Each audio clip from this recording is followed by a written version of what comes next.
In Duluth, Minnesota, authorities suspect arson was to blame for a fire that destroyed a mobile home and killed 73 cats. The chief suspect so far? This dog.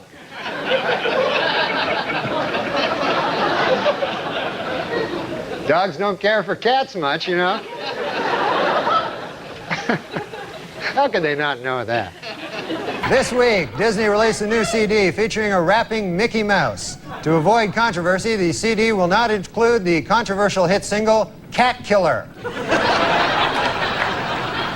And in a related story, this week marked the 5,000th performance of the Broadway musical Cats. It also marked the 5,000th time a guy turned to his wife and said, "What the hell is this?" You know, cat ladies, they're so crazy, they're always thought to be crazy. You know what's even crazier? Snake ladies. Oh, yeah. Yeah, they have Absolutely. This is so your style right here. What? The writers, whoever they are, they're writing, they know how to write for you. Just read this one. Cats and paraplegics have a lot in common. For starters, neither appreciates going into your pool. No, you didn't read it right. Neither appreciates being tossed in your neighbor's pool. Yeah, they deserve a raise. Know that in this day, nobody's gonna change. You won't ever leave. On my mind again, I'm still not tired of it. Can make you want me. And I might act okay, say things will stay the same. Say I'm all I need. Am I able to have a good time? My cat just had a heart attack. Are you serious? Yeah, he had a heart. You ever hear such a crazy thing? No, I didn't know they got things like that. Yeah, they get heart attacks. So I got it off Steve Corrin, this writer up at Sure, Saturday Night I know Live. him, yeah. Yeah, so he gives me his cat. Turns out it's some kind of a defective cat, you know? So he's a nice cat and everything. I'm getting along with him. I come back to my apartment last week. The cat's like foaming at the mouth. He's shaking like this. He's foam coming out. So I didn't want to get near it. I thought maybe he'd, you know, who knows? He was delirious. Maybe he'd think I'm a mouse. So I didn't want to get near him. So I phoned 911. You know, I panicked. I phoned 911. Right. Which it turns out it's just for people. I didn't know that. Didn't know either. They got mad. I mean, they said they would have me arrested if I phoned. Oh, okay. But anyways, you know, I love this cat. It's a good cat. So I took him down. I got him in a cab, and I took him down to the hospital, the animal hospital. And the guy tells me my cat had a heart attack. He takes him away. He says, "Oh yeah, he had cardiac arrest and stuff." And he started asking me questions about, like, he says, I said, "What would cause that?" He goes, "You know, diet, stress." Stress? Yeah. No, he had a big promotion coming up. So, and then he let me visit the cat. He says, "You can visit the cat, you know. There's visiting hours." I go, "All right." So you go in this room, and then they bring the cat in a cage. He's all drugged up. And then they put the cat, like, on a bed. And then the guy goes, "Okay, we'll be back in a half an hour. You have half an hour." You know? So I'm with the cat, like, for half an hour. So after 5 minutes, you know, I figured, I got a life to get back to. You know, it's a cat. So we go out, and so afterwards he told me he had a lot of, he said he could have an operation, which was like $4,000, which, you know, I could buy like 100 cats for that, you know? But then I figured, what the hell would I do with 100 cats? So, right. So you got the cat. You sprung for the operation. No, I didn't. Oh.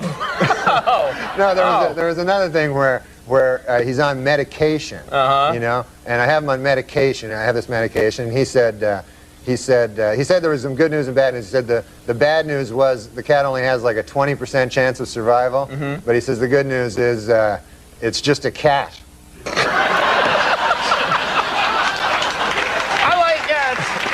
He's a bad doctor. He's a bad doctor, too. So when you started in Incredibad / The Lonely Island. Yeah, The Lonely Island. What's the significance of that name, though? That's what really I wanted to ask. The Lonely Island. You think of all islands as kind of lonely. Do you really want to hear the story? Yes, please. I do too. I do a real short version, which is just basically, it was what we called the apartment we lived on Olympic with all the traffic. It was a sarcastic name from a sarcastic Tennessee Williams style sketch we did about the apartment. Akiva wrote a one-act play. God damn, I wish I had a time machine. To see that action. Yeah, no, to take back my question. Thought you were going to say to murder Hitler. I would not. You know, people always fucking want to murder Hitler with their time machine, right? But then I feel if I got back there, I'd be afraid of falling under the spell of his fucking beautiful eyes. It's true. You and want oratory, and then, then locked in the gaze. Yeah, and then I join the fucking party, That's knowing his me. thing. He gives you his full attention. You're like, whoa, wait a minute. Maybe there's Norm, something to this guy. No, but before you ask another serious Believe question, it or not, we they're gotta telling move on. us to wrap it up. I don't exactly know why you guys. This was fun for everyone. It's the For the Lonely record, Island, guys. I would have killed Hitler. So thanks, gentlemen. Can I just clarify? if I did go back in time to kill Hitler, I would do it. Yeah. I wouldn't get That's lost in the his front eyes door and then choice. bail. Yeah. Just so I don't get like thanks for hit from having all the like I know, all the- defamation Yeah, leads. no, Yeah, yeah. You would end it. Pro. Listen, Okay. man, I'm sorry about We gotta wrap it up. I'm sorry It's about over. bringing up Hitler. You really brought this live show to a new This is level. the first one, right? This is your first interview? It's just gonna get worse from This is here. the first time I've ever been interviewed a Just man. sign If you can things bring to Hitler come. into all of them, they're going to ask you back for sure, which is I know what you want. That's what we're all hoping for. Okay. I'm sick of these kind of characters. I think we should kill Hitler. Me and you go suicide, kill him. Right. It was like died 50 years ago. Probably. Did he? I didn't Yeah. even know he was sick. He wasn't. Well, no, that's fine. I wish I could find a Hitler of today and go kill him.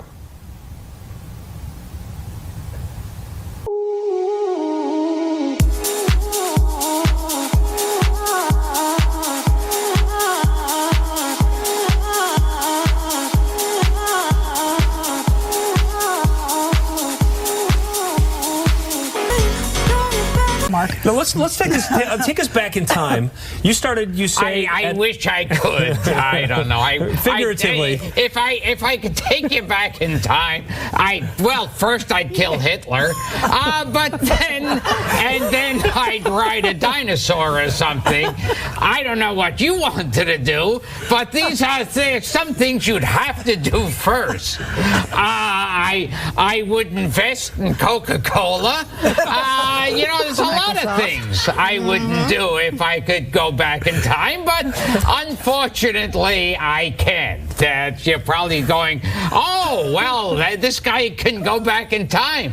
Why hasn't he? Well, that's an interesting question you ask. Because I don't have a time machine, and I don't know any portholes in the atmosphere that I can go through, and that's about the only scientific stuff I could say is portholes, and maybe that's just for What boats. year would you go back to if you could go back in time? What year? If I could go back in time, I'd go back a year ago and just get a pastrami sandwich or something from some place I closed 2 months before. But so I don't, because if you could just go back any time, then that would be fine. Well, then let's go down memory lane just a little bit. Yes. Okay, when I did thought you? he just went there. No, I'm kidding. I'm kidding. Yes, I'd say hello to Jesus. I'm sorry. If I could go back in time and say, hey, between you and me, I think, maybe keep your mouth shut. It's getting people angry. You're really not making any friends here. Eventually, you'll be famous. Trust me. But right now, maybe you just want to, pull back a little. Go ahead, Angela. Hop in here. Gentleman with his hand raised in the back. Yes, excuse me. Hi, Kevin. Could I borrow your notebook? I didn't bring. Thank you. Dave from Basketball Digest. Kevin, KD, why do people call you KD? Can I call you KD? Or? Yeah. Okay. My first name is Kevin. Right.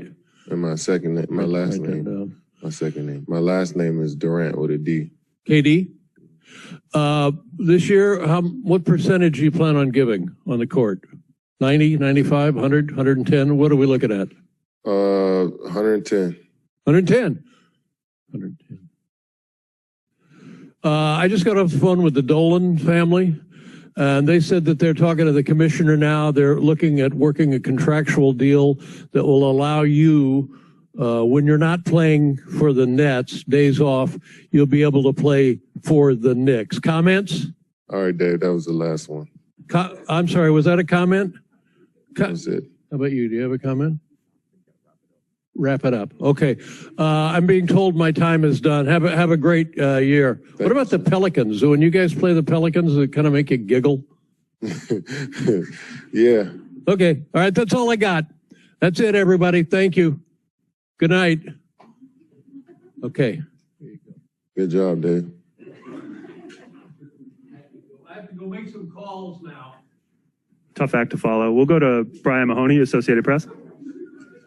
You let anybody in here. Hey, I heard that. Is this a really good question, Norm? Here's a familiar face for No, you, it's Blake. a question from Blake's good friend, Norm. No, Blake, it's fun watching you this year. Wasn't it cool? Yeah. Thank you. And I was wondering, like, there's a kind of a curse with Rookie of the Year. Nobody's ever repeated it. I didn't think about that. Well, I'll try as hard as I can next year, but All right, man. I don't know. Thank you for that question, though. That's going on top of the goals for next year.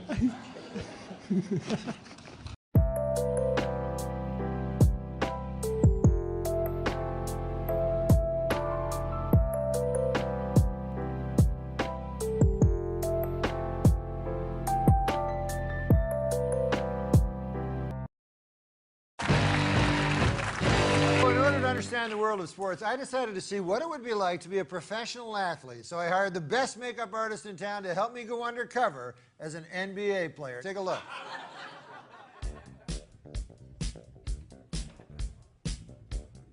Hey, Alexi. So you're the guy that made Tyra look like a fat lady, right? Sure am. Excellent. Okay, well, make me look like that guy. You got it. Yeah. You work the face, I'll work the body. Oh. Oh. That's not Blake Griffin-y enough. Come on, man. More Blake Griffin-y.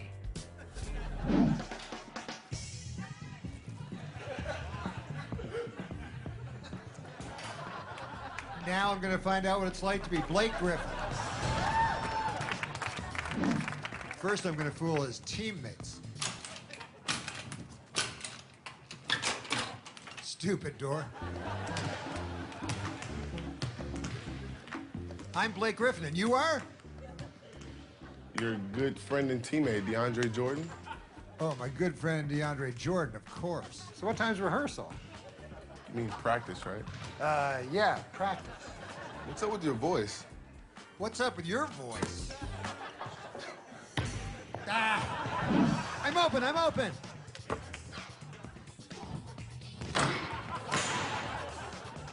Ow!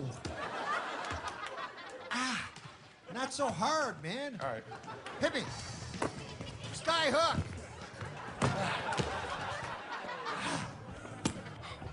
Are you all right? Blake, we haven't started. I gotta quit smoking. Smoking?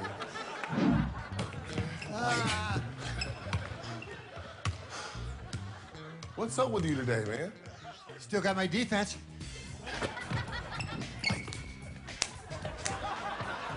Blake, that's a foul. You can't slap me. Says who? I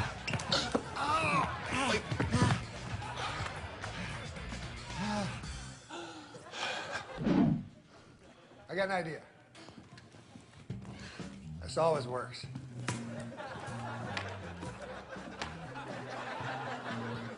Just jump up there and get it. No. Yeah. Whew. Oh! Jeez! I don't know what's going on here. My heart is beating so fast. Are you all right? I think I pulled a part of my leg that's underneath the top part. Sweet Cordy Howe. Hold on. Give me 1 second.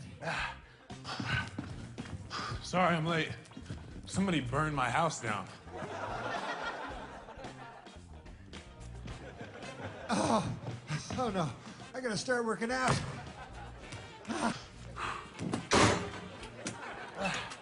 Stupid door. Where did you start comedy, Norm? What if all my questions were so formulaic? What makes Norm Macdonald tick? We'll find out. We'll be right back after this. What's your favorite curse word? Anyway. Larry King is interviewing now. You got to watch him because you got to watch. Have you done Larry King? I did him as from his news and views. But on the Larry King now, you can notice he's getting really old, and he's like seen everything. Like he's interviewed everybody, and he's desensitized to everything. So like there'll be a guy on anyways, my son went missing and died. And then Larry King goes, they say there's nothing worse than burying a child. Paul Newman told me that. But no, like, emotion at all. But that, they say there's nothing worse. Oh, can you put a little love in that? The first death, always the worst. Just a grisly thing. But he's seen it all. Who used to say that he could have, Dana Gould used to say that. Superman? Dana Gould used to say his guest will be like, today on our first half hour, we have the President of the United States. And then coming up later, Charo. or like, Dana used to say, who is it? The Lamb Chop and Jerry Lewis. There was one guy, I don't know who it was, but he had Larry King, and it was like, he had Superman as the guest. It was like, Superman, one word, kryptonite. How long ago was this? I don't remember who did that. He is the greatest to watch, though, isn't he? I like watching him, actually. Is that wrong? I still think he's pretty good. I actually did something for CNN.com, and it was in the studio where he does his show, and I couldn't believe how, like, chintzy his studio seemed. It was just a desk and nothing. It's nothing. It's a desk and then the... Yeah, it's so bizarre. I'm like, wow, it's almost like he's doing a radio show, Like, this is much nicer than his studio, for sure. That's where Rickles always goes. He goes, you see him now, he goes, he's interviewing Netanyahu, and then later he's with Bill from Wyoming. Sid from the neighborhood, Nate now. You know why I like Larry King? Because he gets Don Rickles, and that says somewhere deep down he gets it. Oh, definitely. And I always think, doesn't it seem like when he has Bill Maher on and when he has Jon Stewart on, that he likes them and agrees with most of their views? Yeah. Doesn't it seem like that? Yeah, definitely. Jimmy? I don't know. I don't really watch a lot of the Larry King, but me neither. He seems like a nice guy. I don't know. He was one of those guys when he was on radio. He was like Tom Snyder. I listened to him on radio. Yeah. I liked him on radio. And on those old broadcasters on radio, it's like they knew everything. Yeah, and then he would rant a lot more on the radio. Like, he was more interesting, and then now it's just he's more of just a bad interviewer. Right. Like, one time I saw him interviewing Friends. Like, I guess his thing is that he doesn't prepare, so he's like he's asking questions like the common man would think. Right. So, but it really hinders him because then he doesn't do any homework. Like, he had the cast from Friends on, which is a show he obviously had never watched, and he's like, What's it like working with all these people? That's hilarious. I'm like, it's Courtney Cox. So do you think when Jerry Seinfeld got a little upset or hurt or whatever it was, there was some legitimacy to that? Do you remember that? No, tell me what happened. Do you know? I mean, I know, but my version might be blurry. So if you have a better... Well, he said something about, now that your show got canceled. Or something like it got canceled. Am I wrong? No, you're I don't want to give the bad version of it, but Jerry was like, Larry, my show was on for 10 years. You do know that, don't you? Oh, yeah. Right. We weren't canceled. We went out #1. And he said Larry that King's like, well, it's off. Yeah, something like that. But Larry King probably just forgot. I feel lasted how long? 9 years, 180 episodes. You gave it up, right? I did. So. They didn't cancel you. You canceled them. You're not aware of this? No, I'm asking you. You think I got canceled? Are you under the impression that I got canceled? Have I hurt you, Jerry? I thought that was pretty well documented. Is this still CNN? Don't most shows go down a little? Most people do also. But Yeah, no, I went off the air. I was the #1 show on television, Larry. Do you know who I am? Jewish guy, Brooklyn. Yes. Okay. 75 million viewers last episode. Boy, you don't take it so bad. Well, that's the big difference between being canceled and being #1. Okay, I'm sorry. We'll be right back. Jeez. B-movie opens. B-movie Can we get a resume in here for me? B-movie opens Larry can tomorrow. go over? We'll be right back. He called Ringo George. Yeah, he had the did. Beatles in. You know what? Don't we all do that though? I mean, haven't we all leave the guy alone? He's 90. Go ahead. I'm leaving him alone. I'm leaving him alone. Where were you when John passed? George, where were you? George? No, this is Ringo. Ringo, where were you? I was in the Bahamas. I was getting to it when George. I was. No, you weren't, Larry. Shut up! It's my turn. I know, but you got your name wrong, I Ringo. know. National Give him a television. break. We can't anyway, play it. It's I live. was in the Bahamas.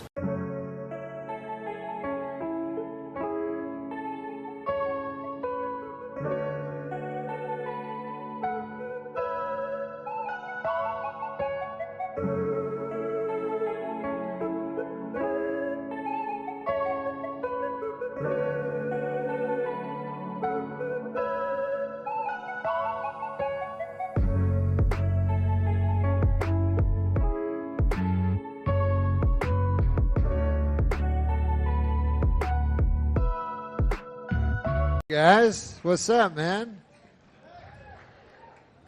Hi. Yeah, man, it's live. It's Saturday night. You guys have a bunch of twinkly things. They didn't tell me everything before I got out here. They didn't tell me that there would be twinkling things. But I can deal with it. But no, listen. I was, it harkened me back listening to the beautiful speaking, like, you know, because I remember that, you know, it's 8 o'clock, and do you know where your children's at and stuff? And it harkened back to me, because a half hour earlier, I was saying the same thing. I was in the restaurant. I was like, 7:30, man. Anybody know where my pork chop is? You ever try to get a pork chop at this joint? I mean, you guys like pork? You don't like pork? Call yourself Americans? No, listen. I'll tell you something about this restaurant. I don't know about in here if you get special stuff, but where I was eating, I asked for a Coca-Cola because that's my favorite drink, you know. I go, hey, man, can I have a Coca-Cola? And they say, we don't got that. We got Pepsi-Cola. I was like, oh. And this is a new thing that's happening, I've noticed, across the country. I'd like to get to the bottom of it because Coca-Cola is a delicious drink. And oftentimes, you go to a town, you go, hey, man, where do I go to get a Coke? And they're like, yeah, not here, fella. You know? They have their towns that Pepsi has somehow, even though Coke...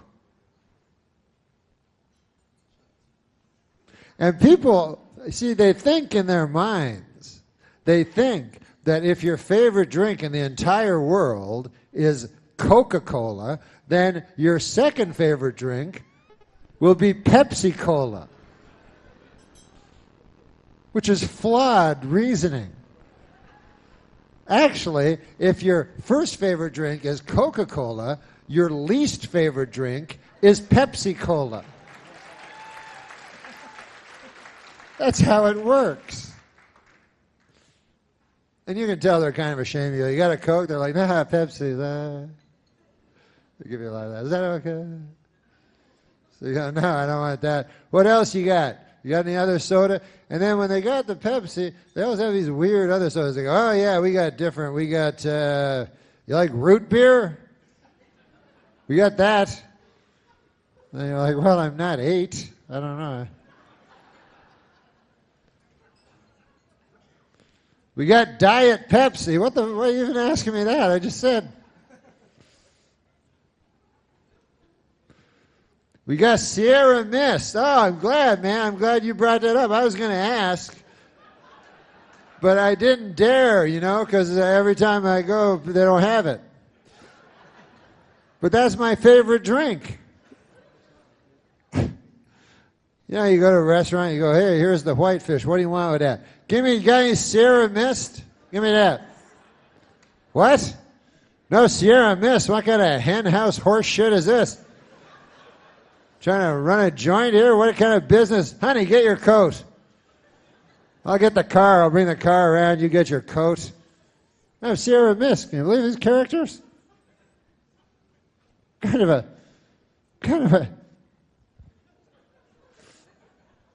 But no, I had a pork. I had a nice, delicious piece of pork, a pork chop, Pork, I don't know. I don't think it's that good for you, but I like it. I'm pretty sure it's not good for you because it's a pig. But I like it. Anything with a snout, I don't think you're supposed to eat. I think that may be in the scriptures. I'm not sure, but I recall something about that. My doctor has me on a snoutless diet right now.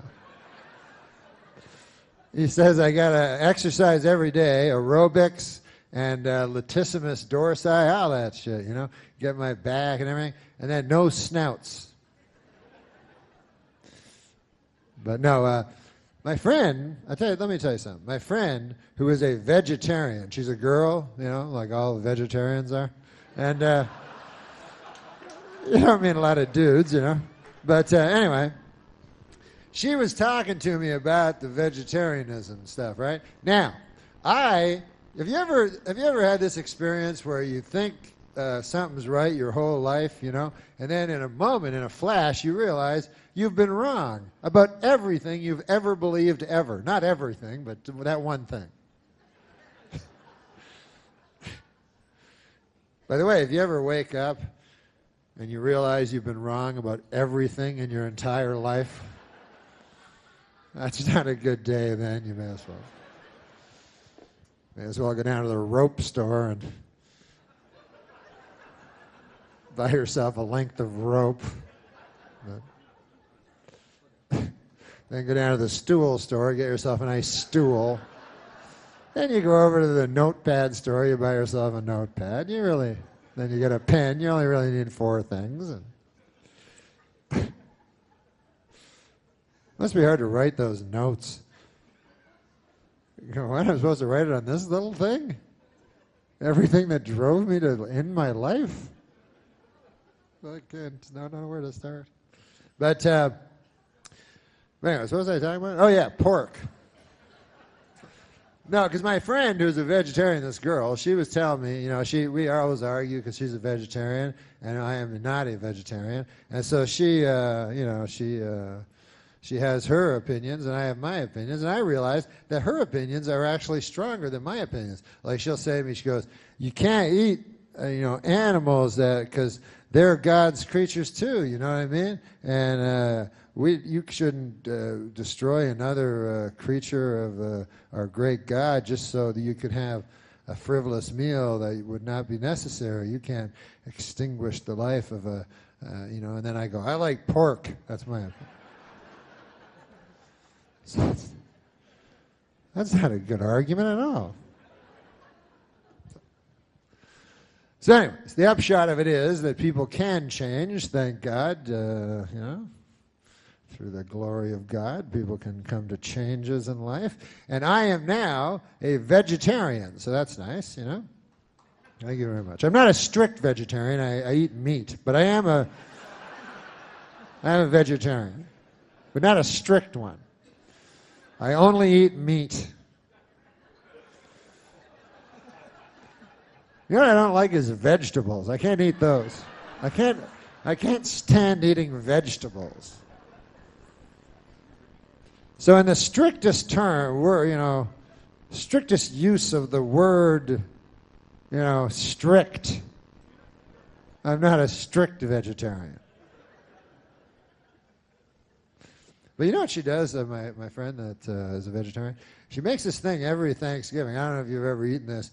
It's called a tofurkey. Tofu. It's an unwieldy word. No one likes to hear it. But it's a turkey But it's not really a turkey, you know? Sounds like a turkey because it's got a lot of the same letters. But what they do is they take tofu, you see, and then they fashion it into the countenance of a turkey. Yeah? Which doesn't fool me. And also, I don't understand why she does it on account of she's making it into the thing that she doesn't want to eat in the first place. You know, that seems...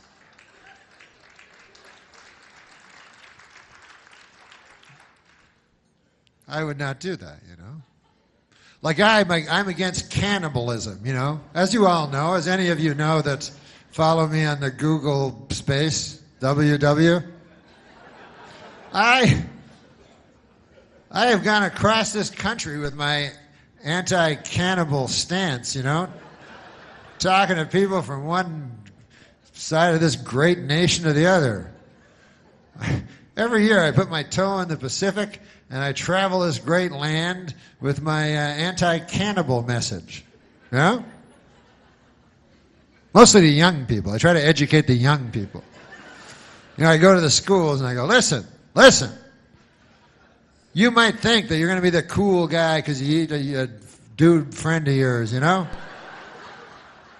And maybe you will for a couple of years, you know? Maybe you'll be the big man on campus. Oh, that's Jim. He ate a fella. But there's more to it than that.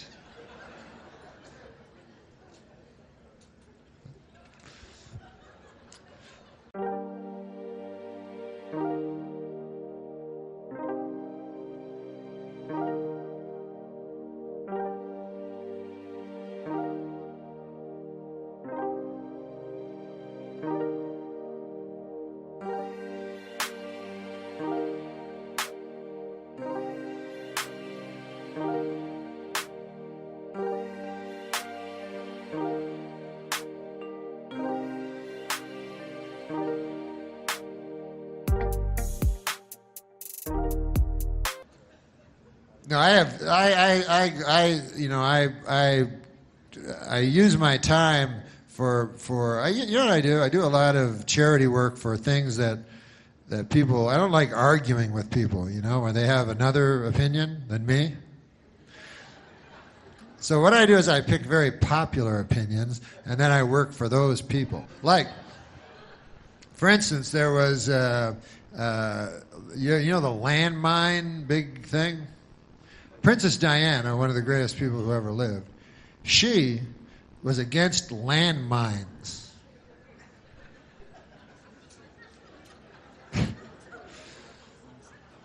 So tragically, she died, you know, before her landmine crusade really got rolling, you know. And of course, it was a terrible tragedy and everything like that. And then she died, and hey, how about this? Remember when she died, and then Elton John wrote that song for her, but it was the same song that he wrote for Marilyn Monroe? It seems like kind of a jip.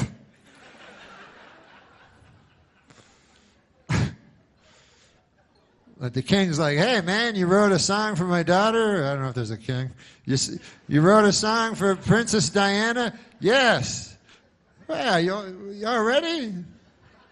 She just died an hour ago. Yeah, I wrote it. I wrote it. And here it is.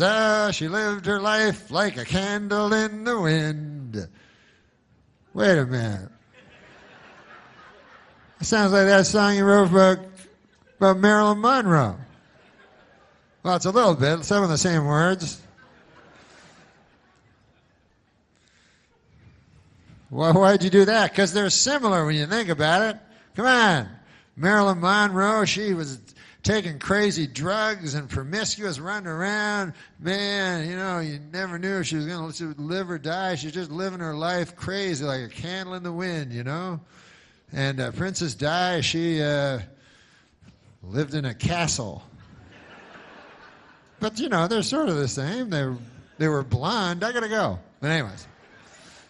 I forgot what I was going to say. Oh, that I am very against landmines.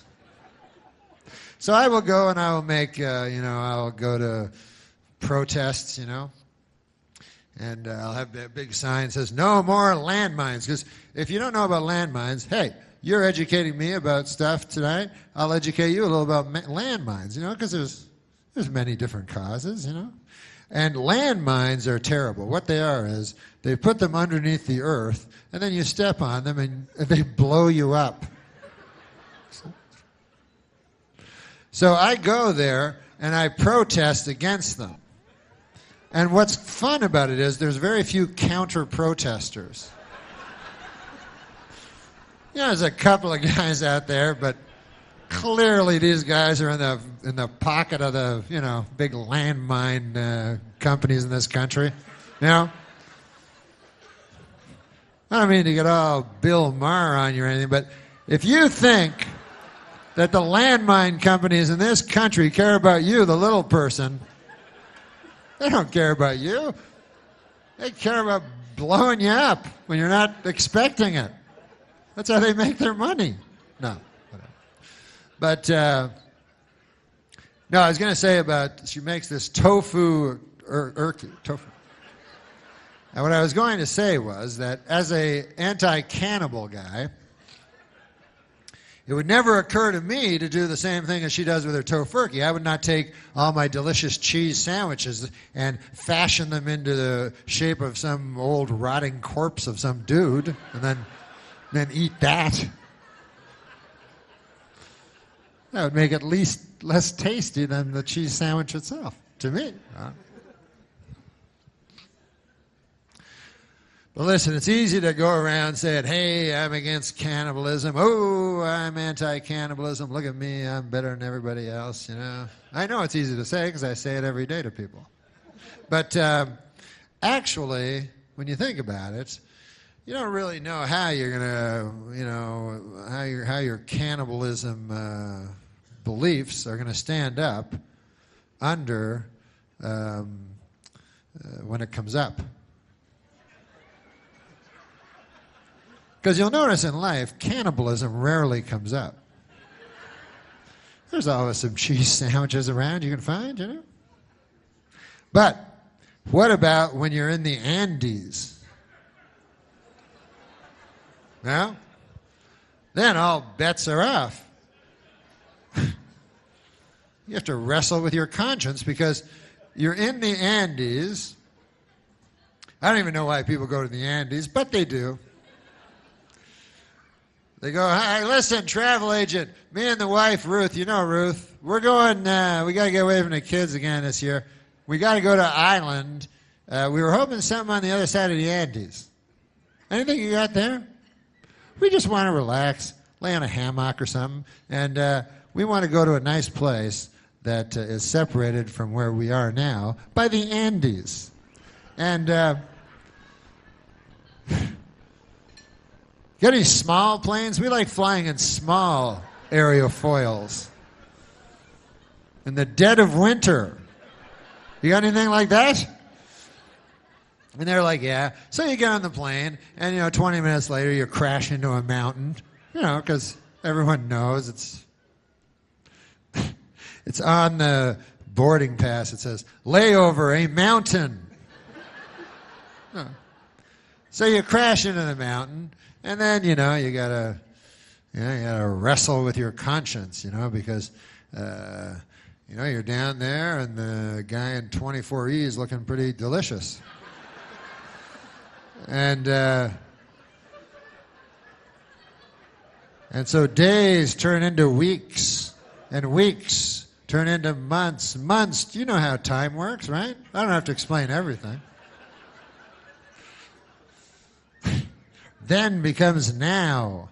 So and then you have to wrestle with your conscience because you're like, my conscience. And your conscience is very, you know, if you don't want to wrestle with your conscience because, you know. So, although it's not as hard as wrestling with an actual wrestler, I find. If you have your choice between wrestling with your conscience and wrestling with a professionally trained wrestler, I'd take the conscience because it doesn't even have arms. And for wrestling, like the headlock is the biggest move. If you don't have arms. So anyways, you're wrestling with your conscience and you're like, oh man, should I eat that guy in 24E? I don't know. He looks pretty good, but I don't think it's right and all this stuff. And then time goes on and you get, and instead of just acting right away, which would probably be the smarter thing, you know, you wait way too long and months pass and then you go crazy and then you go after Frank, that's his name, in 24E, and you're just, you're so hungry now, you're tearing into him, you're like, Frank, blood all over you and everything, you know? Anyways, and that's the last, and this is what you don't want to happen at that point, is for the rescue plane to come over at that very moment, you know? Well, you're like, what the? They're like, we have hamburgers and hot dogs here in the plane, and delicious cheese sandwiches, everything you want here. You're like, what?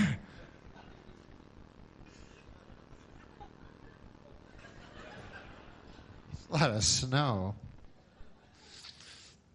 Oh, Lord God. Let me get a drink of this water. You like water? It's better than that Pepsi shit. Ow. Water's good for you. What about guys? You ever just have guys that have their favorite water? They're like, Fiji, that's what I drink. Water, Fiji water. It's the most tasteless, colorless water of all. This one has 0 fat, like I'm a retard. Like I wouldn't be able to detect globules of fat in my water. It's cyanide free. No, but listen, man. I'm not afraid of no monsters, you know. You know, when you think about it, man, we spend most of our adult life petrified of monsters, you know? And I'm just I'm saying enough, man. You know?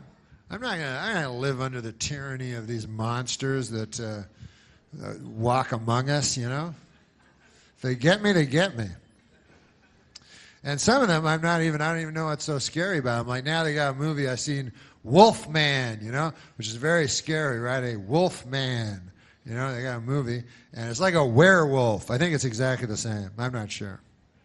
I haven't studied it close enough. But I believe, like, if a Wolfman came at you and stuff, you went, werewolf. People wouldn't go, it's a Wolfman, you idiot. But my point is this. I am not afraid of a wolfman or a werewolf because when you think about what they are, they're half man and half wolf. So therefore, I am only half afraid of them as I am of a wolf. And there's no movie called The Wolf. See, if you got a wolf man, half the time he's a man. You can reason with him. Yeah? You can sit down and have a cheese sandwich. But a wolf, man, you can't reason with a wolf. A wolf only wants to eat you. So I'm not afraid of a werewolf. I'm not afraid of ghosts. They don't scare me, you know? Not at all. I mean, I don't want to say I'm invulnerable to fear, but they simply don't frighten me. You know? First of all, what do, you know? They just go, which that's not that scary to me. Yeah? And then they're invisible. They're like, and you're like, what? You're invisible. You can put your hand through them. That kind of a person never frightens me. You know the kind of guys that frighten me? You ever meet those guys where you can't put your hand through them? I don't care for those fellas. But when I can put my hand through them, doesn't scare me in the least. This is how unscary they are. I was at a hotel a couple of weeks ago. In the lobby, they were saying they were bragging about there was a ghost in the hotel. You know, How scary can that be? You know what I mean? They're like, oh, every night, Mary with the blue dress. That was her nickname. She was murdered, and she hangs around the bed, you know what I mean? And she'll come over. And so beware, because Mary with the blue dress, which was her nickname, which was an odd nickname, because you'd think her nickname would be Mary the Ghost. You know. When they came time to pick out her nickname, you know, I think they were like, oh. They go, hey, what do you notice about Mary that makes her distinctive? We got to come up with a nickname for her. I know she wears a lot of blue dresses. She seems to have an affinity toward blue dresses. You're talking about Mary, right? The transparent lady?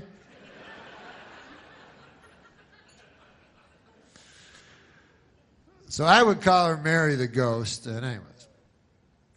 And all they seem to do is complain, these ghosts. You ever notice that? And I was like, I can't. Everything's wrong. They're never happy or nothing, you know? They're like, something bad happened to me. And if I don't get it cleared up, I have to travel all through the world in pain and sorrow, you know? And then I'm like, well, I do too. What the hell? At least you get to walk through walls and stuff. You get to do cool stuff. I think I'll have some more water. I love water. You know, I used to do news on Saturday Night Live, and sometimes people think I know something about news. That's the funny part, because I don't know anything about news. And, like, I'll watch it on the TV, and I don't know what they're talking about, you know. And but I watch it all the time, you know. I'll turn on the TV, and then they go, welcome, the deficit. And I go, ha, ha, ha. I've heard that word before. Yeah, that's about all I know. But I watch it. You don't have to know about everything, you know. When I was young, you didn't have to know about anything. Now you have to know about everything. Everybody got an opinion and stuff. Yeah. You're supposed to know about every single... One guy asked me a couple weeks ago, he goes, Norm, how do you feel about stem cell research? I was like, me? I tell you what, why don't I go to scientist school for 10 years, and then I'll come back here to this very spot, and I'll tell you what those 3 words mean. I don't know. I don't know. That's mostly my answers. And a lot of people don't know. Like you'll see on if you ever watch the news, you ever see the news? It's on at 6. They show the news, right? And they'll have a question. And a lot of people don't know, just like me. They'll have a question. They'll show a pie chart. So they'll say, does President Barack Obama deficit reduction, ? Something like that. And then they show a pie chart, you know, so you go, oh, man, that looks like a pie. You know, you get happy. And then they have like it cut up, and they'll say like 47% yes, 48% no, 5% I don't know. So that's like me, you know. There's no shame in that. No shame at all. Well, I phone them every time there's one of those things on CNN, like one of those polls. I phone up. I want to get on that pie chart. You know, I phone up. I go, hello, excuse me. Is this the TV? Yeah, you just asked me a question. I don't know. How the hell am I supposed to know? I didn't even understand most of the words in the question. What's that cost? $1.50? Is that what it said at the start of it? Excellent. All right. I better get on that pie chart. I'll tell you that. I'm not a guy to throw away 12 bits on, you know, on nothing. To tell you be quite honest with you, nothing. Oh, look at that. So, I don't know a lot about stuff, you know. Like sometimes when I go to parties and stuff, because everybody got opinions and stuff like that, what I'll do is I go to parties not to talk opinions with people and elevate myself or anything like that. I go to parties to try to get me some free sandwiches, you know, because I find at parties often you can find, if you look, cheese sandwiches for free. And often what they do is they'll put other stuff in it. You have to take it out, so you just get the cheese. But whatever, it's free.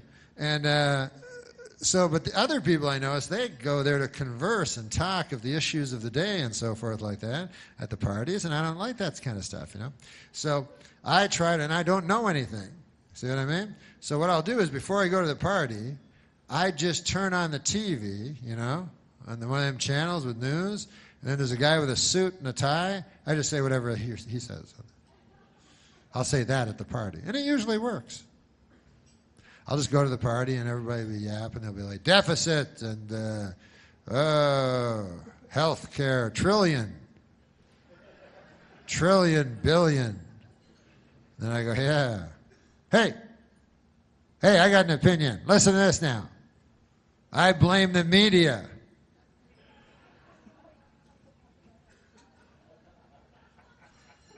Because the media is not entirely without fault when you think about it. I mean,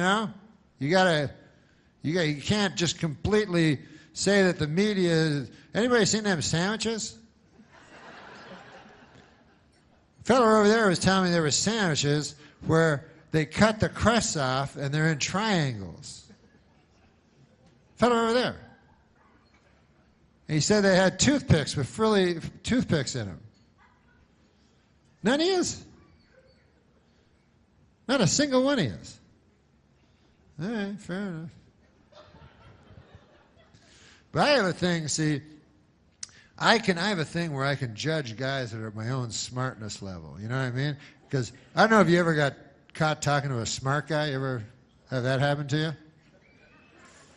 That's not a lot of fun. Like you're at a party and you're at that kitchen part where there's that big square thing. I don't even know what it is, but you're all standing around. And then there's 5 of you and 3 of you leave, and it's just you and the smart guy. And the guy's got a pipe or something. He's like, anyway,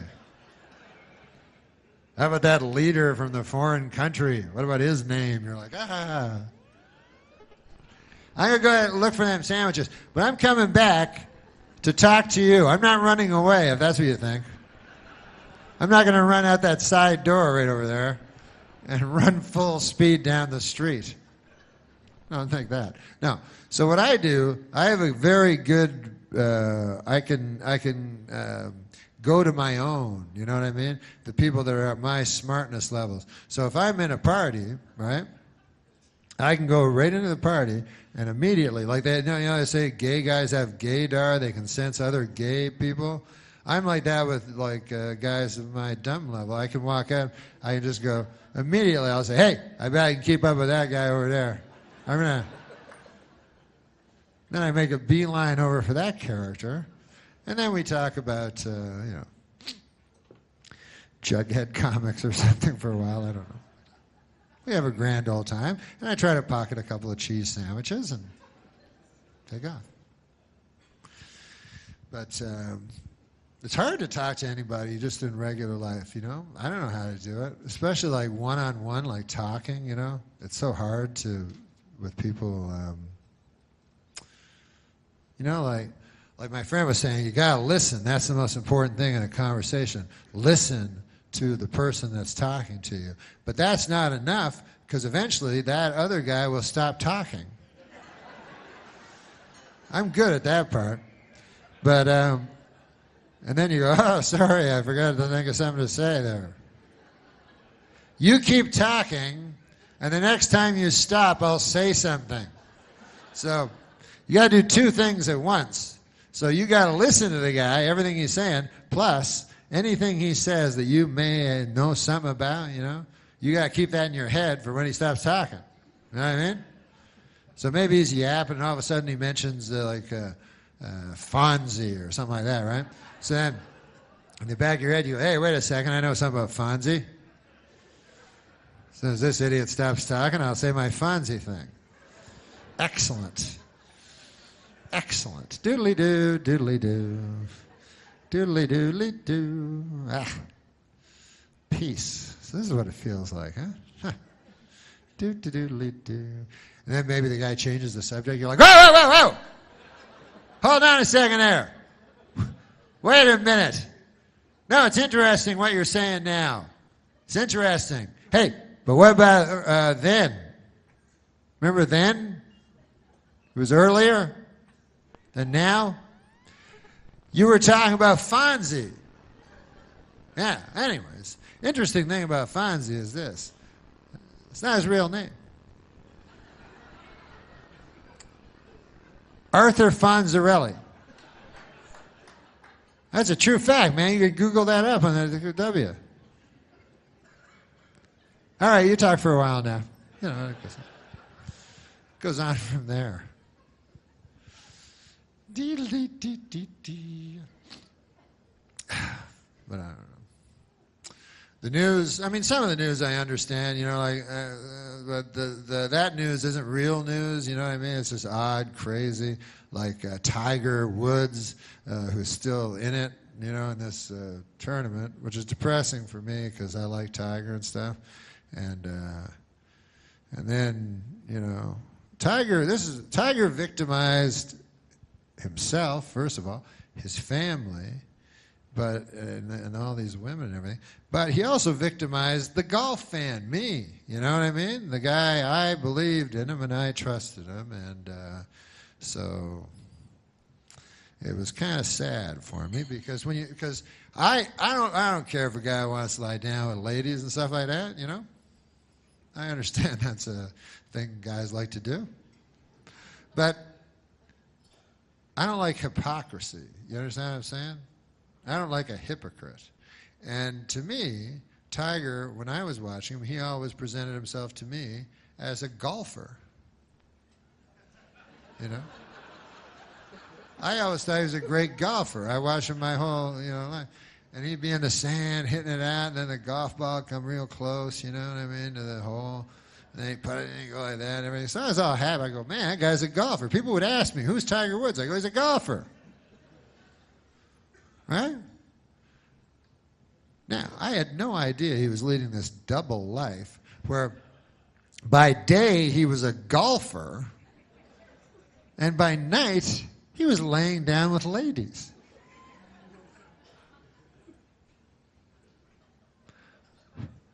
Otherwise, I never would have bought the Buick.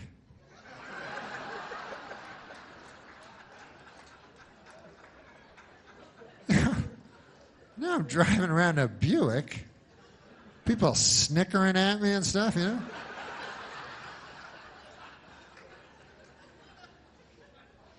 Whatever. No, but he's a sex addict, and that's a hard one. I imagine that's a tough one to kick.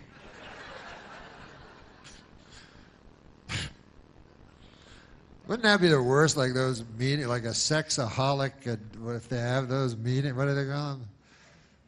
They always say aholic, it only really works with alcohol.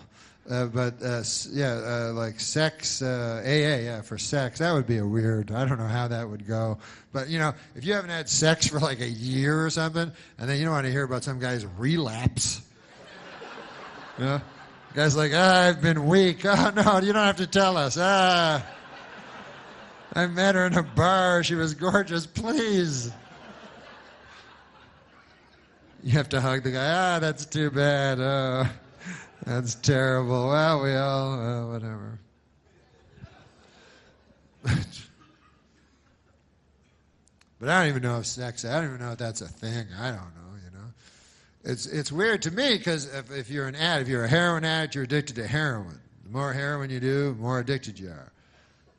Booze addict, you're addicted to booze. More booze you do, bigger addict you are, you know. So to me, if you're a sex addict, let's say, you know, sometimes you meet these guys like, hey, man, this guy's 70 years old, and he's been married since he was 20. Still happy, still have a healthy sex life, still has sex with his wife, you know, every week or so, you know. Then wouldn't you think, that guy's a sex addict? He is a sex addict to such a degree that he's willing to have sex with a 70-year-old lady.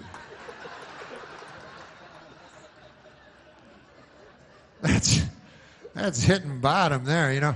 If you're going around getting a whole bunch of different ladies, that's not a sex addict. That's just a beautiful lady addict. I don't know what you call that. But if you're willing to just anything at all, just whatever's beside you after 50 years, you're like,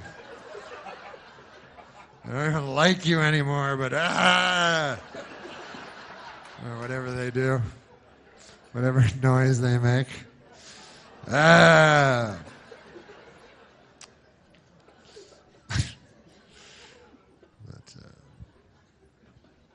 man, I don't like those news stories that's scary either, man. That's why I don't like watching the news no more. Because when I was a kid, just news stories be real stuff, you know, like about the world or whatever.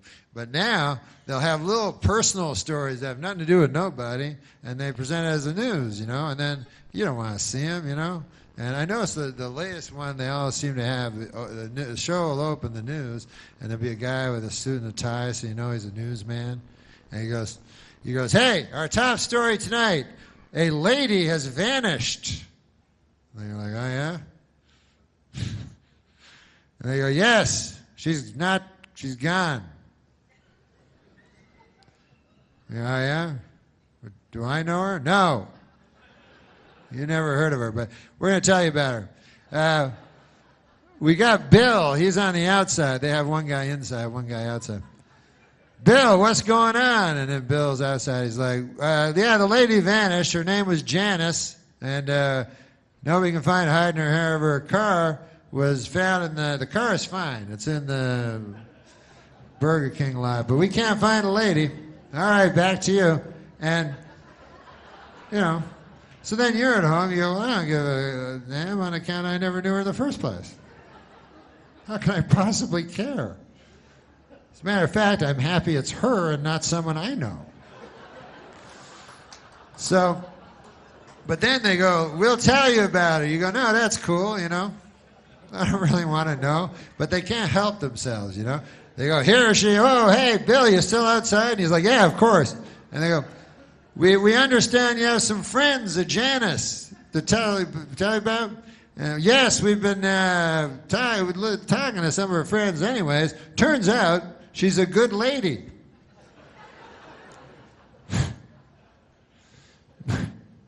Breaking news, Janice was a good lady. And we got some of her friends here going to talk about it. And then they show a lady and says, Janice's friend.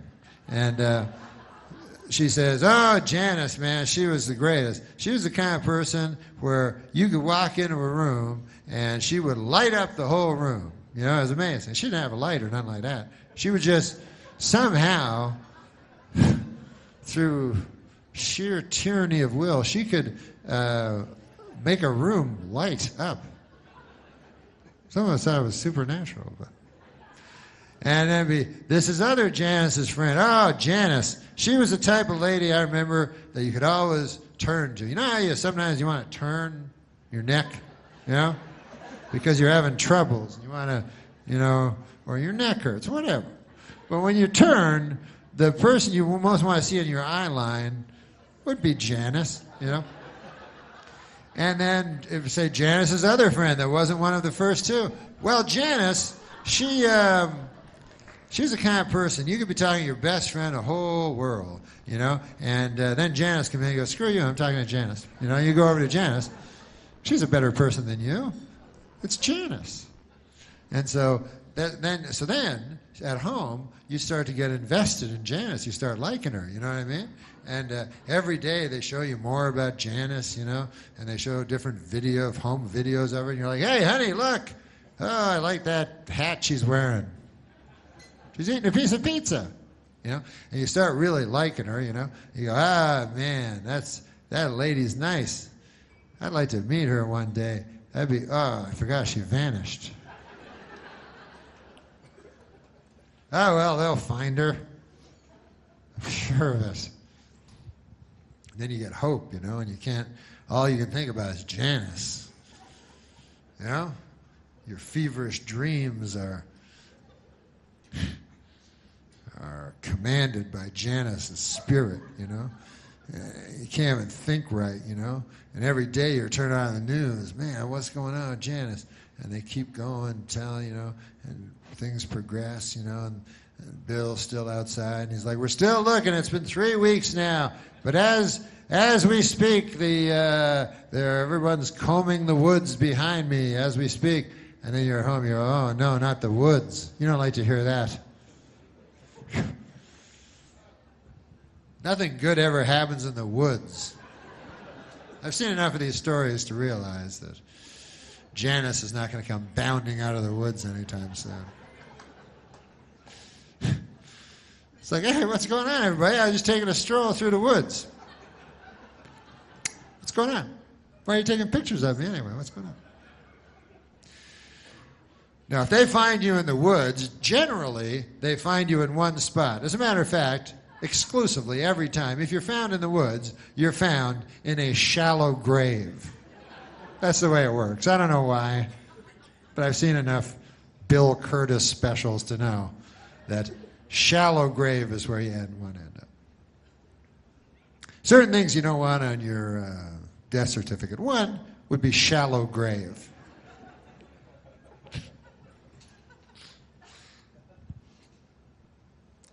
Massive. You wouldn't want to see that on your death certificate, the word massive.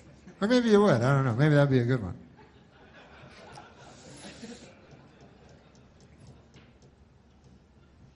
What about complications? That's the one that always confused me. I'm like, what the fuck? You go, hey, Doc, would my dad die again? It's complicated. It's complications. He died from them. Well, how'd that work? You told me it was going to be a simple operation. Yeah, we thought it was. You're not a doctor, are you? It looks simple in the book. But once we cut him open, man, a lot of red stringy stuff in your dad. Very complicated when you get in there, really. Well, anyways, goodbye. So, yeah, you don't want to see shallow grave in any of your, in any of the Fourth Estate's account on your being dispatched. So, and also, doesn't it seem a little rash, a shallow grave, Like after all their planning, these serial killers, they're supposed to be so cunning, so diabolical according to the TV movies I've seen. And doesn't it seem a little rash at the end that all of a sudden it's just shallow grave, It's just, wouldn't you think they'd go to a little, There's like, there you go, a couple of leaves and a twig. That doesn't look like Janice. I don't remember Janice having twigs and leaves all over. Nobody will find her. A Boy Scout ain't going to stumble over her tomorrow morning, I know that much. I'm going home and await the authorities. And then they go home. Now, I would, if I ever did that, and I would never slaughter and kill a woman. I want you to know that. I know I say that now. Who knows? Can't predict the future, but I know there's not a river long enough that does not contain a bend. But I believe right now I would not slaughter a woman. And maybe it's just vanity talking. The scriptures say that man is mostly vanity. But in my vanity, I do not believe I would do it, But if I did do it, if I somehow snapped, because who would ever know, I would plan it out. I'd be very, very careful about it, I would track the lady, because there's still a stigma, even in today's enlightened society, when you slaughter a lady. So I would track the lady. You understand? I would find out, this is what you got to do. You got to find out her habits, Like maybe you go, hey, man, I know she goes to that cheese sandwich store every day, and when she comes back, she's got a big paper bag of stuff. I'll bet you anything, there's cheese sandwiches in there. Eh? So then you put that up in your head. Lady likes cheese sandwiches. It's one piece of information. But you take your time, Then you notice, you see another pattern. You go, hey, every Wednesday night, that lady goes down to the gymnasium and plays basketball with other ladies, which is fine nowadays. So, what I would do is I would stand outside of the gym, you know, and she'd come out there all sweaty with a ridiculously tricolored ball, you know, and she'd be finished her game, and then where would I be? I'd be standing at the other side of the parking lot, and in my hand, what do you think would be resting but a cheese sandwich, right? So then she'd go, hey, what's in your hand? I go, what, nothing? She'd go, yeah, there's something in your hand. I go, there's nothing in my hand. I don't know what you're talking about. She'd go, there's something in your hand. I'm not blind. I see something in your hand. I go, there's nothing in my, oh, yeah, this. Oh, no, it's just a cheese sandwich. What, why, you like them or something? I got a whole bunch in that van over there. Yeah, that craziest looking van you've ever seen in your life. It's right over there. You want to go through it? You want to go get some? And by the way, if you ever do this, and I don't think you ever should, you don't have to have cheese sandwiches in the van. You know, unless you're proud of your detailed work or something like that. I don't want you to go, if you're a frugal serial killer, I'm the last that would advise you to throw away all kinds of money on cheese and double the amount on bread, you know? Should bread and cheese cost the exact same amount of money? But anyways, I would plan it out. That's what I'm saying. And then I would take the lady and I would never do this, of course, but I would take the lady in the van to a remote area, you know, where there was a wooden shack that I had constructed, and it was silenced to the point that her screams would just echo off the walls, never to reach civilized ear again. And then I would do whatever it is that they do that gives you that godlike power, and then I would take her to the woods and I would bury her in the deepest grave ever. That would be most of my plan. The grave. Like 2 years before I had selected a victim, I would be working on the grave. I'd get 50, 100-foot grave. As a matter of fact, if I had any sense in my head, as my dad used to say about me, I would start digging the grave now. Just in case, because you never know when you're going to snap, you know. I should go home and just dig a big, deep 100-foot grave, you know?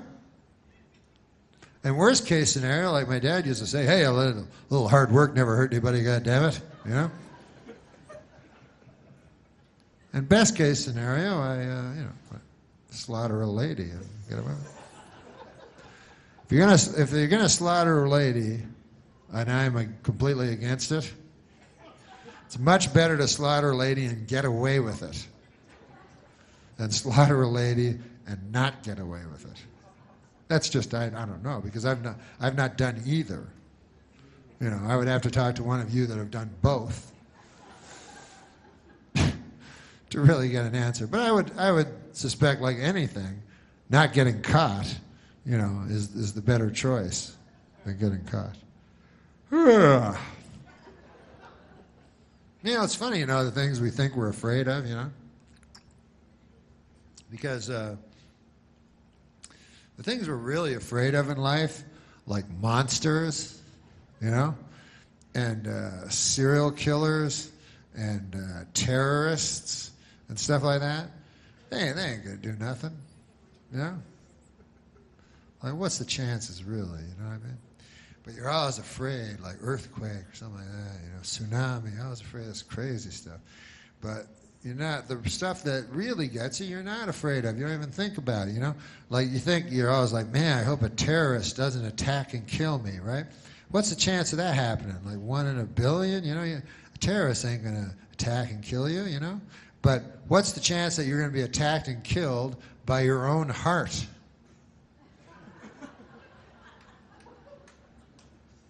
At 100%? Yeah, nobody even thinks about that. Nobody even cares about that. Your heart can attack and kill you. And yet people like their hearts, you know. They give you for Valentine's, oh, a heart, ooh. People go, man, that guy's got a big heart. I go, you better fucking watch out on account of I could kill him. Does he know that? That it will attack and kill him when he's not expecting it at all? That's what happened to my dad. His heart attacked and killed him. It was tough. I don't know if you ever loved anybody, but when you love somebody and then their heart attacks and kills them, man, it makes you sad. And my dad, I loved more than anybody, and he never saw it coming, you know. He thought his heart was on his own side. He was looking around for terrorists, shit like that. And just one time, boom, his heart got him. He was lying in his bed, and boom, by the time he hit the floor, they say he was dead. And I saw him. I was the second guy after my mom to see him. And I was, oh, blood. It was black. I thought it'd be red. And he was lying there, and I was so sad. It was the most saddest moment ever. And it was too late. He was dead already, you know. And then the people came in the white. They wear white. They're not doctors, but they wear white. And it was too late. And they just try to make you feel better, you know. They just say anything, you know. Like one guy was like, don't worry, Norm, he never felt a thing. He died in his sleep.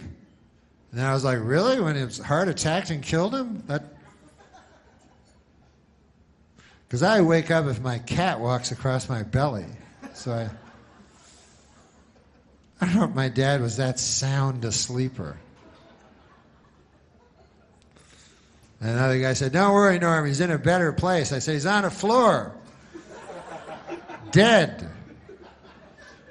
Earlier, he was alive on the bed with the Tempur-Pedic pillow I got him for Christmas. I'm not a doctor, but I think that's the worst place. But it doesn't matter. It doesn't matter because I have my faith. So as long as I have my faith, you know, I'm all right. As long as you have faith. If you don't have faith, forget it. You're through. But you know. You can have other things, I guess. You guys drink booze? If you don't have faith, like I have faith, you know, I have deep faith, but if I didn't, I think I'd go for booze. Because it seems like, you know, seems like a good thing. My buddy, everybody has diseases. My buddy has alcoholism, which is a disease, and he told me that. He said, Norm, I got a disease of alcoholism. You know, it's taken over my life, and it is a disease, you know. But I always try to look on the bright side of things, and I told him, I said, listen, Bobby, his name's Bobby, I said, you know, it's true, you got a disease and everything, you know, but you got to look at the bright side, because that's what I believe in. And as far as diseases go, I think you got the best one, I told him, you know. Because it's the only disease where you get to drink a lot of booze all the time. As a matter of fact, that is the disease. Just drinking booze. It's not exactly bowel cancer. You know, like my Uncle Basil, he has bowel cancer. I would not, and I don't think my buddy Bobby, the alcoholic, would ever go to my Uncle Basil and go, hey, I hear you got bowel cancer. I know how you feel, man. I drink booze. Those diseases, good Lord. What are your symptoms? My bowel hurts a lot and I bleed from the bowel. How about you? I get happy. And sometimes I go somewhere, I meet someone that has the same disease as me, and then I have sex with them that night. That's in the latter stages of the disease.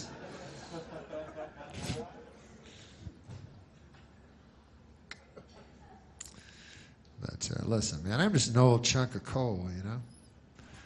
I'm going to be a diamond someday. Don't worry about it. It'll happen through the grace of God, you know. You guys like God? I mean, you do God's work, you know, even if you don't know it. I have always been very religious, you know. But I'm a specific religion. I don't want to tell you what religion, you know, because I don't know if my religion is the exact correct one. Even though I know there's a God for sure, I'm not 100% sure that my guy is the right guy. And actually, that's one of my biggest fears is after I die, I get up to heaven, I'm like, oh, God, not you. I thought it was the other fella. What? Oh, God, he was a good public speaker, you got to admit that. Not him at all? No? Oh, well, how about that? So what now? I got to get raped by the devil forever or something? So that's my worst fear, because I try to do good, and I try to, even though I'm an old chunk of coal, I want to be a diamond someday, I want to be the world's best friend, go around shaking everybody's hand, you know what I mean? I want to be a good guy. But maybe God, through even an old wretch like me, can do something. But you guys do things for children. What's better than children? You know what I mean? I had a child. I still have one. He's like 10, 15, something like that. Time goes by so quickly. You can't. It's hard to remember details. No, but he's beautiful. When you have a child, man, you got love. It's unbelievable. You never had it before. You realize you've never had it once you have it. Like when you have a child, you go, oh my God, what the hell is that? Like I know you used the word love before and everything like that, but you're like, whoa, that is something. And then your single friends, they don't understand. You go, hey, Jim, man, you got to get one of these. This is the craziest feeling I ever had. Like I just all through my body, all I feel is like happy. And then the guy goes, is it like crystal meth? And you go, no, what? I don't want to be your friend anymore, friend. No. This is love. This is love. And then actually, sometimes you have this is the flip side of it, the bad moment, because you said earlier that you loved other things before you saw this, which is what you really love. And so there's always a bad moment when you're looking at that, and then you look over at your wife. You ever do that? You're like, oh, look at this. I love. That's love. Oh. Hey there, lady. What's going on there? Yes, this is it. And it makes sense, because it's pure and doesn't lie, and it's you, and it's your blood and your DNA, and your Aunt Hazel's nose part right there, and everything. And so how can that compete to some lady that you met in a bar one night? How can that possibly compete with that? So anyways. The children.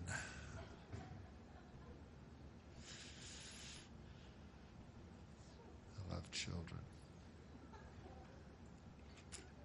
It's funny, like you can't love children anymore because, even though Jesus, and I'll tell you something, I don't want to say any specific religion is better than all the false ones, but this is the only religion, I'll tell you, that I am against, the Church of Satan.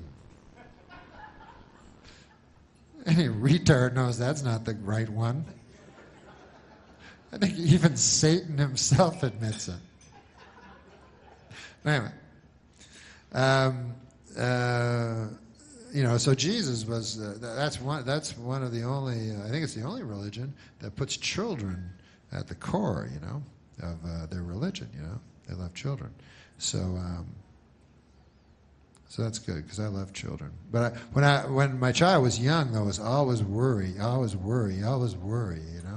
remember when he was really young, and I was worried about everything. I remember one time, like he was only 4 days old or something, I was watching TV, and they had a news story. They said, coming up, a news story on crib death. And then I was like, that's where my kid sleeps.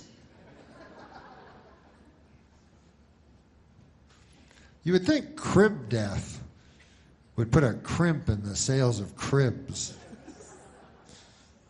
If not, wipe out the entire industry. That's what I would think. couple of Toyotas go skidding around. All of a sudden, they can't sell cars.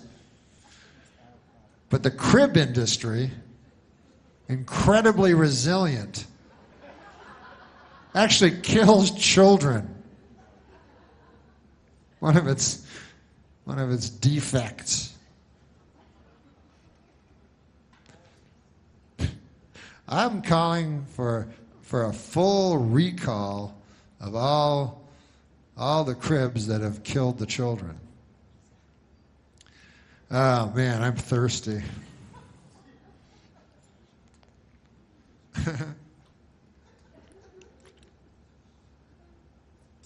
La la la la la la la. So yeah. So I'd probably drink if I wasn't a person of faith, you know. I'd probably drink a lot of booze and stuff like that. That'd be fun. You gotta do something, you know. And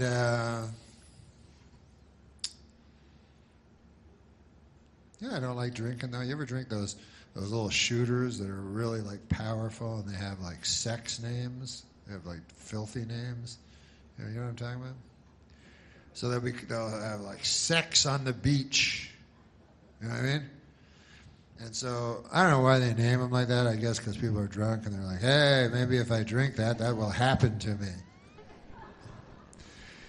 But of course, if you have a night of drinking, you're not going to end up having sex on the beach. That's never happened in the history of recorded time. You know?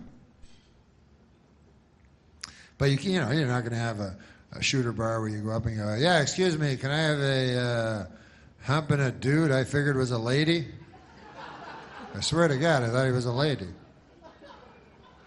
And also my friend will have a senseless knife fight. You got one of them? Give him one of them.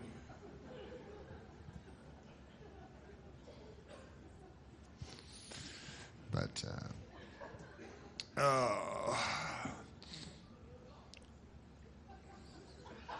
you know what? I don't like drinking because I can't drink. I go on the road so often, you know, because I'm a stand-up comic and I'm also a dangerous drifter. So my hobby and my work dovetail very nicely. I drift from town to town, across this great nation, you know, and I do some stand-up comedy. So I'll be in a town, and the policeman feller will say, "How long you in for?" He won't know that I do stand-up. He just knows me as a drifter. He goes, "I see you're in town, huh?" I go, "Yeah." He goes, "How long you gonna be here?" I go, "Just till Monday." "Yeah, I work down there. I got a job, see? I got a job." "Well, you can ask Vic." "I'll be asking Vic. And I want you out of here Monday morning the time you say you're going to be out of here."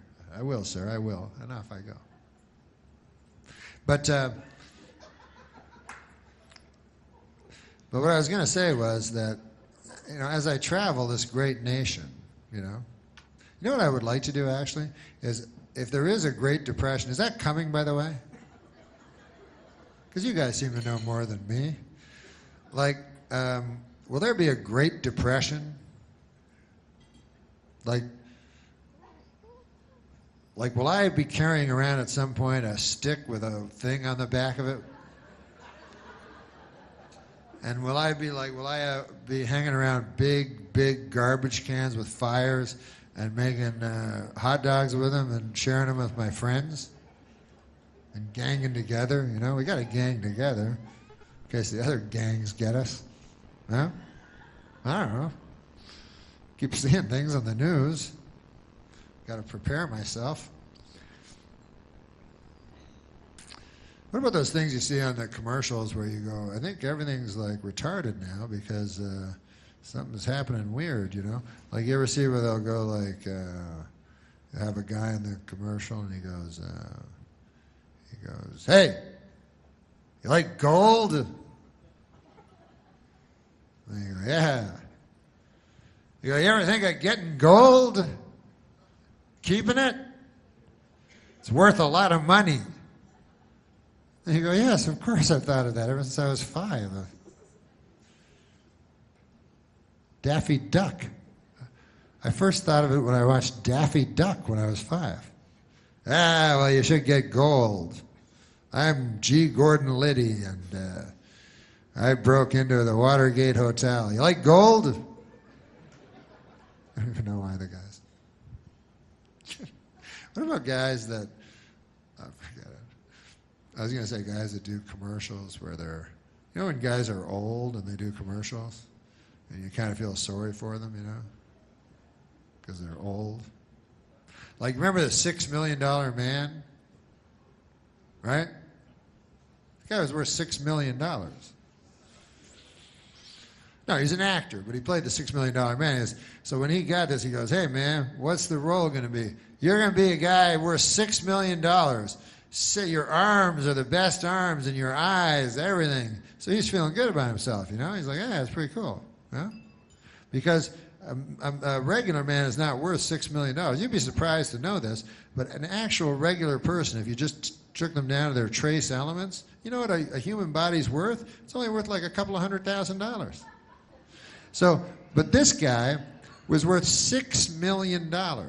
So now, anyway, I seen him on the commercial. He sells the bionic ear.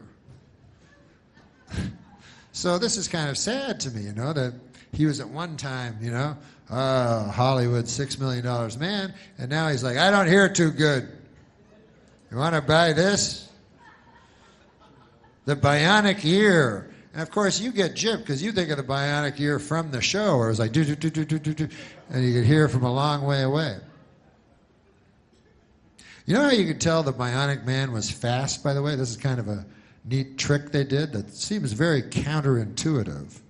But at the start of the bionic man, they'd show a collage of how powerful he was. To show how fast he ran, they would show him running in slow motion. So he'd be like this, da-da, and you go, God damn, that guy's fast.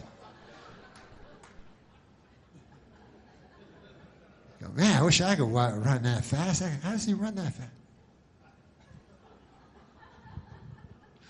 Anyways, I always feel sorry for those guys that have to do that. What about those guys that have to do, they get so old, they do those commercials for old guys that can't get insurance and stuff? That's a bad job. Ed McMahon had it for a while, then he died. You know, after that job, generally, he would die. But because they pick an actor that's going to die soon, so he can relate to the. But so now it's Alex Trebek or something, but it's always like, and they're trying to get old people, really old people, to get insurance that it appears they shouldn't be entitled to. And so it's always like, hey, have you never been accepted once? Everybody decline you because you're so close to death? Anyways, we want you. I don't know why, but it's costs $2 a year, and we don't make a lot of money, I'll be honest with you. My father started the business, and he was worth $6 billion 6 years ago, and he blew it all with this ridiculous venture. Anyways, so listen, guys, in honor of the children, you know, because, hey, the children are our future, and I believe that. I don't really believe that because they told me that when I was a kid, and it didn't work out. But I will tell you a joke that a kid told me in a sick kid's hospital. He told me this joke, and he promised me to tell you. And he's going to see his Savior before I mine, probably. Who knows? But his joke is this. This is his joke. He goes, it's a funny joke, and then I'll leave you. But you guys have been great. Thank you so much. So here's the joke. The joke is this. A dog walks into a telegram office, Western Union, I'm supposing. And he didn't know. And he said, so the telegram guy goes, hey, what do you want me to write in your telegram? So the dog goes, woof, woof, woof, woof, woof, woof, woof, woof. So the guy writes it down, you see. And then he says to the dog, he goes, hey, dog, I can't help but notice here, there's only 9 words on your telegram, you know. 10 words or less, it's the same price. If you would like, I could add an extra woof you know? And then the dog goes, but that wouldn't make any sense. Why would I?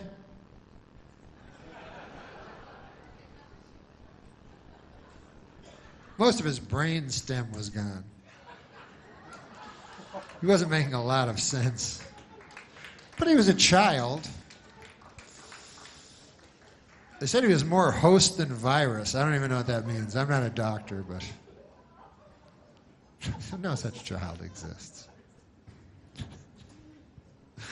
All children are beautiful, except the evil ones. I like all children, except British children. I don't like those British children because they remind me of the devil. They're very evil. And, I grew up with The Omen and stuff like that. And, when The Omen was young, Damien, he was all scary and everything, And then later, they did Omen 2, and he's a little older, he was still frightening. And then he was like 13 in the third one, and then he was frightening. Then they did one, he was an adult, he wasn't frightening at all. It's interesting, huh? You would think that human beings would become more evil as time went on. You wouldn't think that the embodiment of evil would be inside of a child.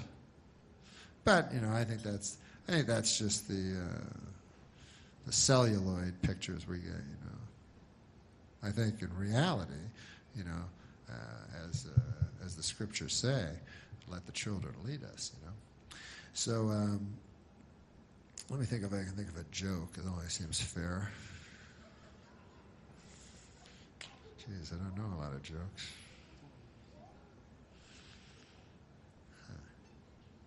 Oh, I know a joke. There was a guy who had a great pig, man. This guy had the greatest pig in the world. And so a guy come to his house and said, man, I hear you got the greatest pig in the world. So the farmer goes, are you kidding? You talking about Bill? The guy goes, I don't know, man. I just heard it was a pig. I didn't know it was a name. He goes, yeah, his name's Bill. Bill the pig. And this pig, man, he's the best. He goes, why do you say that? How come you say that? You got any examples? He goes, I got examples. He goes, last summer, man, he goes, our child fell into the well, and was in the well. We didn't even know, and the pig came running. I was at the back 40 hoeing, and the pig grunted and snorted, and I just got my son out just in time. God bless that pig, The pig had a wooden leg, by the way. I forgot to tell you that part. And so then he goes, yeah, that's interesting, but he's got a wooden leg. He goes, let me tell you more about the pig. He goes, then another time, he goes, that pig saved my life, man. I was under the tractor, and a pig with his own weight pushed up the tractor and hurt his spine. He had disc issues later, but he did it for me on account he loves me. And he goes, well, but still, you only got the wooden leg. Never mind that, the guy says. He says, listen to my stories about the pig. He goes, this pig, well, last summer, the big fire, you heard about the big fire? You never heard about it? It was a big fire. It was a big fire all down the rural Route 20 here, and it hit our house the worst. Anyways, the wife and I are very sound sleepers, and we didn't hear anything. And if it weren't for the pig who hit his snout on the window outside of our bedroom, hit it with such ferocity that it smashed the window open, and we escaped, the black smoke, then we would not be alive today. Why we belong to this pig. This pig, we would not exist without it. It's our most prized possession, if you could even call it that. We love that pig more than anything. And so then the guy said, but I still don't understand. How come it's got a wooden leg? And then the guy says, are you kidding me, man? Have you even been listening to me? You can't eat a great pig like that all at once. You haven't heard a word I've said? What is wrong with you? Hey, folks, you've been great. God bless. Keep up the good work. And may God save your soul.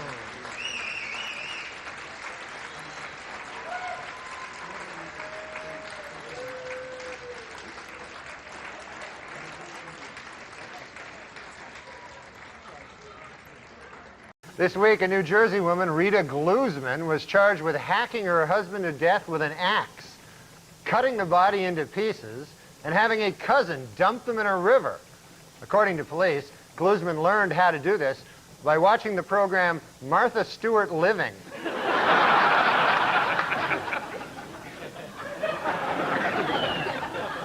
This week, CBS aired the Martha Stewart Christmas special, in which she demonstrated that with an old soup can, some used tea bags, some string, and some sparkles, you can make a useless piece of crap.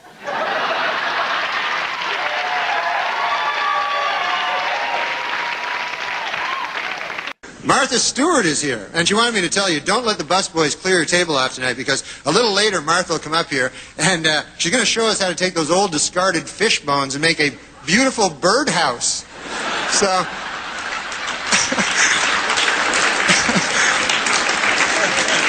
That's nice.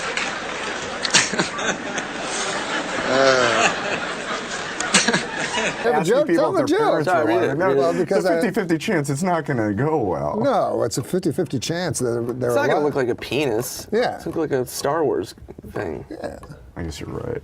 Read a joke. All right, We haven't read one joke. Before we begin, I have a quick public service announcement. Would anybody, please f Martha Stewart?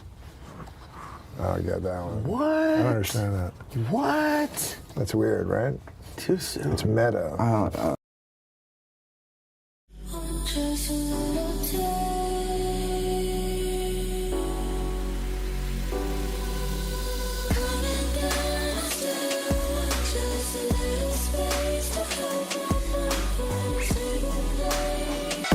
Well, the holidays are just around the corner, and here with tips on how to make this Christmas truly special is nationally known authority on style, Martha Stewart. Martha?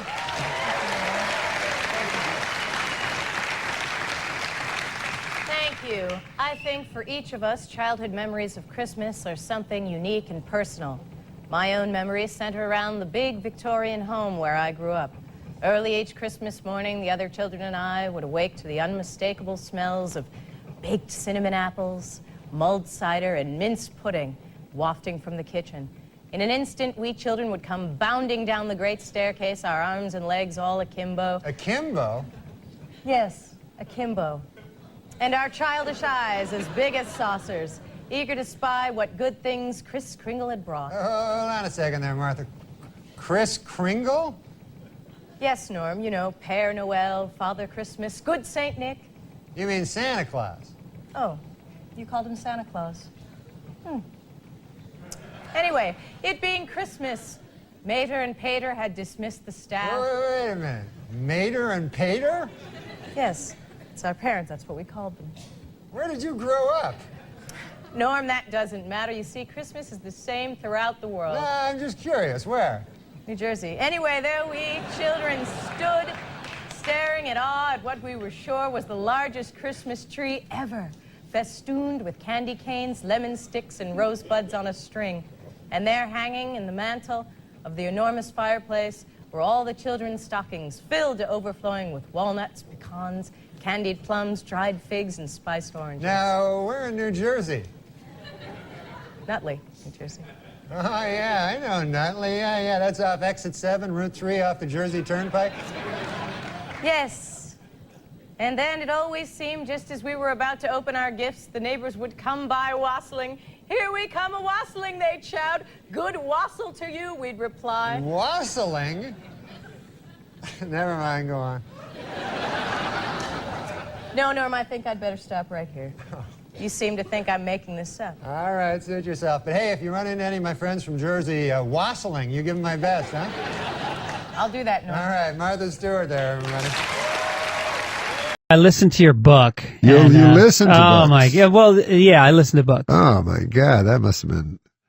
I was trying to get through it. No, I don't know how to talk. Like, I wanted to ask you that. I wanted to ask you how, because I did a book and I read it, and I was just a flat line. There was no inflection. Well, that's what I did. Yeah. No, it's so fucking good. Really? Yeah, because you tell it. I mean, the book is written like it's like a Cormac McCarthy kind of a book. Noirish kind of, Yeah, and so you do it in a way that's got It's got that almost like a narrator. Like what was the book that became a movie? No Country for Old Men. Yeah. It's almost like the narrator from that is doing your I never book. saw that movie. Was there a narrator? Everybody tells me, yeah, you have to see it's that great. movie. Yeah, you'll love it. And I love the Coen Brothers more than anybody. But that was Coen Brothers, right? I believe so. Yeah.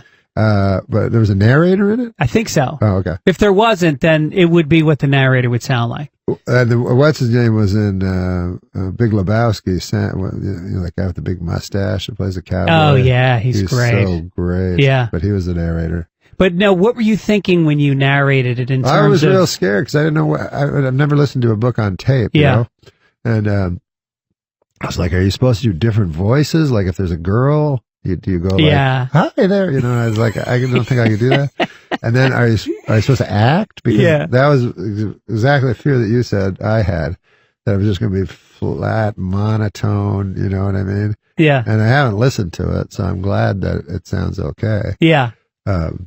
Because they said like an actor, I said, well, that's going to be ridiculous if people get it. Yeah. You know, and it's my life and it's an actor. Right. You know? So I have to do it. But, you know, Spade said, like, it doesn't count for your sales, so it kind of hurts you. But then they say, well, people that read books, people that listen to books don't read them all, you know what I mean? And that's their lifestyle, is listening to books. Which I've never gotten into, but my friends do. I like it because, especially if it's read by the author, because then I don't like it when it's read by an actor, because then I feel like I'm the third guy to ingest the material. Oh, that makes sense, yeah. But if it's the author, then So, because also I would be interested in hearing how they sound. Oh, you know what? If it's You're on my audiobook. Okay. What? You're on my audiobook. I did a book, and it was called Dear Mrs. Fitzsimmons, Tales of Redemption from an Irish Mailbox. And it was letters that my mother had received my whole life when I was in trouble. Oh. You know, like it was cool. police reports and teacher thing. And I had celebrities read the different letters, and you read one of them when you did my podcast. You're on my audiobook. God, you just tricked me into... Yeah. I remember that. Yeah, you had me read something, but I don't think you told me what it was for. No, I just told you to read it. That's hilarious. But you had a guy reading on yours. Signing releases or anything? Yeah, I know. We got a release. Yep, we got the release. I think maybe your head was somewhere else. I think Ben Hoffman was with you. I sign anything, you know what I mean? Yeah. Like you go to a show and they just tell you to sign something. Yeah. Like Brian Regan had a funny thing about I could buy a house, you know?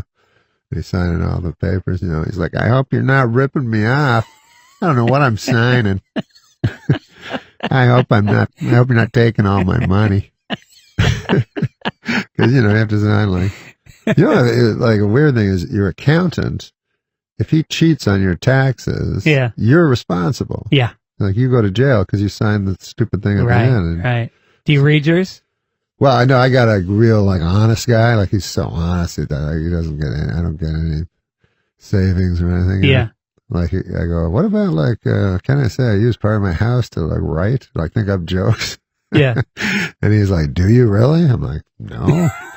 So he's like, no, you can't. I'm like, no, but I do. Yes, I meant to say yes. And he's like, you said no. So I blew it. I should have said yes. Yeah. But yeah, so it's good that he's super honest. It is amazing what you can write off as a writer performer. Yeah. You know, my accountant's like, write anything. He could like every meal, right? Every meal, and then when I go on I went to Spain on vacation with my family. Yeah. But I did a gig. Some guy emailed me and he's like, "Hey, I hear you're coming to Barcelona, and I'm a show producer. You want to do a show in a bar?"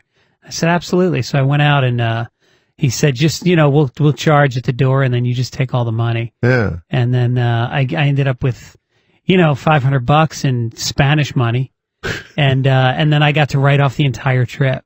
Wow. Yeah. The whole trip. Well, I think 1/5. I guess my part 1/5. Yeah. Yeah. That's incredible. 1/4 four people in the family. So let's talk about the book. It's called Based on a True Story. Oh yeah, and you listened to it. I listened to it. Yeah, and I really kind of afraid of listening to it. I don't want to blow smoke up your ass, but it is just it's so smartly constructed. Smartly. Oh, see, I like when you try to compliment somebody on being smart and you sound like a fucking idiot. I think that's a word. It's smartly constructed. I like I like the way you create this. It's like what's his name who drove to Vegas? The Rolling Egan? Stone? No, the Rolling Stone. Oh, Hunter writer. S. Thompson. Yeah, it's got got some Hunter S. Thompson in it. It's very influenced by Hunter S. Thompson. Yeah. And Adam Egan, who I know, who you just torture in the book. Yeah. Adam is the manager of the Comedy Store, or the world famous Comedy Store in Hollywood. And what made you decide to just make him your patsy in this book? Well, he's a really good guy. And then when I did this video podcast they wanted me to do, and I said I should get a sidekick, like just pretend it's a talk show. Yeah. And but I didn't want I wanted to make the host sidekick relationship like just way magnified, to what it was with Carson and Ed McMahon. So just a guy I could pile onto, and I didn't want any blowback, so I didn't want to get a comic that would, joke back at me. Right. So I did the podcast with him, and it turned out to be perfect. Yeah, I saw an episode where you're supposed to do an ad for the Man Grape, and you and you just by the end it would convince anybody not to buy a Man Grape. Yeah, well, I made no money for it, so I was like, kind of like, I have to do ads, like. But yeah. So, but it was in a kind of a self-fulfilling thing. Like in the second episode we did a little comedy bit where I said, we got some letters from people, comments. And they're pretty good for the most part. And then I read them, and it'd be like, this guy says, because the first show was me and Super Dave. This guy says, it was great to see Norm and Super Dave, two comic heavyweights, sparring together, lose the douchebag. And so the second one was like, I love the show, everybody was great, but lose cunt face. And so, anyways, it became self-fulfilling, and then everybody started actually doing it. And so I kind of felt sorry for Adam. He's like, every week I read these messages, and they're just all, now my nickname is Cunt Face, like on the message boards. And he's just this sweet guy. He's like the most sincere guy in the world. No, yeah, he's very, very earnest and sweet. So yeah, I asked him, I said, I want to have a guy that's dumber than me in the book. You're right. So I was like, I want it to be like Gleason and Art Carney. Right. So he said he'd do it. And I said, you're actually smarter than me, because I always thought Art Carney was smarter than Jackie Gleason and the Honeymooners. Yeah, right. Because he knew that none of these schemes were going to work out. Right. He was just satisfied with being a sewer worker. Like, he worked with shit. And like, the only jokes, it was a super clean show, but once in a while they do a shit joke about like working ankle deep in shit, like and having his lunch in the shit. But anyways, that was my idea, was to have a guy that I could just the dumbest guy ever in the book.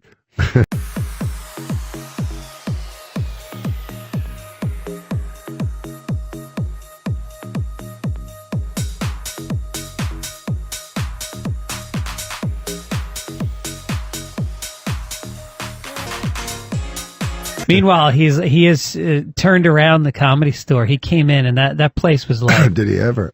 I mean, nobody would work there. I mean, I didn't work there. It was just it was chaos. Well, apparently the guy that books people, whatever, yeah, it was very unpopular. Right. Before. Now that's what Adam does. He was the manager, but now he decides who goes. He says it's torture for him because he's so sweet. Right. And everyone's coming up to him. Yeah. But yeah, he gets guys to come, because every time he's with me and there's, Spade's there, he's like handing me, I'm Adam, if you ever want to come and work out. And then people do, like Spade started to, Yep. And so, yeah, he did turn it around. And now it's packed every night. Every show is sold out. It's amazing. Speaking of which. He never made any money for it, though. No, he needs to make some money. He didn't get rewarded for it. I know. He's got to figure that one out. I got him some money for the podcast. Oh, you did? Yeah, because I do it for free. Yeah. And then so I said, just, give Adam, you get some, $500 a show or something like that. That's good. Yeah. Yeah, I know. He was saying you guys are going to start doing it again. He's like, I hope we do. I hope Norm gets his shit together because I want the money. Yeah. It's good kern for him. Hi, Norm. Norm. We did it. We did it. Yeah, we did it. Yeah, nice to finally meet you. Hi, Norm. Nice to meet you finally. Come have a seat. In. This is Bobby. You're right. You're in the comfy chair. Yeah, we're going to give you the comfier chair. Which is that? That's that one with the FS1 pillow. You can take that. No, really? Oh, yeah. I can take the pillow? Take it. If you want it. Of course. You think we're keeping any of this? We're going to burn this down. I always thought I should have stolen stuff from SNL. Yeah. You know, I took no pictures. I wrote this book, and they're like, hey, you got any pictures? I go, I got nothing. Because it was before you could take pictures with your phone. So you would have to have a camera. Yeah, like an actual camera. Yeah. And then go get it developed at like the CVS. Yes. Yeah, and the guy takes it through a curtain, some Asian guy. And yeah. You're like, when does that come back? I was like, it'll be back in a week. But it was exciting, though, back then. You'd come back. If you're interested, we figured you might be interested. Oh, yeah. In this, especially this one. I mean, that's comedy, but this is also, that's a little piece of our history there. Yes, sir. Well, Snowbird, she starts with, which is the only song I know. And then why the does last Anne song. Murray not have a residency in Vegas? Could yes, she not sell right? out? She should Maybe be on able Fremont? to, right. Or even Fremont. But even, what's that place the other people do it? Oh. That town? Branson, yeah, Missouri. Branson. Yeah, right. Anne Murray. Yeah. Anne Murray must have a following. Yeah, she would be good there. You know, Gordon Lightfoot is just... He's hanging on by a thread. That's for sure. Yeah, he still does his Massey Hall thing every Yeah, year. yeah. And I don't think it's... I think it's a little shaky now. But what a writer that guy was. You know, Oh, yeah. when I first heard that wreck of the Edmund Fitzgerald, I thought it was from 1700. Right. It turned out it was from 1975. I'm like, what? I know. Exactly. But the lines in that song are like, oh my It's God. incredible. Where It does holds God up. go when the something? Yeah, something. I heard Burton Cummings. Fitzgerald. I heard Burton Cummings do a hilarious thing. It was he did an impression. You know, he had such a great voice, Burton Cummings. Oh, yeah. But anyways, he just ragged on Gordon Lightfoot. And then he did an impression of Gordon Lightfoot doing Maggie May. Oh, really? And he's like, how does Maggie May go again? What's the line in Maggie? What's one line in Maggie May? Hey there, Maggie, I wish I had something to say to you. Yeah, you can sing it. It's late Hey September. there, Maggie, I wish I had something to say to you. It's late Hey, you. September. So it's like super non-sexy. And Don't worry about this. Just keep your... oh, I get my coffee? Yeah, Maybe I... Take this Oh, home. this is all right? And you Okay. can... All right, buddy. All right. We're fine. So I'm just Just sitting hold here on with to your that. record. No, you're actually promoting Why don't an I old promote Anne this? Murray record. Sales have been dropping a little. Okay. She's beautiful, though. Yeah. Didn't she do a duet with Kenny Rogers? Did she do a duet with I don't Kenny know Rogers? about that one. I can't remember. She did a duet with someone. She's got a good head of hair, though. Yeah. Does she ever, huh? She's a handsome woman. Handsome woman, good golfer. She's a handsome She's golfer. a good she's like a scratch golfer, apparently. My friend was at, she's a girl, and she was at some guy's house. So anyways, the guy is a secret gay guy, and then the woman is a secret woman liker.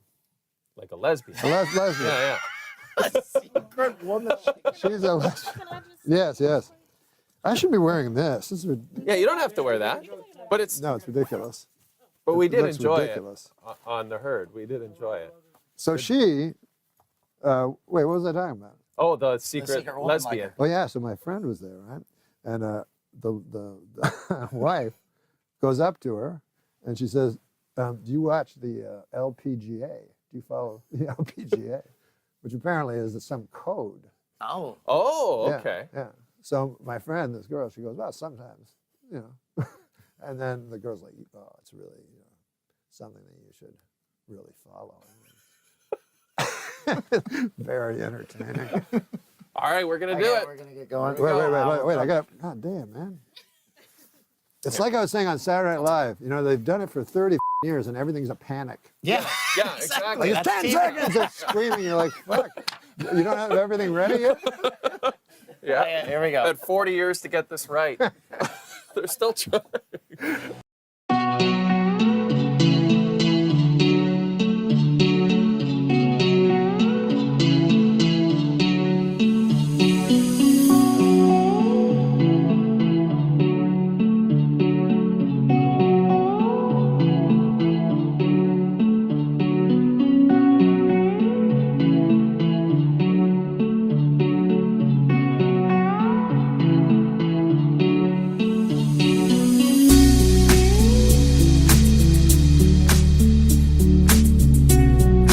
But what I want to tell you is this. With all your wealth and your success, and this is serious from the heart, you know, you got to remember, this is a saying I made up. And when I say, you know, I used to make jokes at 12:30 about him being gay, that's absolutely ridiculous. But when we were starting out, I will tell you one story about Andy. No, what I do is I've decided to become a kind of a social observer. You know me, I like to make jokes about hats. But there's right here, there's a new strain of swine flu that could turn into a pandemic. Like, I don't know much about science, you know? I don't pretend to be a epidemiologist. Sometimes I do, but you know, that's when I've had a little whiskey. Yeah. But I do know this, a word cannot be good when it's a combination of panic and epidemic. So how'd this... Look, we're reading your resume. It says here your last gainful employment was trying to assassinate a sitting president. That doesn't go good down here. We run a kind of a mom and pop operation. Also, look at that guy, man. Good Lord, I'd like to, whatever.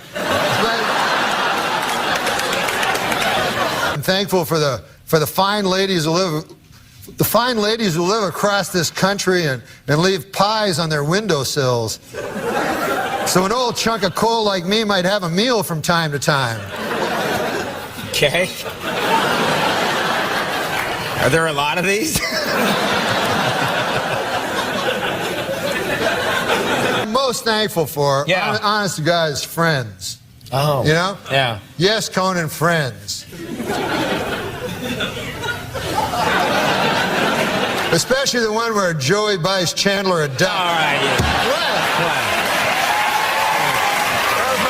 Oh. Hey, I'm thankful that this year the police finally solved the baffling murder of Bob Hope.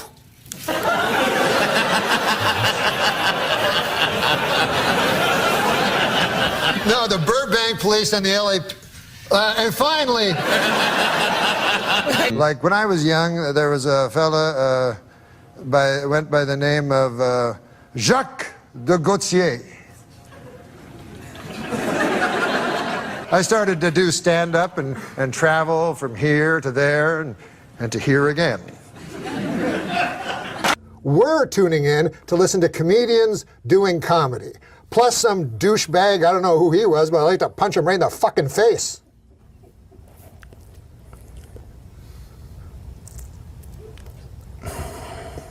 I'm not an actor and I'm not a comedian. This guy says your face looks like a cunt. I met you underneath the Queensboro Bridge. You at the time were jerking off punks for $15 a man. My whole family's watching, man. My grandmother. Your family doesn't know that when you were a young man, you used to jerk off punks for $15 a man?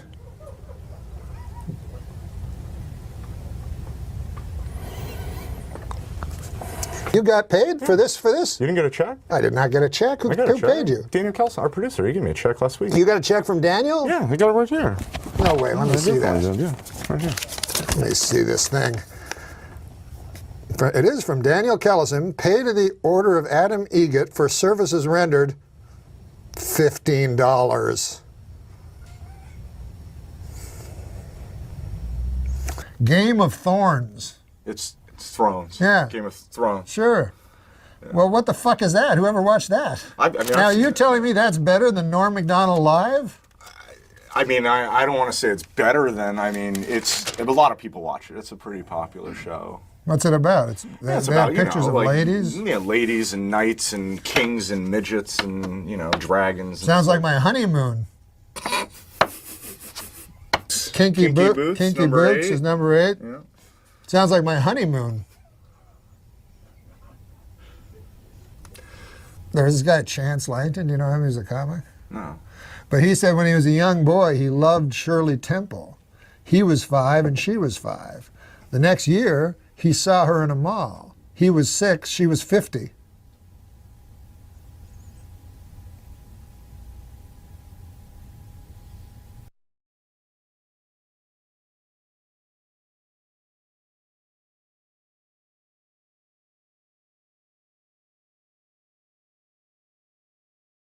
And his descriptions of the food. Look it.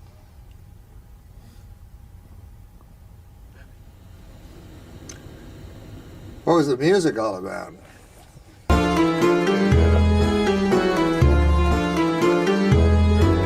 I just put that there.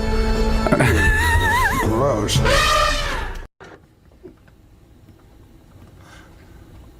kind of sandwich was that? Pastrami or? I feel like an elephant is not fat. Well, it's so isolated, you see, because there is another sister that lives there. A leper.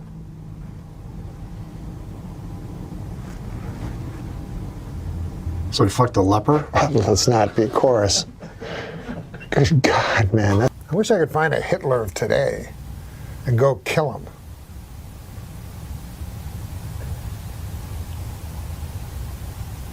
By the way, I saw that film that you recommended me, that you called a fantasy, Shoah.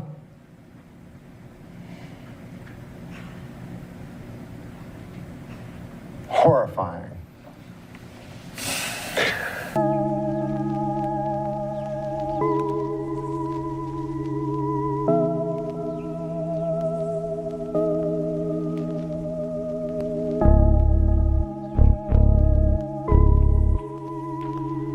I had a question I wanted to ask you about your comedy.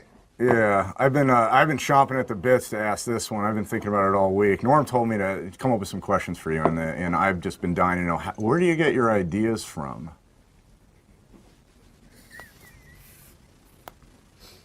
Well, I mean...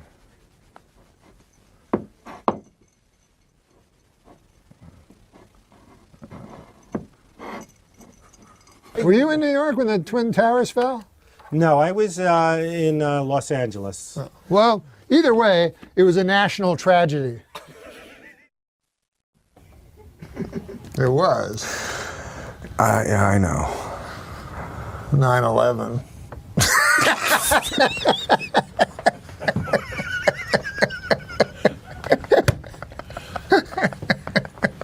We're going to go to hell.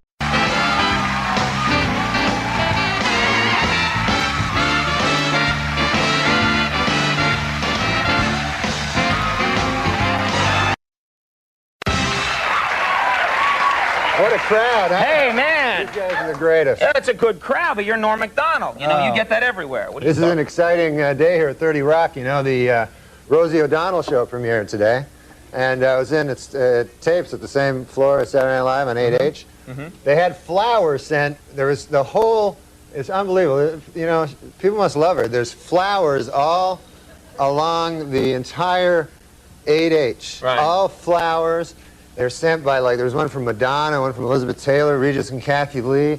Never seen so many flowers. It was, I didn't even realize you could eat flowers. I didn't even know that.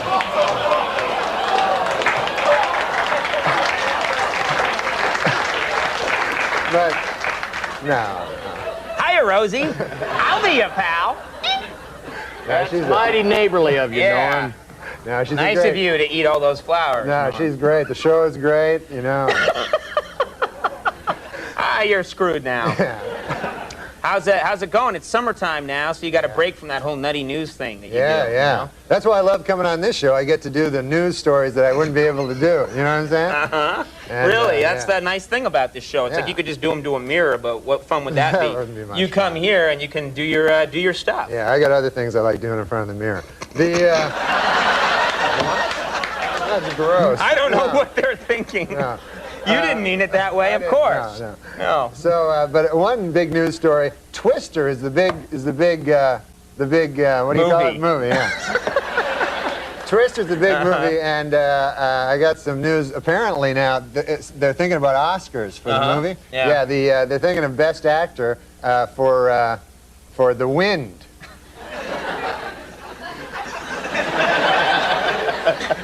Before the show, you said that stunk. Yeah. Yeah, you were right. I did.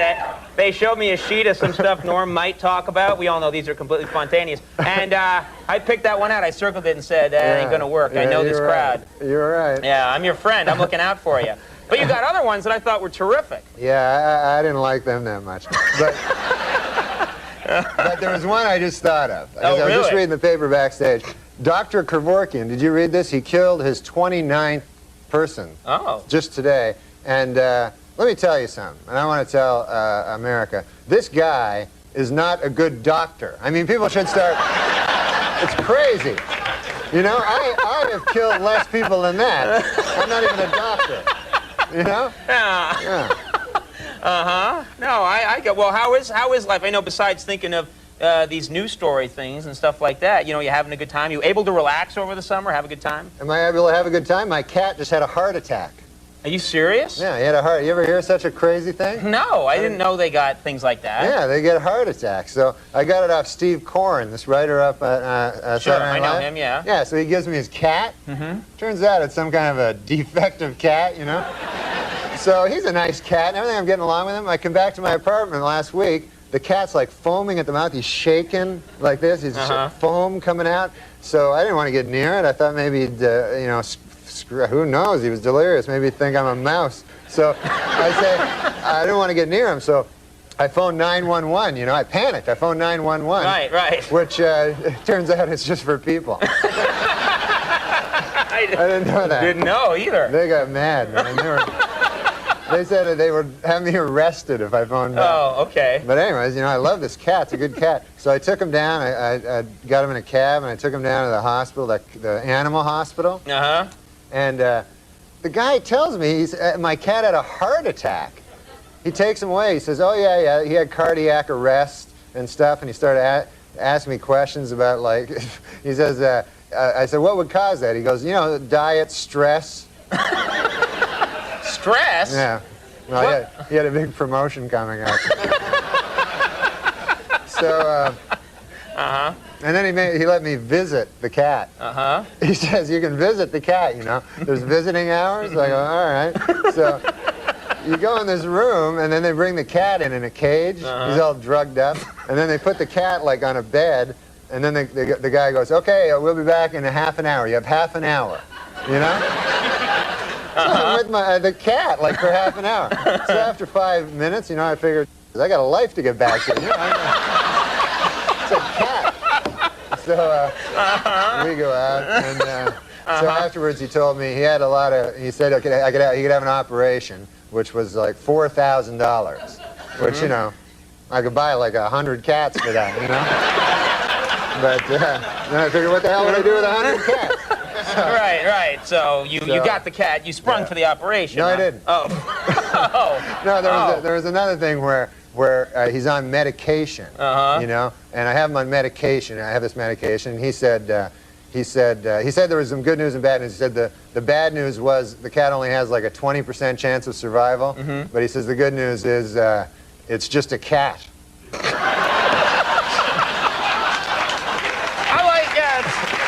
He's a bad doctor. He's a bad doctor, too. Can you hang on 1 second? Yeah. We're going to take a break, folks. We'll be back with more Norm Macdonald. But first, this message from Coca-Cola. After a long day of carrying the Olympic torch, nothing relieves your thirst like an ice-cold Coca-Cola. Right, Oldie Olson?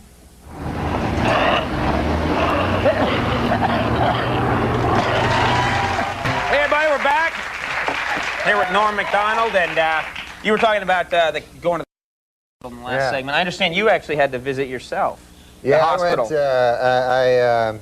What happened was on the show, on the Saturday Night Live show.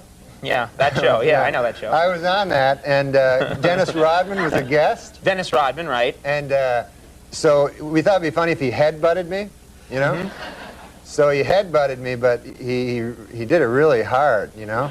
Do we have a? I think actually someone supplied the clip. This is you're not. Yeah, that really. You heard that? You hear that dull thud of like skull on skull. Yeah, it really. Yeah, and I don't have like a strong head. I haven't been working it out lately. Really? But he has like an athlete's head, you know. But no, beforehand he said, like I said, hey, don't hit me with your head, or no, you know, don't really hit me. And he goes, no, Al. He goes, he had this thing where he was going to put his thumbs, and as soon as he touched my thumbs, I go back. And then he got all excited and headbutted me. So, like... So did you feel like pull the thumbs back and then real head was coming at you? And so I like blacked out for like a minute. And then the next day I had this huge headache. So I thought I was going to die, you know? And so I went to the hospital. I went to I don't want to say the hospital, but I went to this hospital and to emergency, you know? And they're all like, they're the craziest guys in emergency. All like crack. Everybody's on crack. You know? Every emergency is a guy on crack. Yeah. So I went in and they go like, hey, how much crack did you have, you know? And I go, I'm not on crack. And they go, what happened? I go, Dennis Rodman headbutted me. On the TV. He headbutted me on the TV. So they go, yeah. Right. How much crack, Yeah. So what happened? Anything wrong?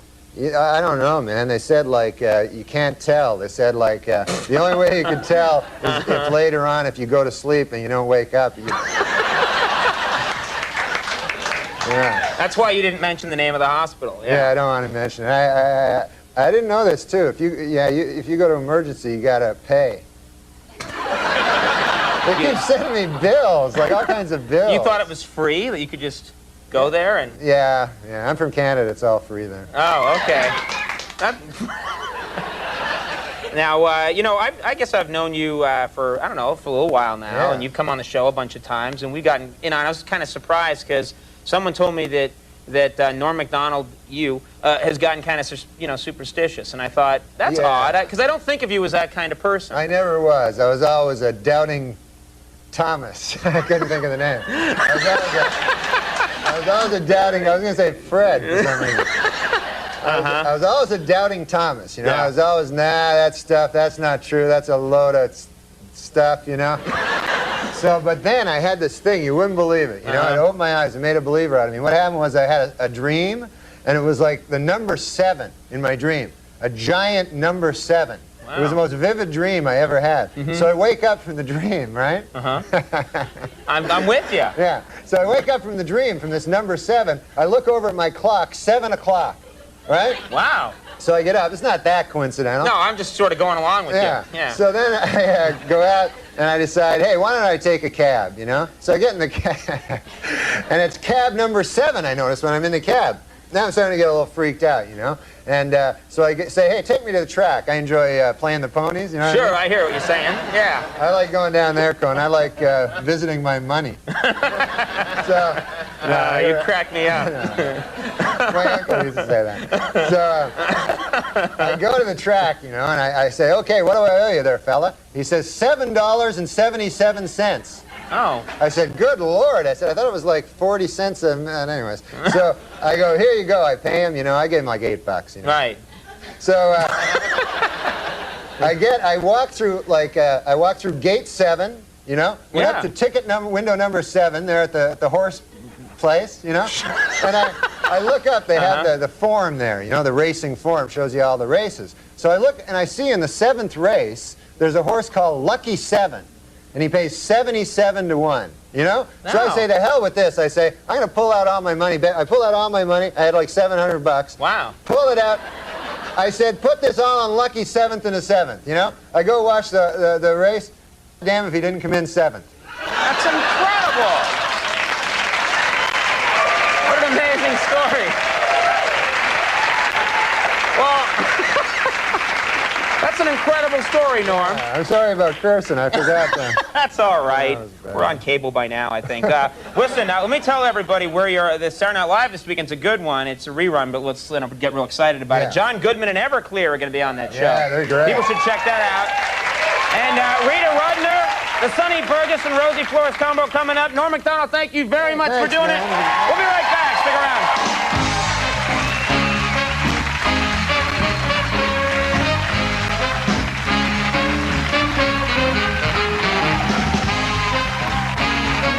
Because I was on Who Wants to Be a Millionaire? Who Wants to Be a Millionaire? Yeah. And that was my charity, right? And so I won $500,000. And Hole in the Wall gang? Hole in the Wall gang. Yeah. But I didn't tell them.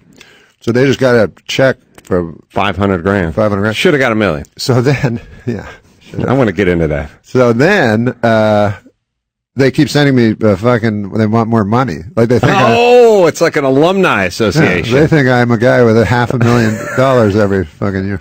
So I'm like, no, I don't have $500,000. Yeah, this Norm Macdonald, he must be some sort of shipping magnate or something. Exactly. I've never heard of him, but he evidently has very deep pockets and loves homeless children, so we should just keep hitting him up for money. That's exactly it. He was going to meet me, so he's my hero, kind of. I love that. Newman's your hero? Well, I love all his movies, and I love how he's conducted his life. Oh, boy, do I have a documentary for you. Really? Yeah. The one you made? Yeah, it's all about his racing life. Oh, that's awesome, because, I love that, I don't know how old he was, but he was 40 or something. You know, he was, when he started racing. Yeah, late 40s. Became one of the best four-time national drivers. Champion. Amazing. I got 2 of his championship cars 100 feet from here. And he's by all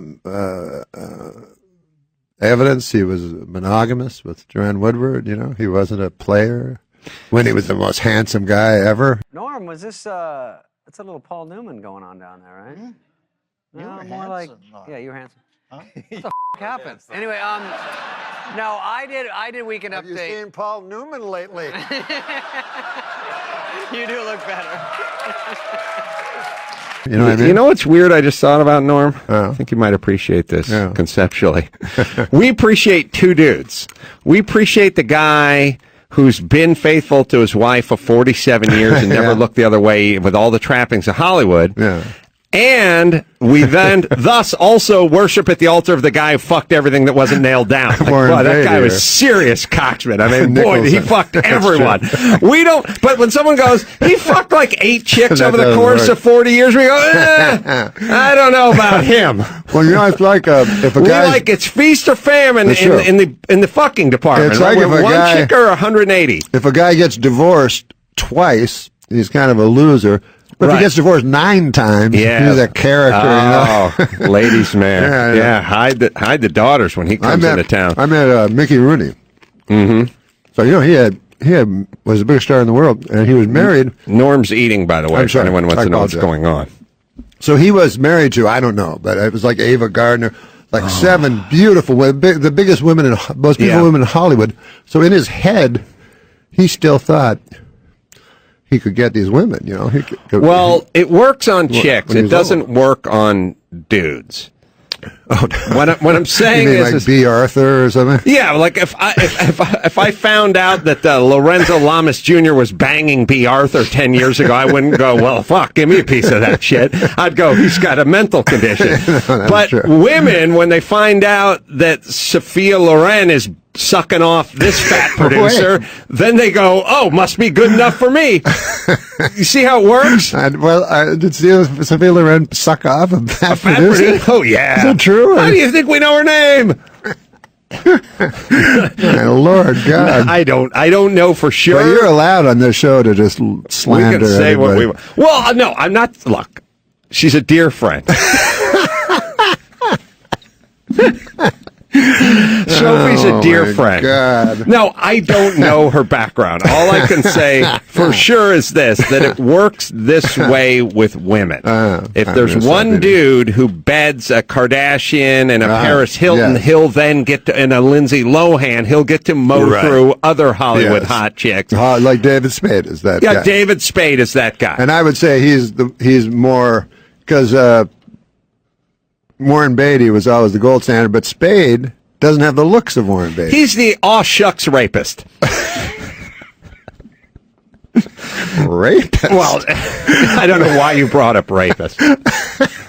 My Lord. No, what God. I'm saying is Spade has quietly mowed through the entire bevy of blondes in this town, but he does it in a sort of unassuming way. Yeah, Spade is an interesting character because he's outside of Hollywood. He makes fun of it, and yet he's deeply inside of Hollywood. Balls deep, a lot. Yeah, many would argue. No, but he'll be on red carpets, and I went out with him one time. He's like, "Let's go to a bar." We go to a fucking bar, and then people let us in, which is horrible. Like past everybody, right? You go, let those guys in. Yeah, there goes Spade and his bodyguards. His haggard bodyguard. He's haggard as that. So I've never seen a picture of George Harrison not haggard. He's somewhere, he's be-haggard. He's like beleaguered and haggard. Like he's haggard with a beleaguered Be-haggard? thought. Yeah. How about the fact that George Harrison, hold on, we got to get back to this. Yeah. How about the fact that he just got done beating cancer and a mad person broke into his estate and stabbed him repeatedly? I forgot about that. Jesus Christ, that's bad luck. Did anyone think that maybe hanging with the Dalai Lama isn't what it's cracked up to be, like in terms of karma? How do you get into those? Like, remember that guy was going to jump over and to rape Steven Spielberg, and right? Duct tape his mouth. I don't know why you're so fixated on rape. But continue. That's what I'm saying. I'm just playing up here, baby. It seems easier. It's that kind of thing where it's like, what happened? Well, George Clooney was in Toronto shooting for 3 weeks, and a woman moved into his house. It's like. It seems a little casual considering there's walls and security cameras and alarm systems, but Letterman would come home and there'd be a lady that thought he was his wife. Waiting in bed. And then he only fucked her twice. Oh, my Lord. I have a stalker. Get this. My stalker. 60, you have a stalker? Yeah. Well, hold on a second. 68-year-old lady. All right, so you and David Spade are walking into a bar. Okay. Mm-hmm. Oh, I was saying that? Yeah. So we go into the bar. So it's packed with people, and I don't like a lot of people now. And then you get a little fucking plastic drink, and you drink it, and then Spade goes, "Let's get out of here." And I'm like, what? And I don't even want to be there. And, you're an inch from somebody's face. And so then we go to another bar. He does the exact same thing. Right. Let's get out of here. So he just goes places and exits. But I think there's a power. I think there's a certain power in leaving. Yeah, I guess there is. Yeah. But with women, he plays the long game. Like he's always texting them. He doesn't bed them the night he meets them. Mm-mm.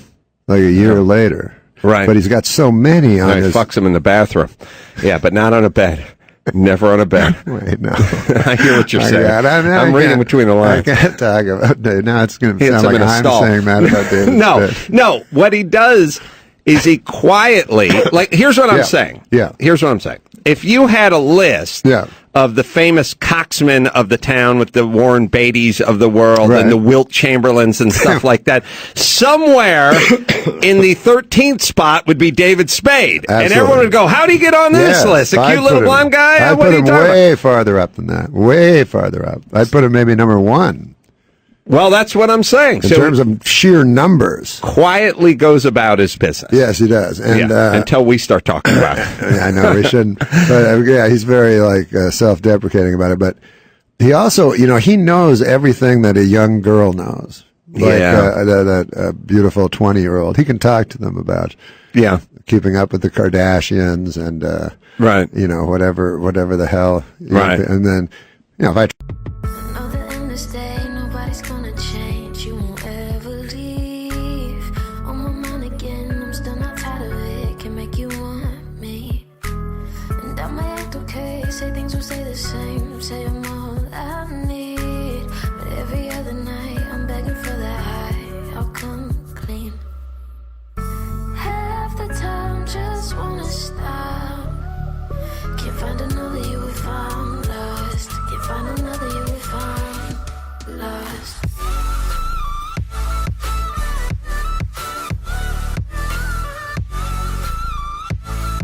The press would be great. Tim Russer, right? Yeah, you and Tim. Me and Tim would be a great... Load of laughs. You guys lost me.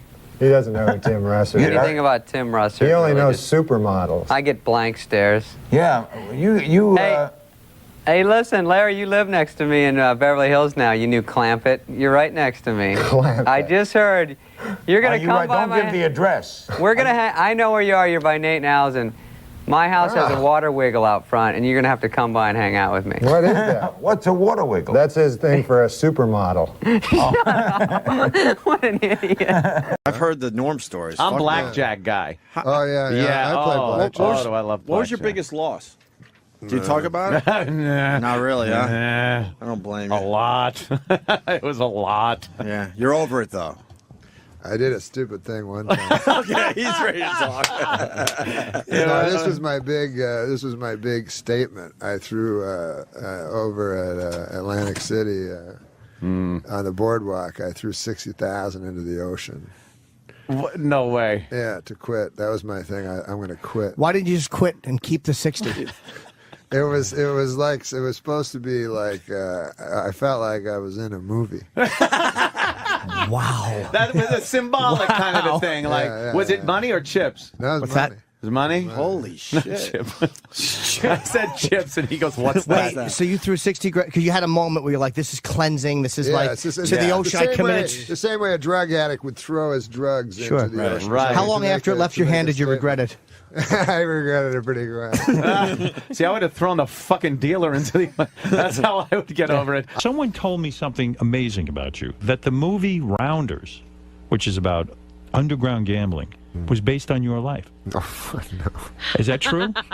That they followed you around? No one told I didn't you say that. I did. I got that information. I know that guy who wrote it likes Is Norm. that in my Wikipedia? You know, Brian Koppelman likes you, the and writer that of he that. followed Norm around, and Norm would go play poker at a lot of In these the middle of underground the couples night, in the yeah. middle of the night. That's true. And it's actually a documentary on Norm's life. No, it's not. It is. But I would go to the same club where it was where they did Rounders, and this was before Rounders. Yeah. Why would you play poker? When I was a kid, I played backgammon. I was good at backgammon. But why would you play poker at an underground club when you could go to, let's say, Vegas or Atlantic City and play poker? Why would you go underground? What is the I was appeal? only a little kid. I was just a kid. Oh, you were a kid. And Oh, I one thought is, you... well, no, but one is 2 blocks away in Manhattan. You know, Oh, I see.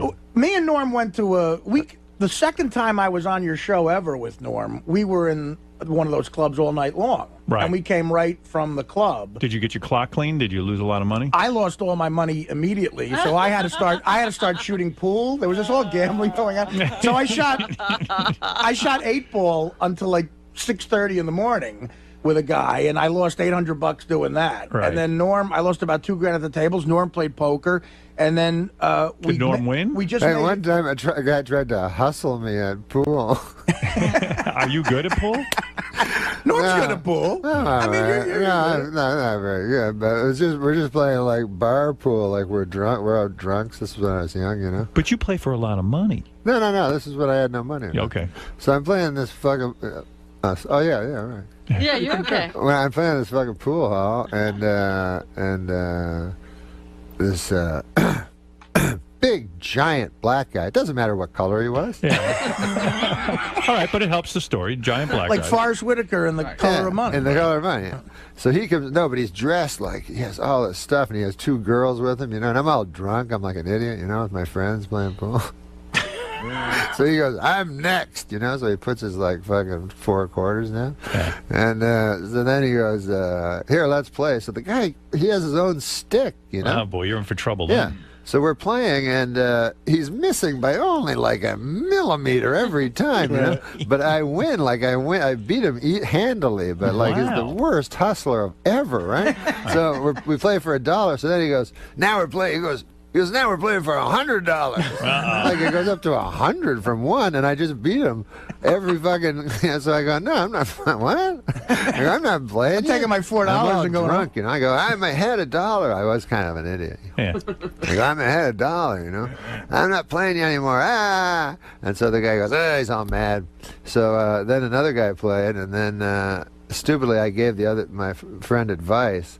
And then the big giant guy hit me with the cue across my head. What? And I looked up, and the cue stick was right in my head, and he goes, I break people's bones for a living, motherfucker. Why? Oh, whoa, you're kidding me. Yeah, that was He my sounds story. like Football Williams, that guy. I was like that. Oh. But Norm, So that was my story about my Norm, pool hustling days. You should keep that one to yourself, the pool hustling story. But Norm, shouldn't tell that on radio. Yeah. But Norm, I don't understand something. You go to these underground clubs and you play these cards, and it's a lot of money. You're talking about a couple of grand, right? You're talking about maybe I lost 20, a couple of grand. You're talking 20. Got 160 million. It's like, you're talking about. It's like when Johnny Carson tried to be like, "What's a loaf of bread cost nowadays? Is this crazy?" No, I'm saying I got news for you. It's like $2,000. It's like $2,000. I wouldn't gamble $100. Yeah, but he's not a gambler. I've seen Howard get mad over $10. I don't like to gamble. I find it insulting. That, in other words, I find making money, is a very, especially where I grew up, is a very hard thing for a lot of people, and it's a tough thing. And to just piss it away in a gambling situation, my old man felt the same way. Offends me. My father would think that too. Right, but you play for big bucks, right? I mean, 20, 30 grand a clip, right? I'm trying my best. Well, you don't remember what happened with this place when we were there all night. Yeah, tell the truth. And we were there. I don't know what Norm played that night. He was playing all night. I lost 2,000 myself, Right. But so we came here and Norm accidentally said the name of the place. Oh fuck! Do you remember that, Norm? Yes, because the guy did not care for that. A guy called up and said, "Yeah, listen, Norma." Like later in the afternoon, he said, "Listen, we appreciate you coming here, but we don't have a fucking publicity department. We're not looking for customers. Not looking for that." Can I say the name of the place? It's not The there. Mayfair. No, don't say. It's not there anymore. The Mayfair. It's not there they anymore. closed. No, it's a famous place now. The Mayfair. Yeah. But Norm, I think Howard's right in the sense that guy Koppelman, who wrote Rounders, he's a good guy. I know him too. Yeah. He likes you. No, he and was there sort all of the hung time. around. Yeah, he played at where. Well, why couldn't it be his own story if he was there? I might be involved. I knew a guy that was in the movie, Joey Bagels. Yeah, what I hear is that it was based on you. Legitimately, he would watch Norm while he played. Is it true you're betting English Premier League soccer or some sort of weird? I have bet soccer. That's not a lot of fun because no, it doesn't sound like 90 minutes. 20 minutes into it, you're down 1-0. You're in a lot of trouble. Right. The chance of them tying it up, let alone winning, they only have 70 minutes left. So what other stuff did you wager on? I wagered on. Is that the weirdest? You bet on tennis? Oh yeah, I bet tennis. Golf? Obviously golf. Yeah, I bet everything. What do you do? What's your strategy for golf? I made a lot of money betting against Tiger when he was. They had a weird bet in Vegas for a while when Tiger was so dominant. It was anybody but Tiger.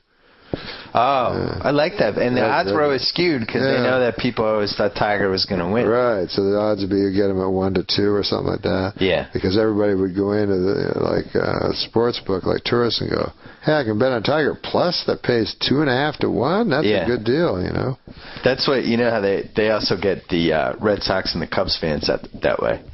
Oh, it's like if Daniel goes to Vegas. He's got some family member or something saying, "Hey, when you're there, can you put 20 in the Red Sox for me?" Yeah. Those are the two teams that everybody does that for. So they jack the odds really low. And also the other. How do they know which team is going to play? Because they know which team's going to show up. Their goal with the futures. Oh, you mean not if they're playing each other, but no, yeah, the future, the World Series. Oh yeah. Yeah, put 20 in. Oh yeah, of course, the odds would be low. Yeah. And the other team they do that with, the Lakers. Right. Because you get so much people driving in from Los Angeles to Vegas, so they know they can skew the odds. Yeah, that makes basically sense. toward the Lakers. Hey, what about this? What if I always wondered this. When you drive from Vegas from Los Angeles to Las Vegas. Yeah, usually. And then there's that thing where you hit the Vegas border. Yeah. And it's a casino, right? I don't know what that town's called, but as soon as you cross. It's that town. It's like for people who have such bad gambling problems, they can't wait to get to Las Vegas. I got to pull off now and bet. I can't. But don't you think it's happened where a person has flown in from some former country, got to L.A., driven, seen that, figured it was Vegas. Oh, and just spent the weekend there? Yeah, and then came home. Does that have a rock in the name? It's like something rock or rock something. Yeah, it is rock something. Red Rock or Little Rock, Arkansas? Oh, my God. Explain to me. Daniel's not exactly Watson over here. Norm was on my late night show and always an amazing guest and some of my favorite moments. And he's in the makeup room getting made up. And, the band's playing. I'm about to go out and start the show. But I go in just to say, hey, to Norm. And what I want to do is make sure, I like to get in sync with people a little beforehand, just make sure that, we're both on the same page, get a good groove going. So I go in, the band's playing, and Norm's always grinning like, hey, Norm, good to see you. And he's like, hey, can you back out of the way? I'm trying to see the television set. Can you back up there, Conan? And the TV's on. And so I sort of back out of the way, and I realize he's watching some college basketball game, and he's watching it. It's towards the end of the game, and all this. And I go like, okay, well, anyway, good. And he goes, can you be quiet? Quiet. Hold on a sec. And then someone scores a basket, and he goes, and the game's over, and he goes like, fuck. And I'm like, what? And he went, I just lost a lot of money. My whole dirty work. Yeah. Everything I made on dirty work is gone. and I went, oh, and he went, oh, I'm in a terrible mood. And I went, okay. And then someone with a headset said, Conan, it's time to go on. And I went, I'll see you out there. And he's like, 30 seconds. Fuck you. You came in and jinxed me. You jinxed me. I'm going to fuck up your show. I'm doing a show with the jinx. You going to jinx my set? What's the most you ever bet on a sporting event? Oh, my God. I don't know, probably 100,000 or something like that. Wait, what game? It was actually the worst beat of the century. It was pretty bad. The Mets, I had the over, which I think was 7, and no, 6.5. I'm sorry, it was 6.5, and the game was tied 2-2. And I think Ventura was the batter. Wait, the Grand Slam? Yeah, the one run Grand Slam. You know that one? Yeah. It was tragic. And I remember Costas at the time because it was just bedlam, and he goes, "I don't think those will count," And I'm like, "Oh, Costas must have." He had the under. He must have. He was pretty happy about it. But did you bet with Artie Lang when you would hang out with him? Yeah. Artie and I bet a lot together. We enabled each other. People often say that if you play a round of golf with somebody, you can find everything you need to know about a guy. If I said, could you find out that same amount of information as to how competitive, does he cheat? Fun guy, does he have beers, smoke cigars? Could you have that same kind of feeling about a guy playing poker? Well, not as much because, lying's part of the game and so forth. Golf, I completely agree with you. You can find out. When I play out. golf, I count every stroke, and it maddens me, when people don't. What got you interested? I read a thing in Golf Digest once. Actually, it was Jack Nicklaus, Gerald Ford, and Jimmy. What's his name? Clinton were playing a round of golf, and it was really funny because Clinton, allegedly a scratch player, just cheated the whole time. And so, he'd be in the woods and everything, and he was one of these guys who'd get up on the green and then start counting after, give me a birdie, give me a bogey or whatever. And the other guys were just fuming about it, I did not cheat. I did not.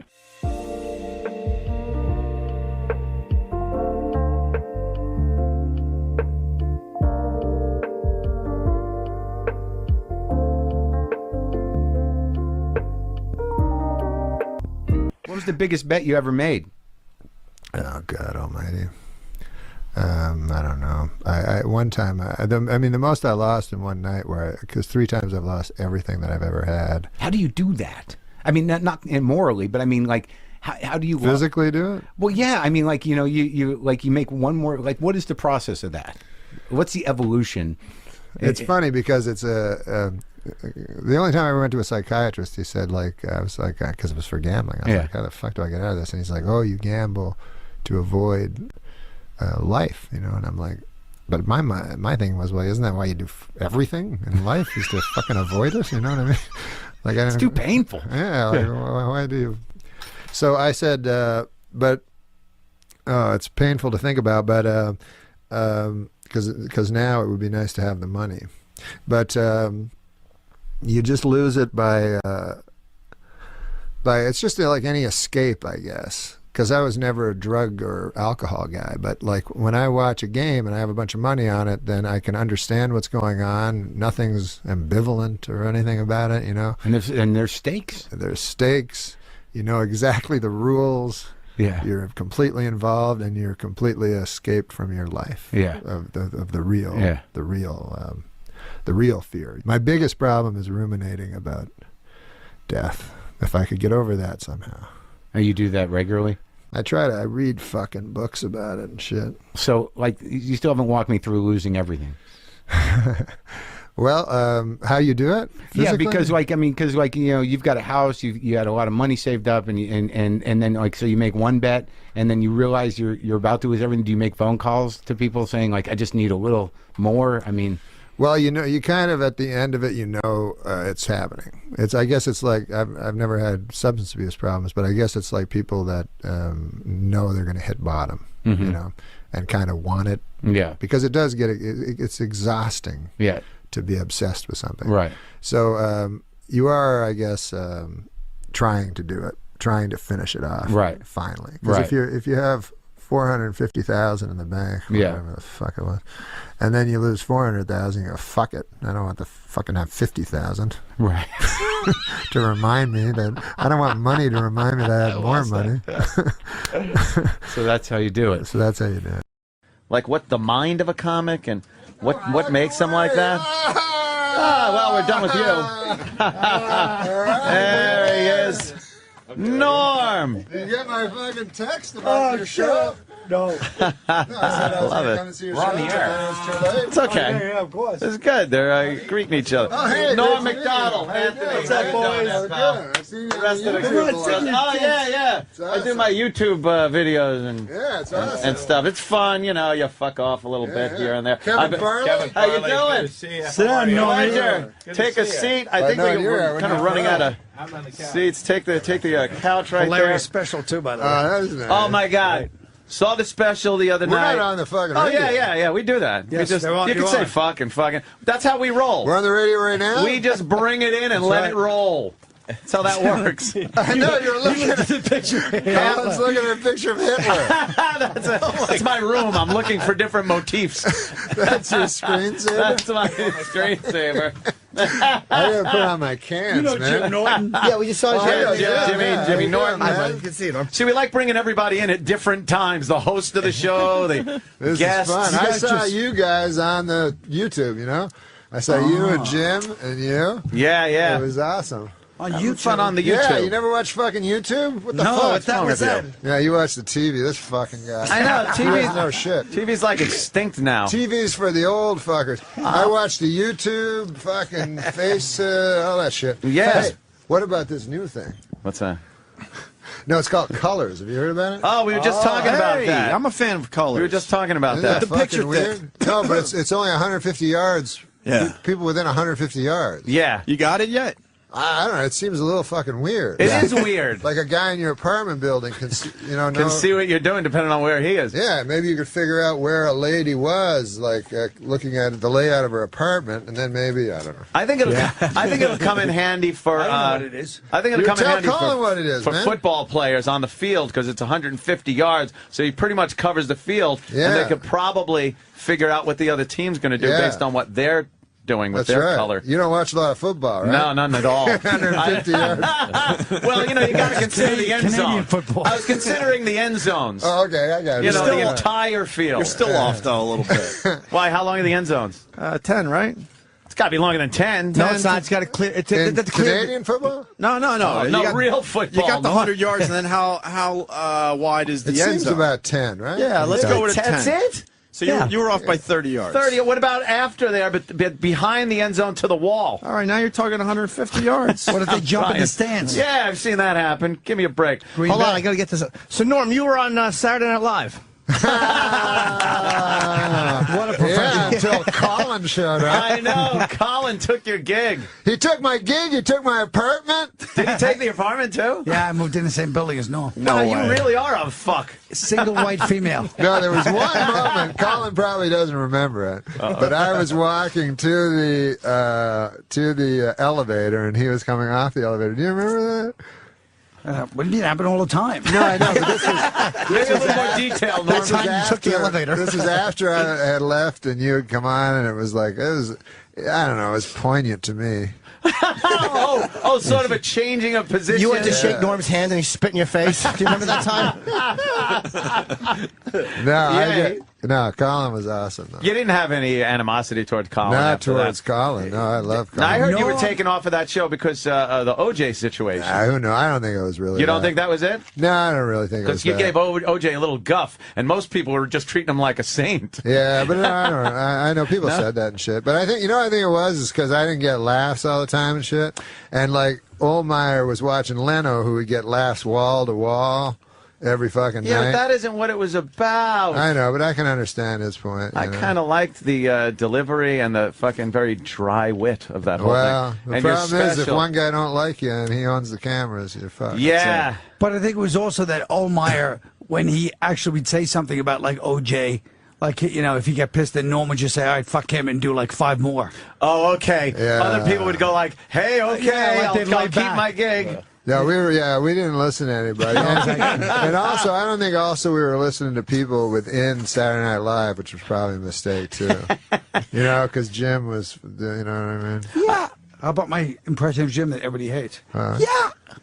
I hate it, too. How could they hate that? It's great. It's right on the money. I don't even know who it is. It sounds like him. It's perfect. Hey, man, who got a comedy award? Anybody here? Damn, I think one person did. Huh? Who? You? I'm saying the Comedy Awards was a big... No, the Comedy Awards. You don't know about the Comedy Awards? It was a big event the other night. Big event. Well, I wasn't there. The Lifetime Achievement Award, Tina Fey, I think. No, Eddie.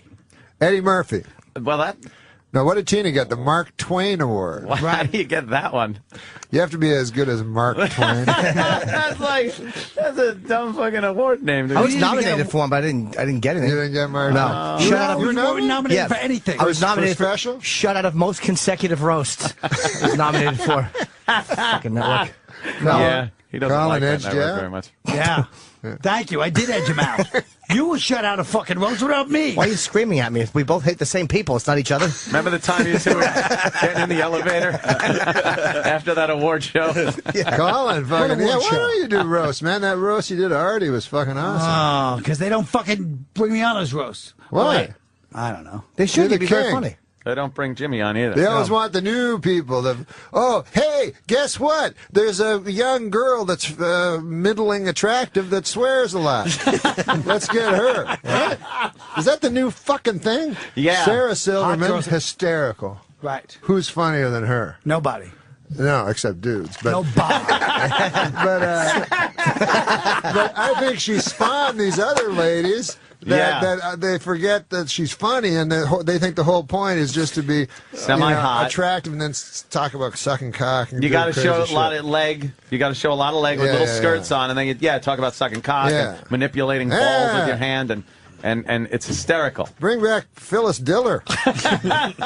Some ugly old bag. Rosemary. Rosemary. Those are the funny ladies. Wow. Whoa, that is old. The funny ladies always used to be ugly old bags. Or Roseanne, you know what I mean? Or, no one was funny. When they would have a comedian on, What's My Line or something like that, a comedian. They never called comedians. Now a chick can be called a comedian, but it was always a very funny, whenever I'm at a club and I hear, let's give it up for a very funny comedian, I'm like, oh, it's time to take a piss. Time to take a fucking piss. I tell you, man, you guys got to get this tape. I don't know if I ever show you this tape, but...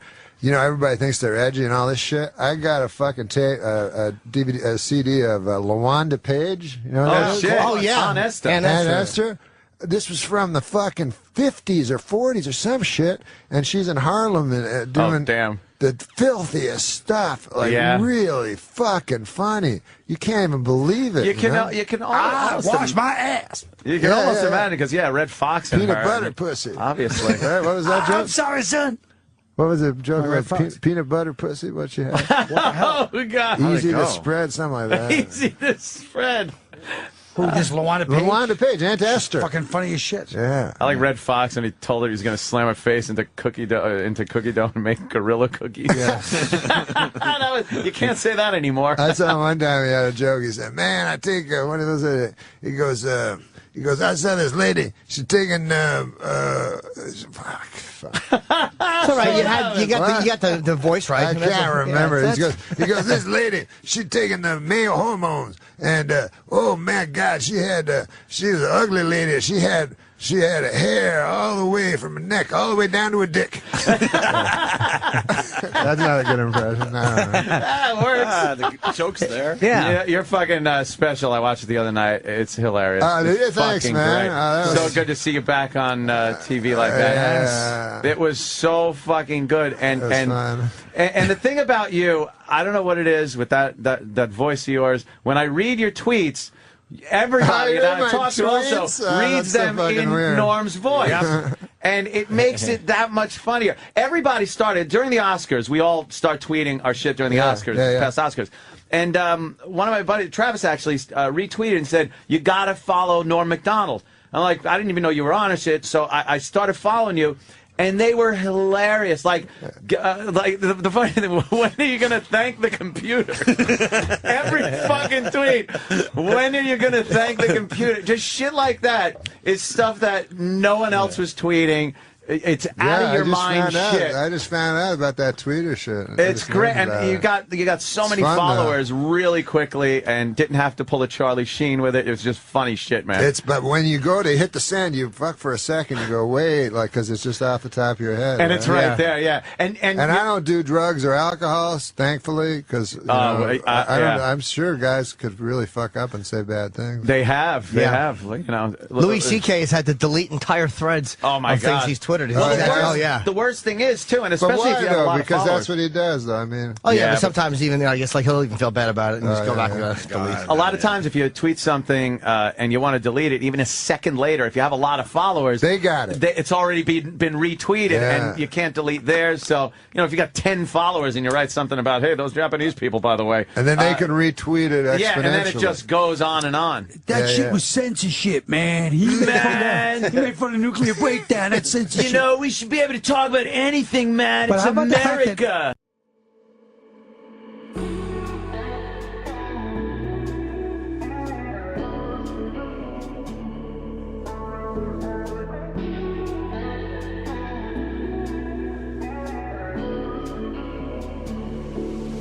We keep running faster and faster. I don't know what we're after, yeah. We keep up with disaster. I'm thinking that Norm's tweets, like some of them are not supposed to be funny. They're like profound, like poetic. I deleted a lot of that because I'd read my responses. Cool. They go, "You fucking assholes, you're funny." I'm like, that's just it. You can't stop being like, if you're funny and then you got like a serious comment. Like I would tweet some ridiculous shit, but then I'd go like, Obama gave a speech. Let me give a little feedback on what I believe of Obama. You racist, fucking conservative, fucking rich motherfucker. Some people too, fucking think it's serious. Like I tweeted one that I said something, I don't know. I said like my father was brutally murdered last week, and it's only now I can look back and laugh. And then these people would fucking answer. They go like, "I'm so sorry." Like, closure takes a while. So I had to go, no, it was a joke. That's cool. How does anyone read that and not, especially from you, and not think it's a goddamn joke? So people are so stupid. That's something this whole thing has opened up, where you're kind of communicating with people you never would talk to or meet, that don't understand what a sense of humor even is. So the responses you get sometimes like hey, I was like, hey, God, it's spring, but I'm looking outside and there's still a little snow on my back table. At least you're alive, motherfucker. You know, that was from a dead guy? I'm getting tweets from the dead. I guess he had a loved one pass on. Perhaps a father that was brutally murdered a week ago. I guess to sum it up, everybody's a critic, huh, guys? Your special should have been called The Voice of Reason. You're doing a sports show? Oh, yeah. Yeah, no, I guess I didn't know you were that into sports, but then again, I don't know much about football. I'm into sports a lot, but not enough to, like now I have to go on fucking, like, these sports Yeah, you're going to be like the sports guy. I don't know that much shit. Like, you know what I mean? Like, I know a lot about sports, but if you asked me, like, who won the Super Bowl 6 years ago, I'd have to really think about it. Yeah, those are the sports guys that just know stats and shit. So I have to go on these sports talk shows where they know everything, and then the fucking phone callers, what do you call them? Phone callers. The listeners. Fat guys in the basement. Yeah. They know even more. So it's like, hey, what do you think of some guy you've never heard's like stats that year? Or something. Yeah, you're like Frank Mahovlich. I know Frank Mahovlich, the big M. How do you know him? You're throwing me softballs. Yeah, I have no idea what that's about. He was a hockey player. He knows them. He knows So we who I know know. things from the 70s. So what's going to be the gist of this sports show? Is it It's you? going to be like, just me doing jokes. Oh, okay, about sports. Yeah, about sports. But it's going to be accessible to people that don't know nothing about sports, too. Oh, that's good. See, that's the me. guest going to be on? The guest going to be on? Yeah, I was hoping you'd come on. Yeah, of course. Colin. I know everything about sports. You do know sports. Yeah, tell us from the 70s, I know. Colin knows sports when, like, they wore leather helmets. Yeah. The good old days. What do you know about sports, Colin? Give us some knowledge. And ask me anything before 1973. I know everything. But after that, I don't know nothing. Norm, go ahead, man. Okay. This is his audition. Yeah. I would ask, I could be the announcer. Norm Macdonald. How many sports show. How many I guess I'd say how many World Series did Babe Ruth win? 5. He was making the 3 thing. He goes 5. Yeah, and it was 3. He won 1 with the Boston Red Sox. It was 3. As a pitcher. He was a pitcher. Yes. No, he won 2 with the Yankees. Boston Red. I'm talking about like 1968 to 73. You have 5 years to 73. You stink at sports. I'll give you an easy one. All right. Who was the quarterback on the Colts against Johnny Unitas, Earl Morrall. Against the Jets in '69. Johnny Unitas, then Earl Morrall. Who played in the Super Bowl? Both of them. Johnny Unitas played like 5 minutes, and Earl Morrall played the rest of the game. What happened to Johnny Unitas? He was old. Tendonitis. He was 5 minutes older, and they had to take him out? Yeah. Jesus Christ. That's pretty impressive. That is impressive. That you do both. You could be on Norm's show now. You never saw that. That's good. That's almost a trick question there. It's like a trick question. And Johnny, you gave me a trick answer because I had no fucking clue. Oh, you didn't know? No, that's why you said 2. I'm like, oh, 5 minutes. They took him out. I had no idea because he was old. They brought him in like, symbolically. Oh, like, hey, they brought him in at the end. That's what happened. Oh. Earl Morrall started, but then at the end they're like, we're losing to the fucking AFC. And they Who let's bring in cares? Johnny. You're good, man. You haven't gained any weight or Oh, nothing. thanks. No, it's cool. He looks the same. Because we worked together in Boston. We did this movie. Oh, what a blast we had. We What had did fun. Grown Ups? Oh, Grown Ups. Yeah. Oh, that's right. Forgot you guys were in there. The highest grossing picture of all time. Yeah. It did make a lot of Did fucking make a lot money. of cabbage. You got any points on that one? We didn't get any Maseratis. They gave Maseratis, yeah. They gave Look up out the Maseratis. They gave Sandler gave Rob Schneider, Rock, Spade, and Kevin James Maseratis. 4 guys that don't need them. Me and Norm need Maseratis. What did you guys get? iPods. What did we get? What did you get? Nothing. We got Ugats. No, what did you get? He gave you I something. thought you had a joke. We got Oh yeah, I did have a joke. I said they gave us a weekend. They gave us a zip car for the weekend. Nice setup. Yeah. You guys work well together. Yeah. That's beautiful. I we see the walk magic. we walk around Boston every day. We go shopping for clothes. We And fucking whatever. this son of a bitch, every store we go into, it's like the nice part of Boston, Boylston Street. Yeah. You know? It's all these nice stores, so they know us. You know. I don't know. I've never dressed in my life. I don't know how to dress. He dresses like a hip hop kid, like for like a 60-year-old black kid. No, I just wear whatever's the loosest thing. Yeah. It's comfortable. Do you not like your body? That's why I wear loose clothing. I don't like my body at all. I don't like anything that shows my body, my tits or my stomach or the side fat. I hate it. But you seem to be in shape, Norm. I'm not in shape at all. No. That's because you wear loose clothing. Well, you're not fat. Yeah. yeah. I'll tell you something. This is weird because I was fucking skinny, right? And I go to the doctor and he says, "We're gonna measure your fat." I said, "No, man, I'm skinny. I don't need. What are you fucking measuring?" I'll call my it body Dr. fat?" Man. He checks. He was Dr. Man. He checks my body. He goes, "No, you're fat." He goes, "You're both skinny and fat." Like he said, basically like bones and fat. Like the muscle, there's no muscle there. Oh. So not a good combo. But anyways, he takes me shopping.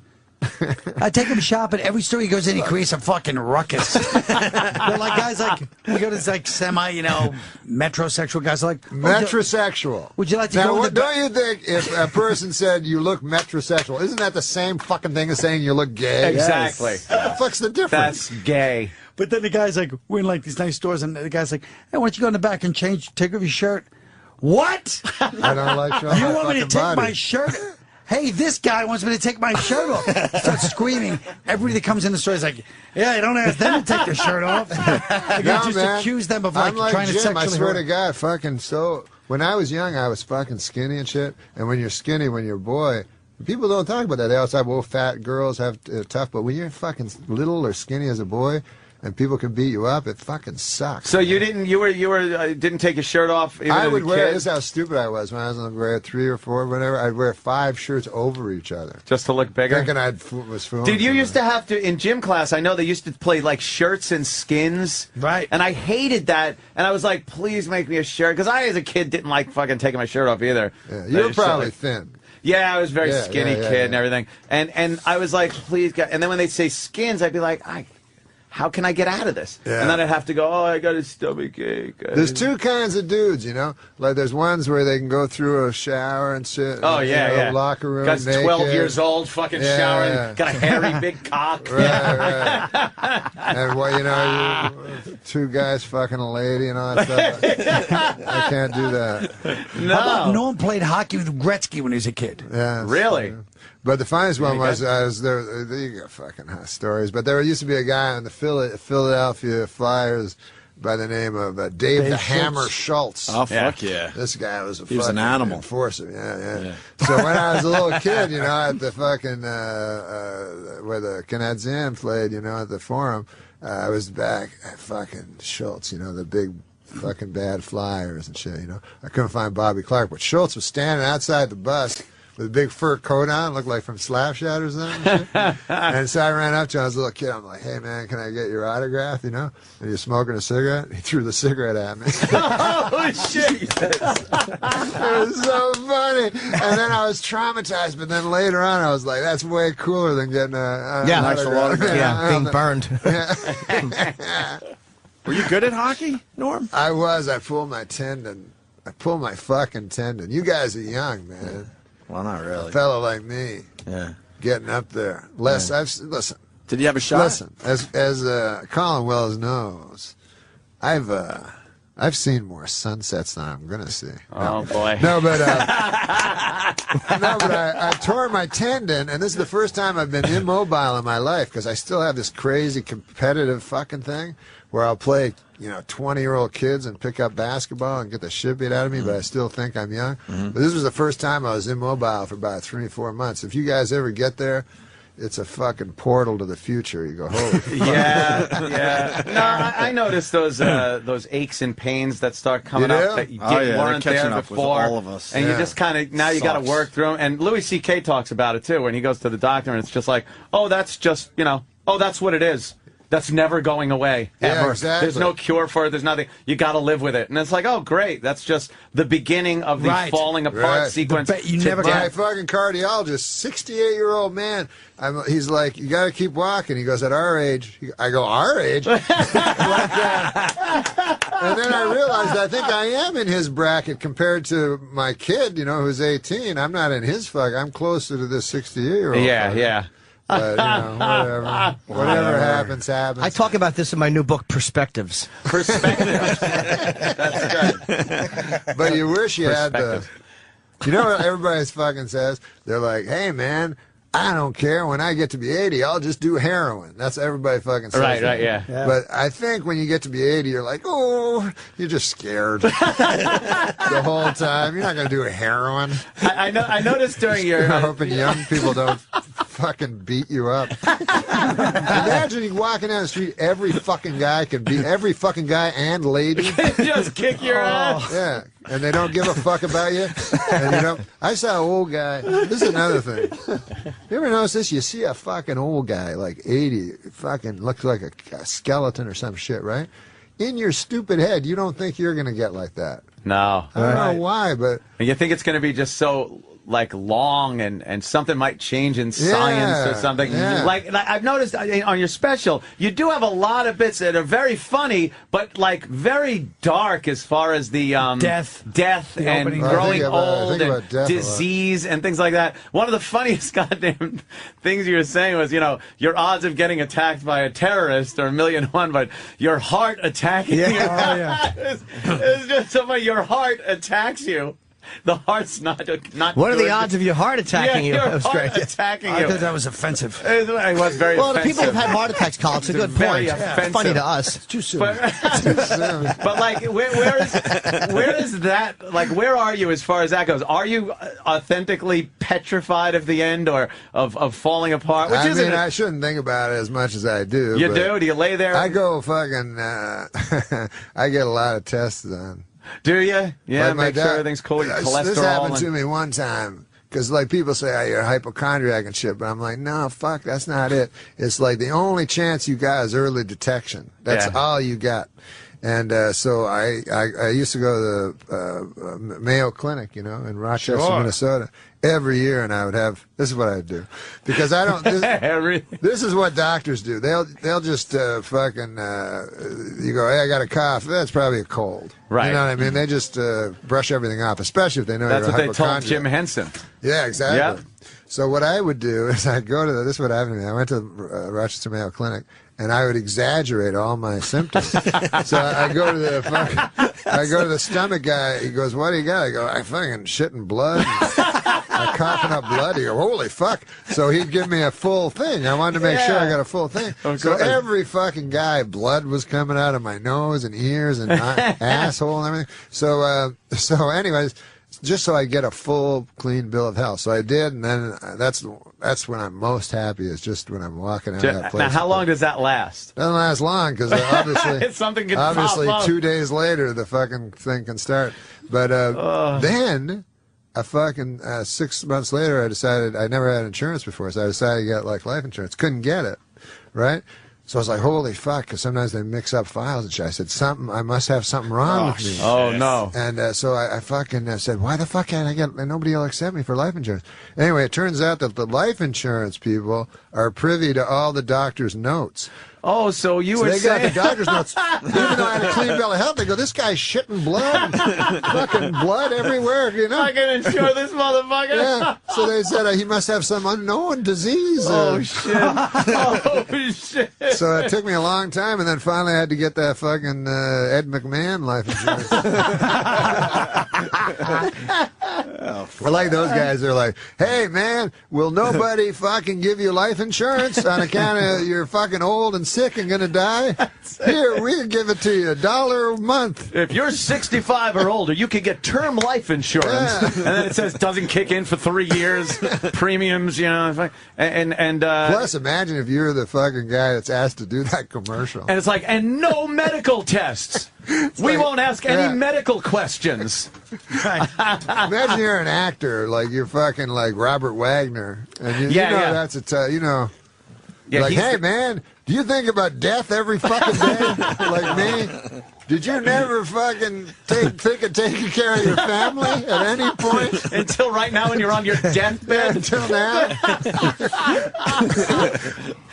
Holy shit, man.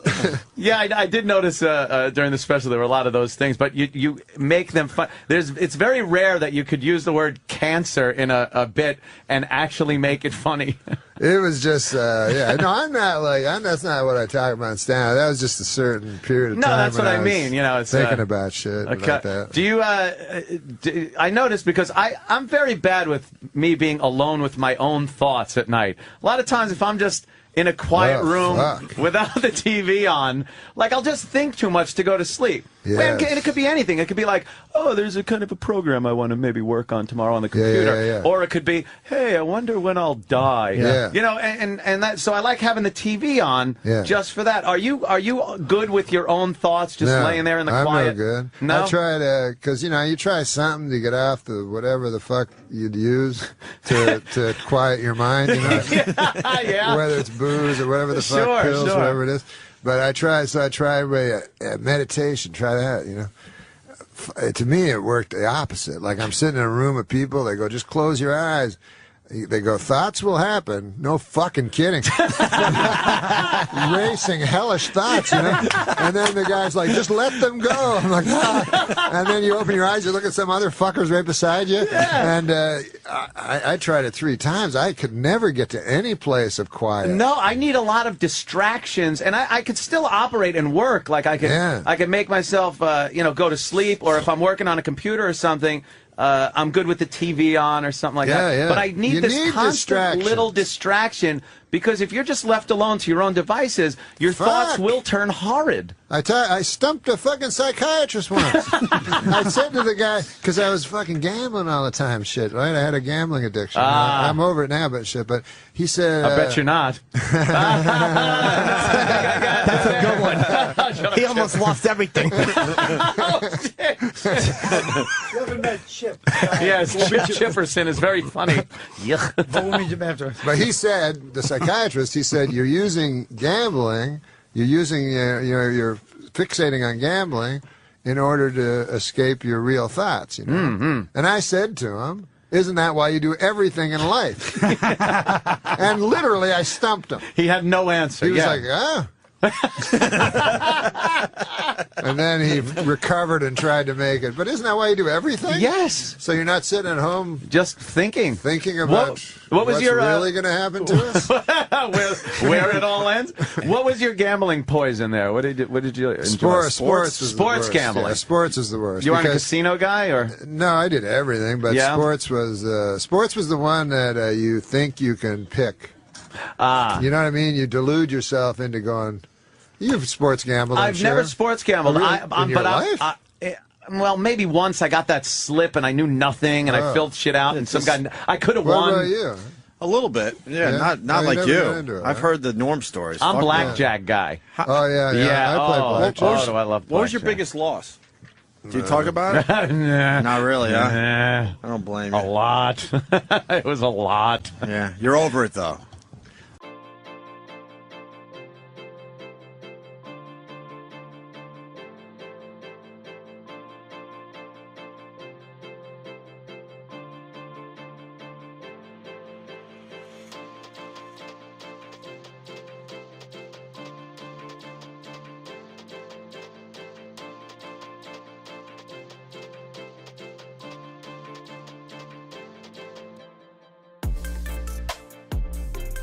I did a stupid thing one time. Okay, he's ready to talk. This was my big. This was my big statement. I threw over at Atlantic City on the boardwalk. I threw 60,000 into the ocean. No way. Yeah, to quit. That was my thing. I'm going to quit. Why didn't you just quit and keep the 60? It was supposed to be like I felt like I was in a movie. Wow. That was a symbolic kind of a thing. Like, was it money or chips? No, it was money. It was money? Holy shit. I said chips, and he goes, what's that? Wait, so you threw 60 grand, because you had a moment where you're like, this is cleansing, this is to the ocean, I committed. The same way a drug addict would throw his drugs into the ocean. Right. How long after it left your hand did you regret it? I regretted it pretty good. See, I would have thrown the fucking dealer into the... That's how I would get over it. I'm Those always surprised stone-faced idiots. I'm surprised that people, like dealers, don't get killed. Yeah. It really is amazing because they can piss you off. I've seen dealers do things where it's like, where in succession, where you're like, all right, look, I'm finally getting good cards. I'm pulling 20s out here. And the dealer's consistently showing a dumb 4 or a 3, and that 7, 8 pops up, and here's the ever-present picture card. Or anytime like they're dealing around, and I'm like, okay, king, and now they go around for the second one, 4. But whenever you see them showing a picture card, that down card, it's always a face card or an ace. Every time. Insurance. Is that Insurance. your game? That's your game? Yeah, I have yelled. I've gotten to the point where the guy, my security guy, Keith the cop, had to get a pillow and bring it down because I was turning around and punching him in the shoulder so hard when they would pull this bullshit on me. And I was yelling where, like, the floor guy would come over and go, hey, Mr. Cooney, you're going to have to keep it down. Because I'm just like, God, you motherfucker, fuck! So the pillow... Do you know people recognize you? Yes, they do. Yeah. Yes, it's humiliating. And I would also use the pillow to bury my face and go like, and I have to tell the dealer, look, it's not you personally. Yeah. It's the cards. I'm yelling. You reacted to an ace of diamonds the way most people react to a rape. Yeah. Screaming into a pillow. Well, I fucking had an 11 and I doubled down, and you're throwing fucking almost 30 grand out there, and they give you an ace. Dude, I never get an ace. It's funny when you see a famous guy. There used to be a guy, a weatherman here in New York named Spencer Christian. Oh, yeah, I remember Spencer Christian. ABC, Good Morning America. I think he also wrote, I think he was a smart guy or some shit. But anyways, I seen him in the casino at the Trump, you know, and you can spot a compulsive gambler. Like, oh, yeah. His eyes are...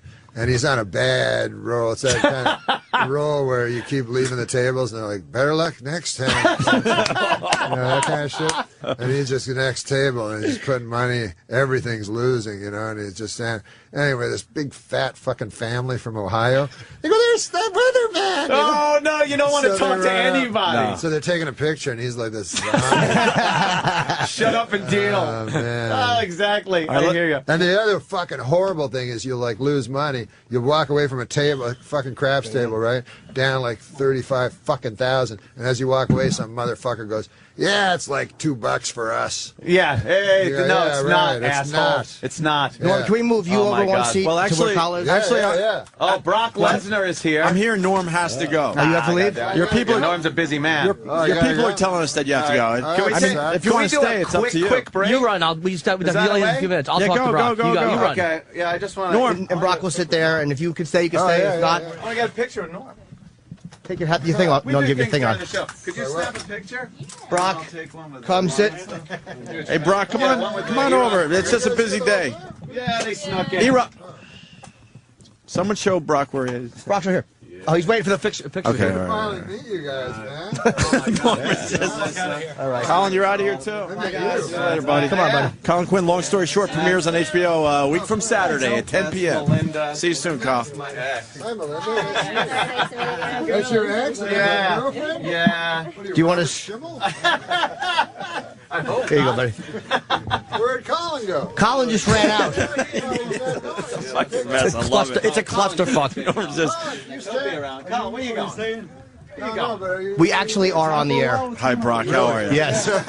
Sorry about that. Welcome to the Opie and Anthony Show. Thanks for coming in. You know Norm Macdonald behind you, just so you know the people? That's Norm. Colin Quinn and Norm Macdonald. Yeah. So. Yes. Go somewhere. Good. I'll be back. I'm just taking a lot of pictures. All right, can they do it out? They can do it outside, right? Can they take the picture outside? Oh my God! All right, we're taking pictures. Brock Lesnar, you really walked into a clusterfuck, but we're happy that you're here. Thanks for coming. Morning. Yeah, thanks for doing our show. It wasn't easy to get you on the show. Yeah, I'm happy to do it. What time did you get up this morning? Way too fucking early. You text me that you're coming down. Can we do this outside? Can we everybody do this outside, please? I'd like to fuck with everybody, but Norm. Nice to meet you. I love you, Norm. Good seeing you, buddy. I'm happy you're here. But, no, I love you very much, actually. because he loves Brock Lesnar more. Because I'm happy Brock is here, and people are doing a photo session in the fucking booth. Don't wear it out. We knew this would be a clusterfuck. That's all right. I want to ask him about the 50,000 he lost on a home run, but next time. Yeah. Norm Macdonald was great on the show today. Oh, yes, he was. Holy shit. Brock, all sorry. right, Brock is here. Sorry, Brock. All right, now we are ready yes. for Brock Lesnar. No. Yeah. He doesn't Colin like that edged network you out? very much. Yeah. Thank you. I did edge him out.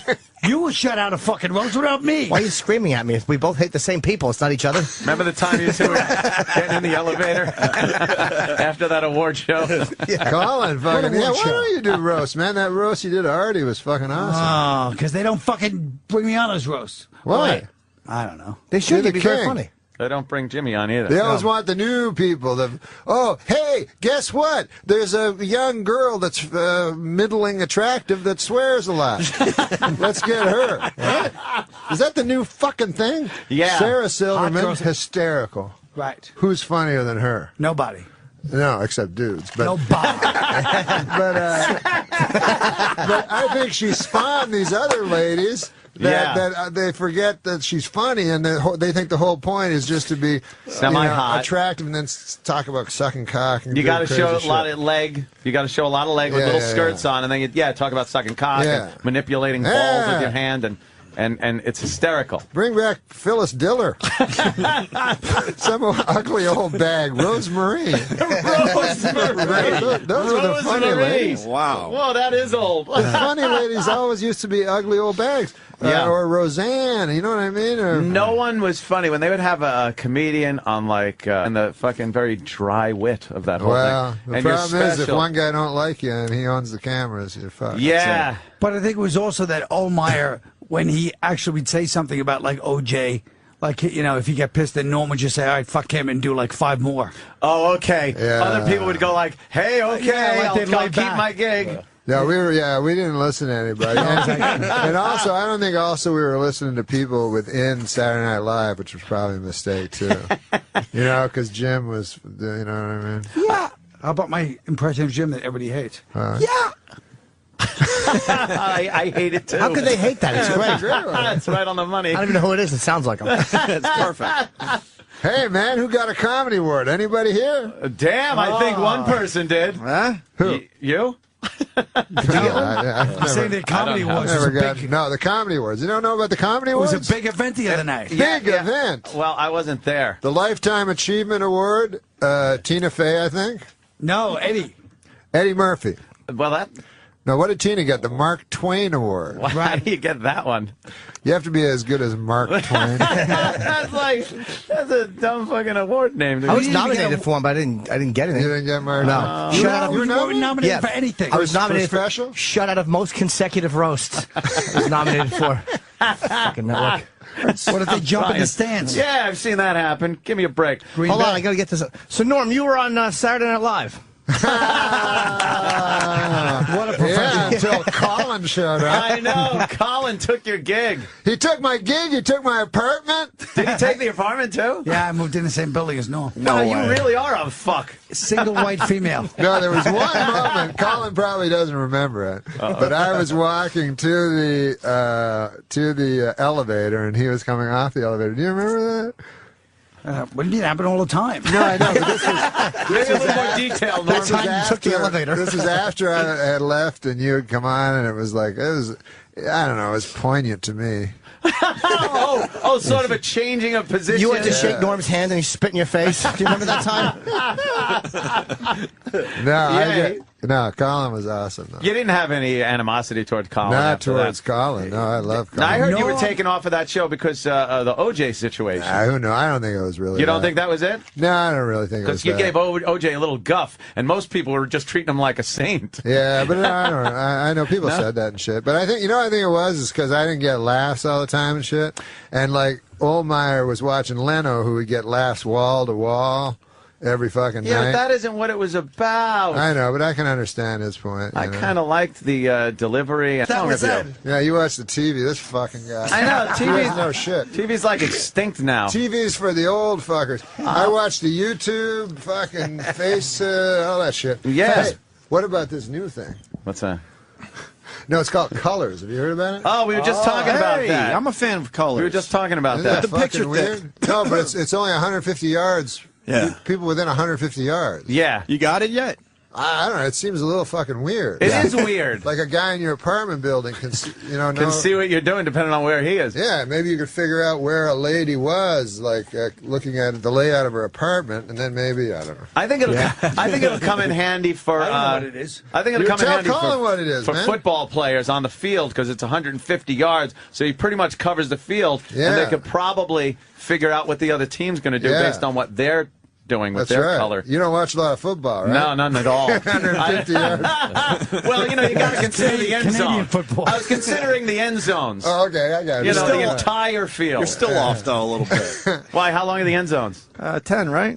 It's got to be longer than 10. No, it's not. It's got to clear. It's Canadian football? No. No, real football. You got the 100 yards, and then how wide is the end zone? It seems about 10, right? Yeah, let's go with a 10. That's it? So you were off by 30 yards. 30. What about after there, but behind the end zone to the wall? All right, now you're talking 150 yards. Like what the mind of a comic and what makes them like that? Well, we're done with you. There he is. Norm. Did you get my fucking text about your show? No. I love it. We're on the air. It's okay. Yeah, of course. It's good. They're greeting each other. Oh, hey, Norm Macdonald. Anthony. What's up, boys? I see you Rest of the crew. Oh, yeah. I do my YouTube videos it's awesome. and stuff. It's fun, you fuck off a little bit here and there. Kevin Farley? How you doing? Sit down, Norm. Take a seat. I think we're kind of running out of seats. Take the couch right there. Hilarious special, too, by the way. That is nice. Oh, my God. Saw the special the other night. We're not on the fucking radio. radio. Yeah, we do that. Yes, you can say fucking. That's how we roll. We're on the radio right now? We just bring it in and let it roll. That's how that works. I know, you're looking at the picture. Colin's looking at a picture of Hitler. That's my room. I'm looking for different motifs. That's your screensaver? That's my screensaver. I gotta put on my cans, man. Jim Norton? Yeah, we just saw Jimmy Norton.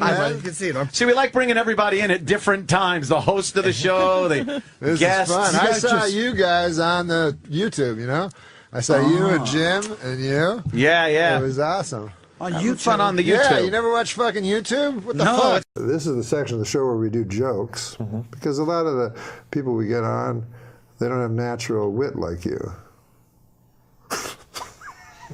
That was a compliment until you started smirking and giggling. No, it was a compliment. It was a compliment. I just sometimes I can't think of the next thing to say. Sure. Go on, you surprised me. I don't know why, but a lot of times I'll talk, and halfway through the sentence, I think something will fucking come. Sure. And then sometimes it doesn't. Can I ask you a serious question? Because I, admire you greatly as a stand-up comedian. Yeah. How do you work your stand-up comedy? Do you go up there and just ad-lib until something makes sense, like you've just said, until something hits? I don't mean this. I'm not being facetious. I'm genuinely you actually really want to know? Or do you work it out before? I'm always I have I have a fantastic punchline. Oh, you think of a punchline, as it were, and then you can work to it. Great punchline, and then I just wander around, because I used to do it by rote, like I would, that fellow there booked me on Letterman. And then you had to do 5 minutes, so they had to be word for word. Yeah. But I'm not a good enough comic actor to pretend it's my first time saying it. So instead, I just started yapping. And then I would think, out of like desperation, you're funny, kind of, you know what I mean? Right. Because people are looking at you. Yeah, sure. And then you just think of little jokes, knowing the giant joke is coming. Mm-hmm. Which you've already worked out. Yeah, that's there. Okay, that's in the can. I'm just circling it like the satellite, the moon is circling this whirling cinder we call Earth. Yeah. Okay. Here's a joke. Are you ready? Yeah. Okay, you can just I read it? Yeah, you can read it right into the camera. That tree right there is... I had an uncle, mean guy. He was a prize fighter. He once broke both his hands in a fight against a washer-dryer that he got on The Price is Right. What? Why The Price is Right? He was a prize fighter and he won it on The Price is Right. He won the prize. A prize fighter? Yeah, and he won the prize, and then he had a fight against it, which was washer-dryer. God damn, there's more layers. Let me explain why that's funny. Yeah. Fucking MC Etcher, right? That? Here's one. What's that joke say? We were. I like that as a put down in a club. What is he? When you come out, did MC Etcher come up with that? Here's the fuck is his name? It's Adam Egret. Adam Egret. It's Egret. When I was a... Don't ignore him. What happened? He's looking at you. Oh, hey, I don't know if you knew this, but when I was a child, my parents told me my uncle was sleeping with the fishes, which at the time I assumed meant he bought a waterbed. Then I found out he had been killed and his body buried at sea. God. Yeah. Oh, my God almighty. Is that in parentheses? My father, this is all about relatives. My father was recently diagnosed with shingles, which is a terrible sickness that usually only affects roofs. All right. Yeah. But I tell you what does hurt the elderly. Gypsies, black gypsies. What? Yeah, they show up, they go up on your roof, they say, we got lots of work to do on the roof. Roof's no good. The old lady says, all right, how long will it be? I don't know. They get up there and they eat their little sandwiches, cut, the crust is cut off and it's in a triangle with a toothpick in there and yellow cellophane and red cellophane. Have you got the big punchline you're working towards, or? I think Black Gypsies was the punchline. Hotel Rwanda. You remember that? Geez, you remember that movie? Yeah. Well, there's a thing about Hotel Rwanda. I've noticed that Hotel Rwanda has a great score on Rotten Tomatoes, but their Yelp reviews are terrible. Growing up, I had a dog with an eating disorder. He wouldn't eat any of my homework. All right. I'd like to take this moment to say I endorse podiums. That's a product I can stand behind. No, but I will tell you this. I one time worked for Otis Elevator. I don't know if you know who they are. Who? Otis Elevators. They make elevators. Okay. It's a company. And they wanted me to come up with a slogan. I thought I had a great one. Otis Elevators, they never let you down. But... Wait, what's this say? I don't want to give you bad ones. Oh, this is a pretty good one. I don't know if this is a British expression or not at the end up there. You can peruse through it. Peruse means read fast. I feel like I'm going to offend someone. I don't understand this. No. Oh, you don't understand it. I don't understand the joke. No, it's not insulting to any minorities or anything like that. You sure? Yes, I'm absolutely certain. Who knows at this point? I don't understand why LA is struggling to provide better public transportation when my neighbor Rich offers free mustache rides every night. That's not right. I don't understand. That's a heterosexual man. He has a mustache. Right. And he's inviting ladies to sit on his ride face. on. Okay. No, it's a mustache ride? Is that what it is? Yeah. Yeah. Free mustache rides. Yeah. So guys will wear t-shirts. Say free mustace rides. I wonder why that never made it across the pond. I wonder why that's not a thing there. It's like it got to customs and no, we're not. That's not going to work for us. God damn! You imagine how fucking hard you could destroy with that joke? Yeah, you're right. Yeah. A young Zika mosquito. Oh God, topical. Torn from today's headlines.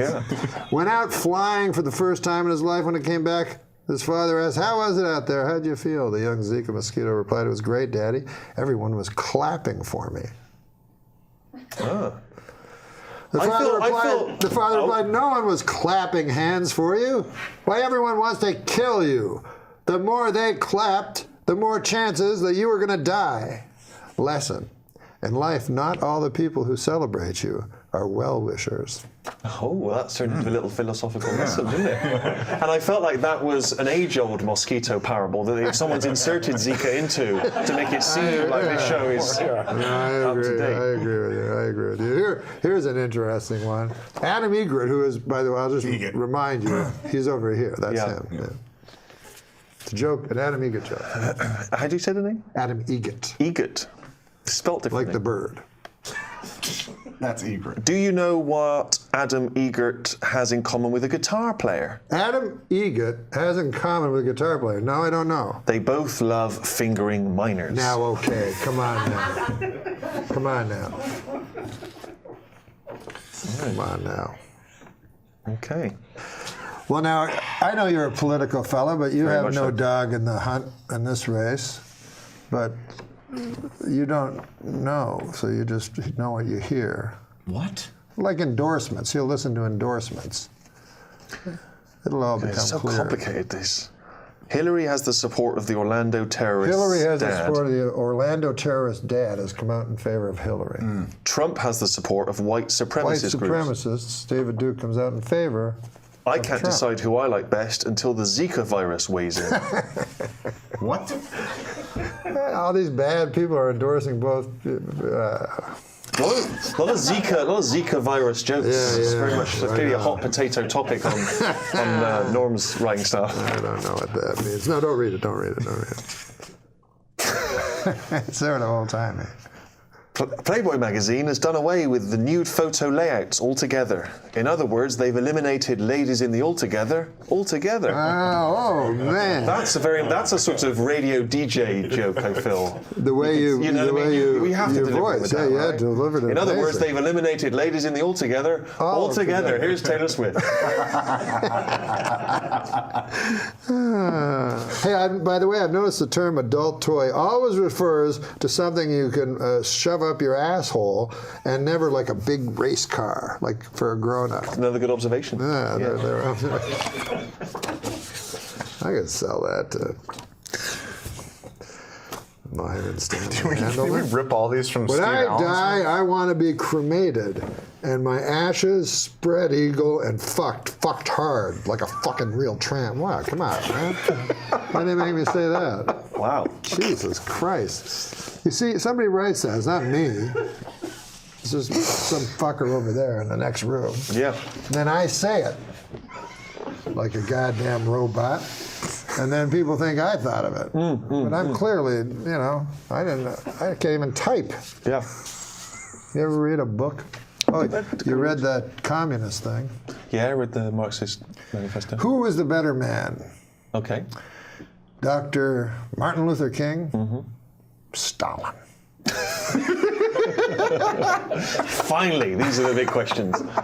Well, I don't want to jump to any conclusions. Again, I don't want to be sued by the estates of either.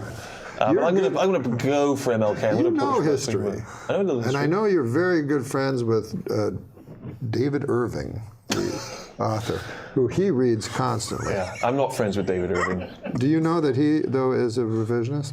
Oh, you're a revisionist? Well, he's a denier, Holocaust denier. He's never read David Irving because he said he's too smart. And I tell him, well, David Irving would be your biggest ally, you know what I mean, instead of these morons. You knew David Irving instantly when I said it, as if you're his best friend. But you've studied Irving? I've not studied Irving, no. But I'm aware of who he is. Yeah. What do you think about guys like this, though? This guy? Yeah. He seems like comes around. This is his little joke against the poor masses that came out of a chimney. Being from Manchester, this has nothing to do with the Holocaust. Yeah. I didn't bring up the Holocaust. You did. I love the fact you sort of gleefully said, I didn't bring up the Holocaust. I normally do by mistake, but today, didn't even bring it up. I'm saying Stalin was just as bad. That's what he always says. Stalin was bad. Yeah. But if you're talking about Hitler, why is your first thing Stalin was just as bad? It's not my first thing. First, he wasn't just as bad. But anyways, even if he was. Well, we'd have to define what badness is and levels of badness. Are you kidding me? we have to define that. Yeah. That's what you two are saying. Well, you found your soulmate. I say Hitler's bad. I don't think you have to try to define what bad is, or you don't have to go through any of these epistemological fucking gymnastics to know that Hitler was bad. I've said it before. I'll say it again. I said it before it was cool to say it. But anyways, listen, everybody's entitled to their opinion. I say 6 million, he says 600. You say probably a number in between there somewhere. But if David Irving ever wants to do the show, he's welcome. Good luck to him. I look forward to him reading some of these gags. That's going to be Irving? It's going to be dynamite, that bit. So listen, guys, this has been fun, hasn't it? This has been probably my favorite. Good. It saves me a trip to my senile uncle. So that's.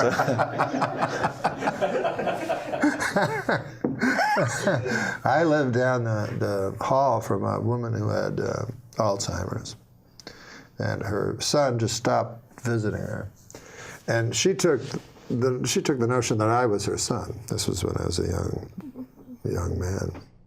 She took this notion that I was her son. And she had a bleak apartment.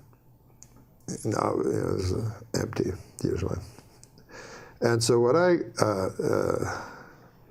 started doing, I would get pictures from the store, you know. They came in the, you know, the picture would come in the frame. And I would put the picture down.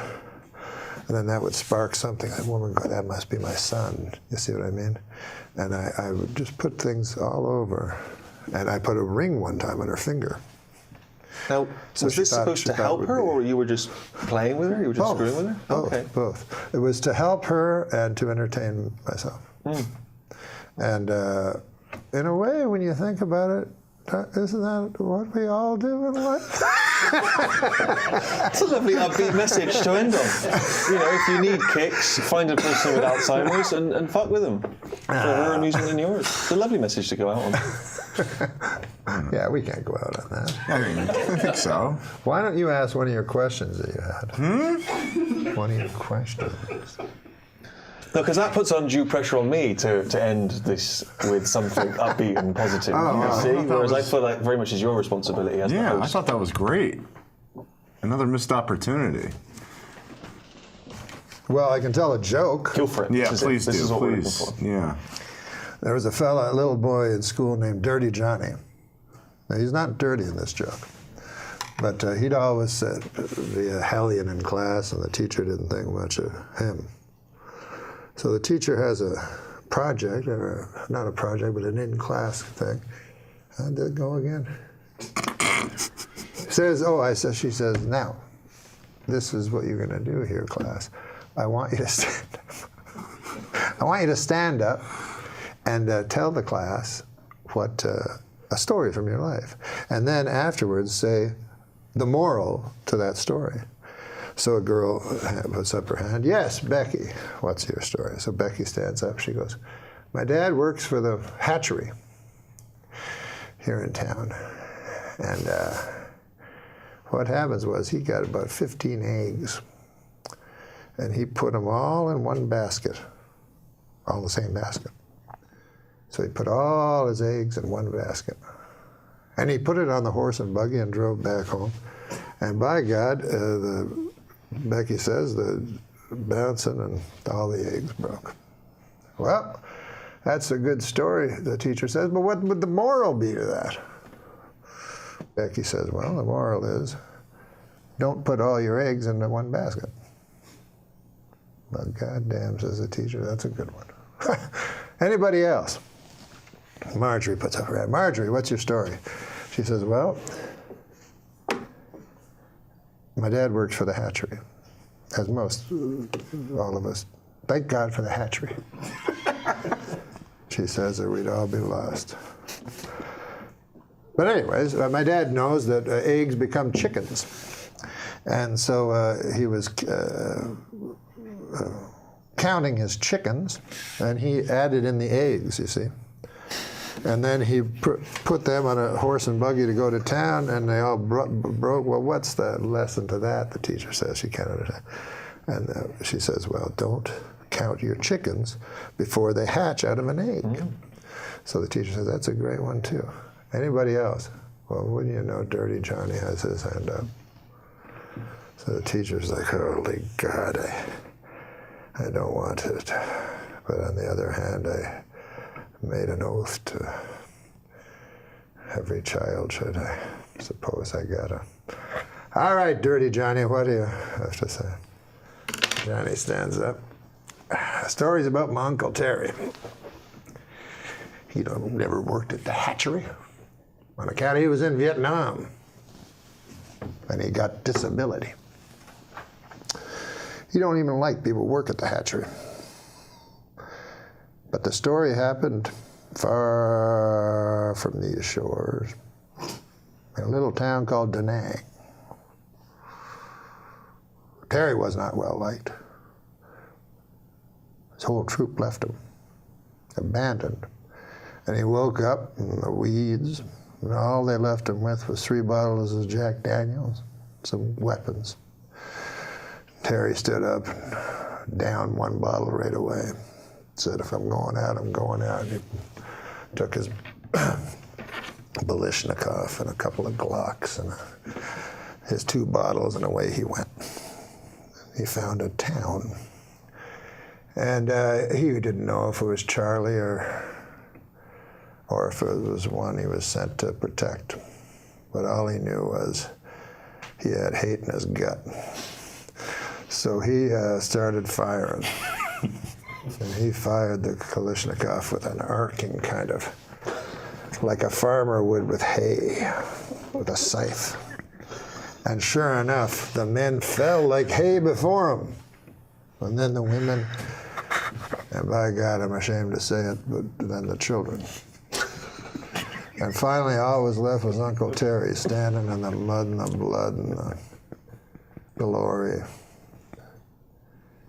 And he touched his pants, and it was wet, and he said he was ashamed. He felt shame, Uncle Terry, for he'd pissed himself. Well, he touched it again. It was not urine at all, but ejaculate. And Uncle Terry felt pride where shame once was. And the teacher's like, good Christ, what kind of a story is that? What the hell is the moral to that? Well, he says, when Uncle Terry's been drinking, you don't fuck with him. Now, especially if you work at the hatchery. No, listen, it's been great to have you. I didn't want to end on such a long joke, but I realized once I was in, I couldn't get out. Yeah. But it's been wonderful to see you. Thanks for having me. And we'll look for you. This is Adam Egan. Adam Egan. Yeah. Nice to meet you. It's just a joke. Read it aloud? Yeah. Scientists have discovered a vegan spider in South Africa that will not eat ants. Oh. It refuses to eat ants, even if it's starving, but it will eat tofu shaped like ants. Oh. It's good. That's good. Should we let Adam Egan read a joke? Well, I'd like to see him do something before I leave. He's going to read a joke. Researchers in Bermuda believe they may have finally solved part of the mystery surrounding Amelia Earhart's disappearance. She was a bad pilot. Yeah. Mm-hmm. I don't know. Yeah. It's not my fault. Bermuda. She didn't go down anywhere near Bermuda. Do your goddamn research, Egot. Now, what about this one? Oh, here's a great joke. Dave, this is a perfect Dave Letterman joke. Well, you got to say it louder than that. I'm because of what just happened. I've decided to pre-read.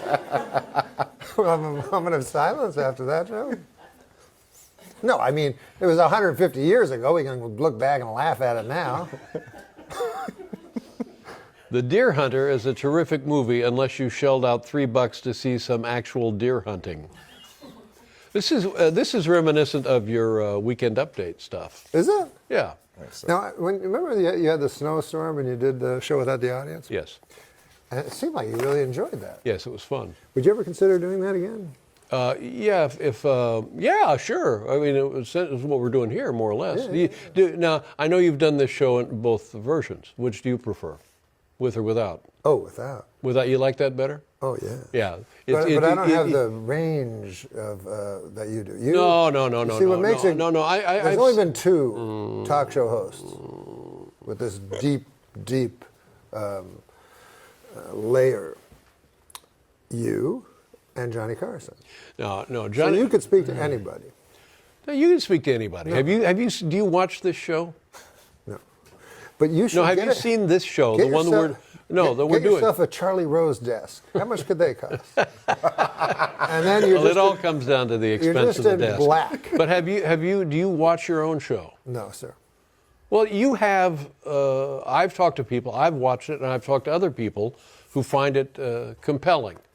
You can't take your eyes off. So whatever it is you're making up, whatever qualities you're fabricating here, you yourself possess them. But imagine if you were doing it. And imagine if you were doing it. Well, Well, what's the matter? I've done it for 30 years. I don't want to do it anymore. You do it. Without an audience, though. You could do it. But you'd be a different show. I don't want to do it. You don't want to do it? No, I've done it. People always say to me, well, what do you want to do? And I said, well, I kind of did it for 30 plus years. Right. And you, we always worry a little about you because we regard you as the top of the heap, the best of the best, the funniest of the funny, the guy who has it in every fiber of his being, not conjured. It's the real thing. So you do it. I just want to write. I just want to write books. But I'd like to watch you with a big desk, and it'd be black.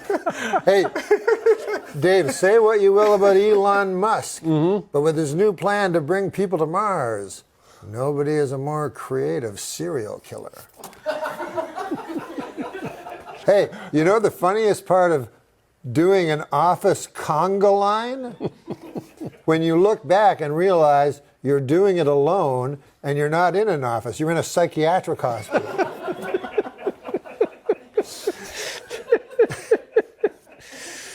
How many years did you do Update? Here's a George Miller joke. How many years did you do Update? I want to say 15. What's that one say? Oh, here you go. Yeah.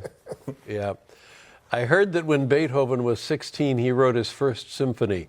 This is the kind of guy who makes you realize that what an utter sham your life has been. When I was 16, I was in a McDonald's saying, "You want lids on these?" Now, what a perfect choice, huh? Yep.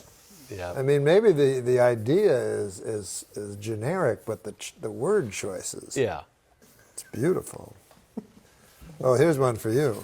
Oh, great. It's a George Miller joke. I went to one of these fancy restaurants. Boy, they really specialize with all these fancy waiters. They have the butter they waiter specialize. Who gives you They butter. specialize. The waiters, they specialize. That's right. I don't think they're fancy. I think they specialize. You have the butter waiter, he brings out the butter. Yeah. You have the water waiter, brings out the water. Yeah. You have the what is The it? head waiter. Coffee waiter, yeah. Yeah. And then what else? And then the head waiter. Now, they're very specialized at these places. This is not a George Miller joke, but it's more of just a whimsical observation. A surname you don't hear much anymore, Flintstone. I was the George Miller joke that. I remember the first time I saw George Miller on stage, and he was talking about how he was in school. He wasn't very popular, and they would play post office. You know, the post office, and the punchline of that was, "Yeah, it didn't do much for my self-esteem. I didn't feel very popular with the girls. Do you have any idea what it feels like to be known as postage due?" Here's two last George Miller jokes. I'll do this one, then I'll give you my favorite George Miller joke. I played a great club here in the city, Catch a Rising Star. Boy, that's a good club. But across the street, they have a tough club. Have you been there? Snub a bombing has been. But this is my favorite one of all time. This is a favorite joke of George Miller's. His sex life. Oh, God. Here's something you should never say in bed. That ought to hold you for a while, Gertrude. All right. You want to read some jokes, Mike? We read jokes on this show off blue cards. Go for it. All right. You want me to do the first one then?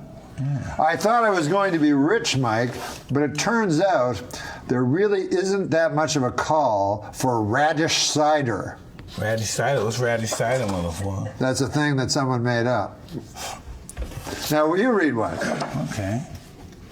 Researchers have discovered that the cockroaches have personalities. Not great ones, mind you. Oh, not good ones, yeah, that makes sense. How you know? Well, hey, why is taking no pleasure in things I used to enjoy a sign of depression? Maybe I'm just finally sick of crayons. Say it again? That's a long joke. Hey, why did Mike Tyson, this is a joke about you. Why did Mike Tyson break up with his girlfriend? Which one? At first, he thought she was irresistible. But then they started having irreconcilable differences. That's just whack. It's about your ear, man. What do you call a gay boxer? It's about somebody else's ear. What do you call a gay boxer? Huh? What do you call a gay boxer? Norm Macdonald. No.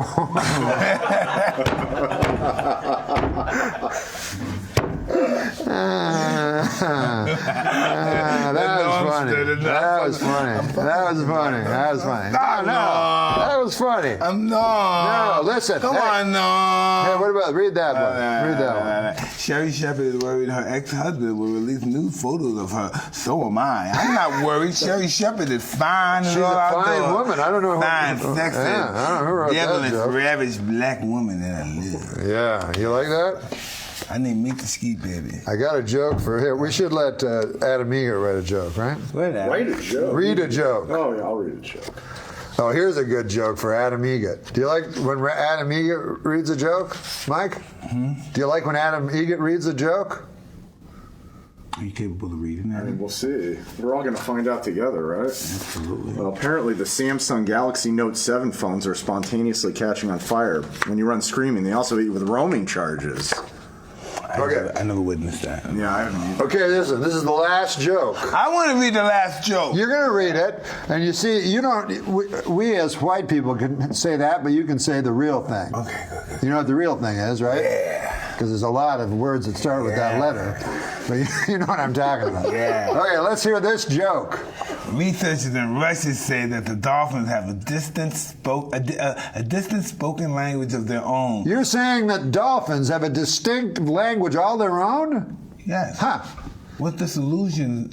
What's the solution that they use the N-word? Ooh, that they use the N-word constantly. No, what word do they use? Nigger word, N-word. Oh, yeah. What'd you call it? Dolphins? The what word? Nigger. Nigger, ninja. Word, yeah. Say it. I want to hear you say the word. I don't want to say it because then it'll be on tape forever. I say it in my private life many times. Say it, hunky. Say it, hunky. Say nigger, hunky. Fucking say it, hunky. Listen, am I wrong or am I imagining that? No, say nigger, hunky. Say it, hunky. Come on, cracker. Mike, I have to ask you a question. Say it. I can't say it. Let him make him say it. Mike, make Adam Egan say it, Mike. God damn. These crazy fists are like inches from my face. I'm sorry. It's Mike I'm just Tyson. playing, guys. I'm just playing. I know, but you're playing with shit. You're playing with your registered weapons of your fists. It's Hollywood. I'm playing. I'm playing, man. He's playing. This is what I think I saw on Arsenio. You tell me if I'm wrong. What? It was you. It was Sugar Ray Leonard, and then the great Muhammad Ali came out. Arsenio Hall asked Muhammad Ali, "What nickname would you give me?" And Muhammad Ali said, I remember him saying this, and Arsenio told me he did say this, that he gave Arsenio a nickname on the show that I can't say. What was it? Well, you can say it, but I can't. Is it in? If that's his nickname, you'd be the. That's what you I look heard. like George Bush just a little bit. The pop, look, a little George. No, come on, serious, man. Can you see it? What's wrong with you? A little bit. Don't kiss ass. Can you see it for real? No, man. What, you don't like George Bush? No, George Bush is great. Come on, man. He's a great man. Yeah, but you're not. No, I'm not. I don't pretend Don't to be George look like Bush. George Bush. Why? I like to look like a great man. Like George Bush. Don't break my arm, Mike, please. Don't snap my wrist like a twig. I know it'd be good television, but goddamn. Can you hit him for a while? No. I know you're playing, but play with him. No, I like playing with you. No, I know. Why? Because everybody always asks me what it's like to be with you, so now I'm going to tell him, oh man, I'm kicking on his ass last time I said no. It's this fucking interview started, you were going to suck my dick. Yeah, I know, but I changed. I'm a flipper. I got multi-personality disorder. I go to this guy, I go to this guy.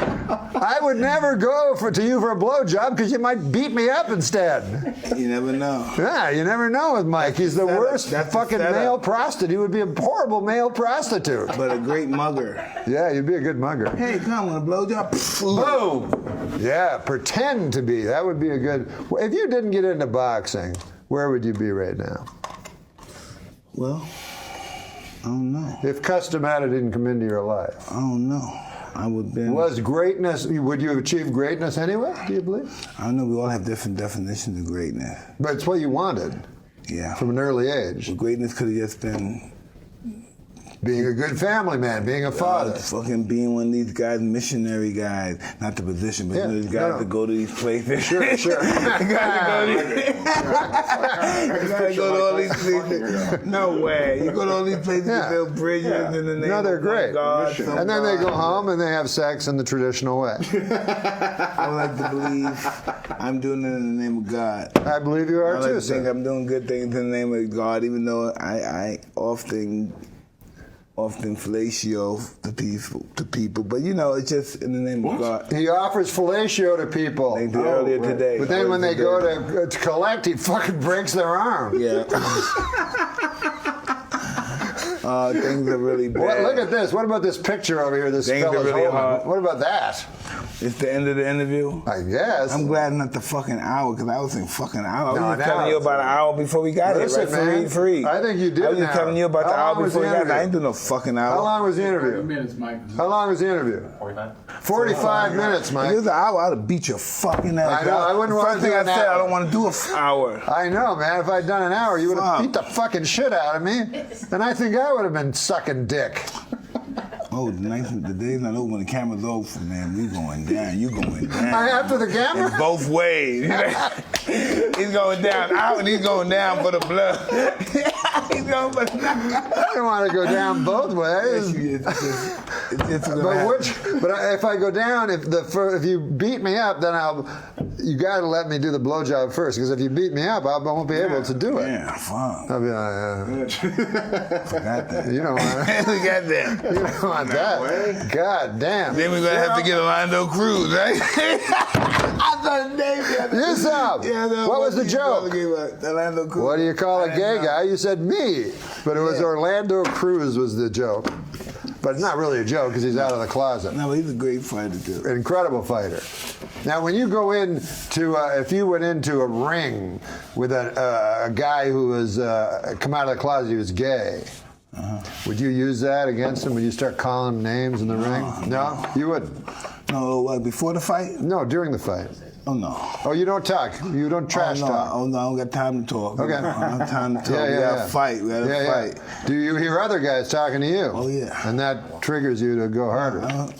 Or you ignore it? I'm not angry. And the objective is to appear that I'm angry. Okay. I'm not angry. So that was George Foreman also. Hey, no, he's not going to. It's not over. He wants us to stop. No, fuck you. Come on, man. George Foreman also. Oh, he was vicious. But it was an appearance. Yes. Because afterwards, he was a sweet guy. Listen, this guy's a preacher, all right? Give me a break. He's a preacher. He's a preacher. Right? Yeah. That's all. But Sonny Liston, that was no act. That's the real mean That's dude. the real bad guy. That's the real dude. Bad man. guy. That's the real dude. You know what George Chuvalo told me? Maybe you know this story. But George Chuvalo told me he wanted to fight because he fought all the greats. He wanted to fight Liston. And his manager was only offering him $10,000. He said, give me $20,000 just for my self-respect. And he said, I'm talking to his manager every day. I'm talking to Sonny, and he won't go for it. Then they found Sonny dead. He'd been dead 5 days. Chuvalo says, you motherfucker, you told me you talked to him yesterday. All right, baby, you're all right, okay? Say goodbye. Nobody lied. He's more than a guy in the fight business, man. Yeah. That's the only business. Fight business is the only business in the history of business that all the fucking, everything's not on the table. There's always something, and the whole thing's never on the table. Something under the table. There's never the whole deal. This is what it is. Never. Don't believe it. Never. I worked with One Day with Don King. What was that like?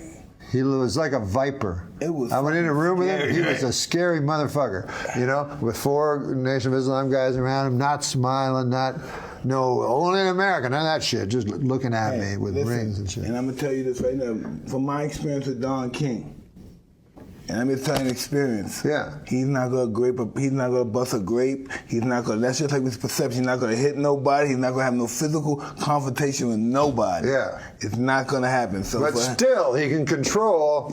Incredibly tough guys. Now he's not gonna fight nobody. He's not gonna do good fighting nobody. He's not that guy. I know he's the big guy. He's not the fighter. I heard his move. Never believe it. He's not a fighter. I heard his move was, if his boxer, got a $5 million purse, he would pull out an attaché case with $400,000 and then say, "Take it or leave it," and the guy would take it. No, that's during Reconstruction times. He wouldn't do that. Now. Reconstruction. He wouldn't do that now. That's how you did the Peter Jackson, those guys. Back in Peter Jackson, yeah. You do know a lot of boxing, huh? You're a history guy, huh? A little bit, yeah. You know that's the Well, I like the older guys, Yeah. Fitzsimmons. Yeah, I went to his gravesite. Oh, you did? Oh, wow. He's buried right next to Jack Johnson. They were friends. They were friends? I did not know that. Yeah, they fought too, but they were friends. Fitzsimmons was a different kind of guy. He's from Australia. He's very conservative.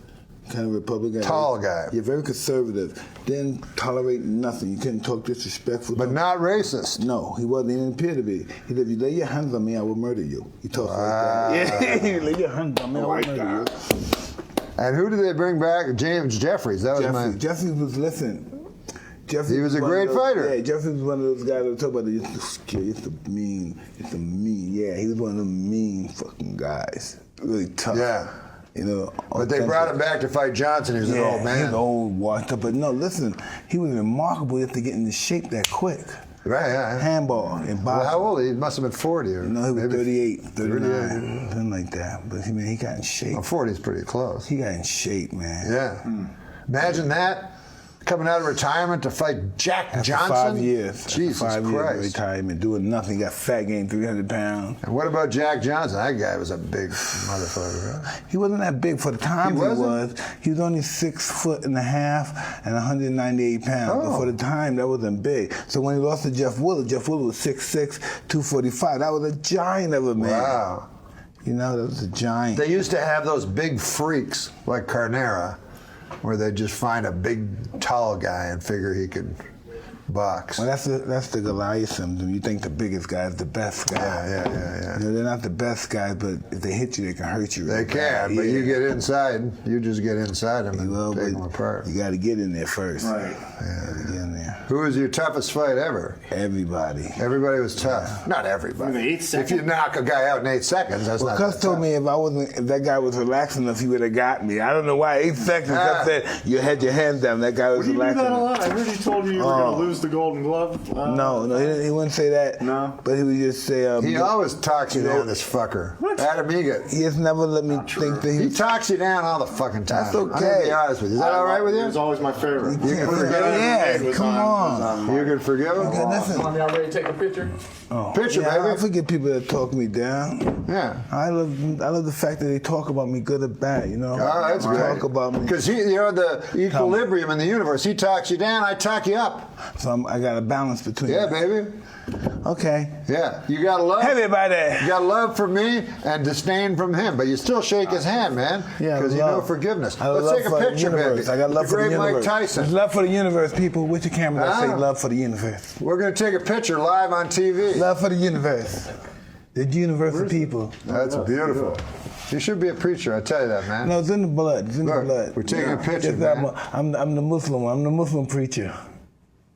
The Muslim preacher. Muslim preacher. You go all over the world. And preach the Islamic gospel. That's right, baby. Ready, Mike? The great Mike Tyson. Thank you for being here, sir. I appreciate it. Very, very nice to be here. An honor to meet you. Thank you. Yeah. Hey, we got some jokes. All right, if that's all right. But are these street jokes? No. So you wrote them? They're not. Someone wrote them. Some of them wrote that you know. Yeah, some people in this room. Okay, cool. Some people in this room. Thank you. I don't want to say who because in case the joke doesn't work. Okay, all right. So that's a strike. You can just read it. You don't have to read ahead if you don't want. There's nothing. No, I'll just read it then. Yeah.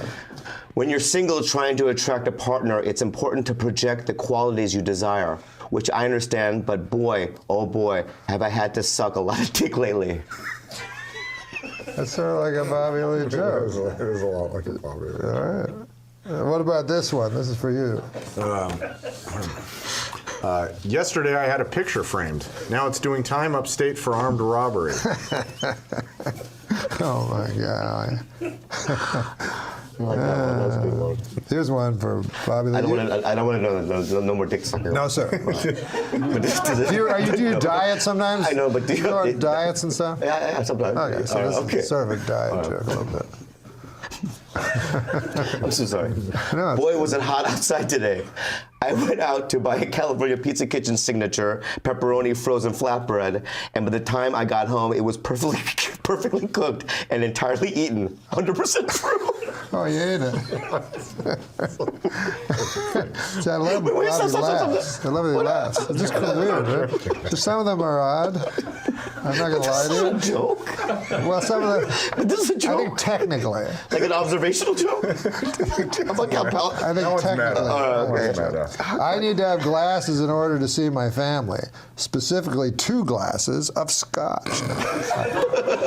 See, I take the hits. Yeah. Yeah, I take the bad. Adam, you do the next one. I'll be on fucking Death Squad with some of these. Here's one. Okay. For Adam Egan, who did comedy. Give me a card for a second. Oh, okay. Did you know that Adam Egan did comedy for a while? You did? Very briefly. But you performed? Very Open briefly. mics? In LA or in Phoenix? Arizona. In Arizona, yeah. he was famous for thrusting out his cock. Like he'd push, like he'd stand at the mic and he'd push forward so his... It was a nervous, But he has a hell of a hog, yeah, right? People say that. Yeah. You have a big dick? No, people said you have a big dick? Yeah, I guess. That's, would you say no next time? No. Read that. All right. I saw my little nephew recently, and he was bothering me with a lot of questions. One he says to me is, where do you think would be the worst place to get a bug bite? So I thought about it. I answered, maybe the eye. What's your answer? And he said Brazil. Zika. Torn from today's headline. What about this one? This is a short one. Fast one. Okay. I signed up for my company's 401k. 401k? Sorry. Yeah, no. I fucked it up. No. Don't give me line reading. I give me a line reading. I didn't know what 401k was, so I thought. I mean, you give me a line reading, then you touch me. That's you're very soft. I know. People say that? Do your lovers tell I'm you fucking that? soft as fuck. How soft you are? Can you caress? Oh my God. Yeah. Is that moisturized? No, it's natural. Wow, just natural. Yeah. He's soft. I'll read it again? Sure. I signed up for my company's 401k, but I don't think I can run that far. It is a long way.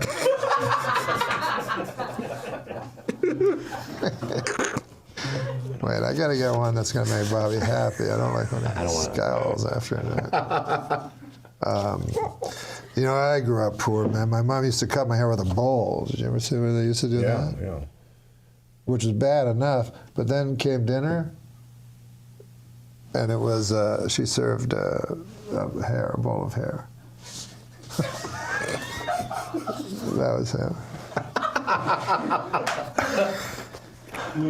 Okay. You ever hear of steampunk? Yeah, I like it. Oh, you do? Yeah. Well, there's a joke for you. I wouldn't call myself a fan of steampunk, but I will say it's the healthiest way to prepare punk.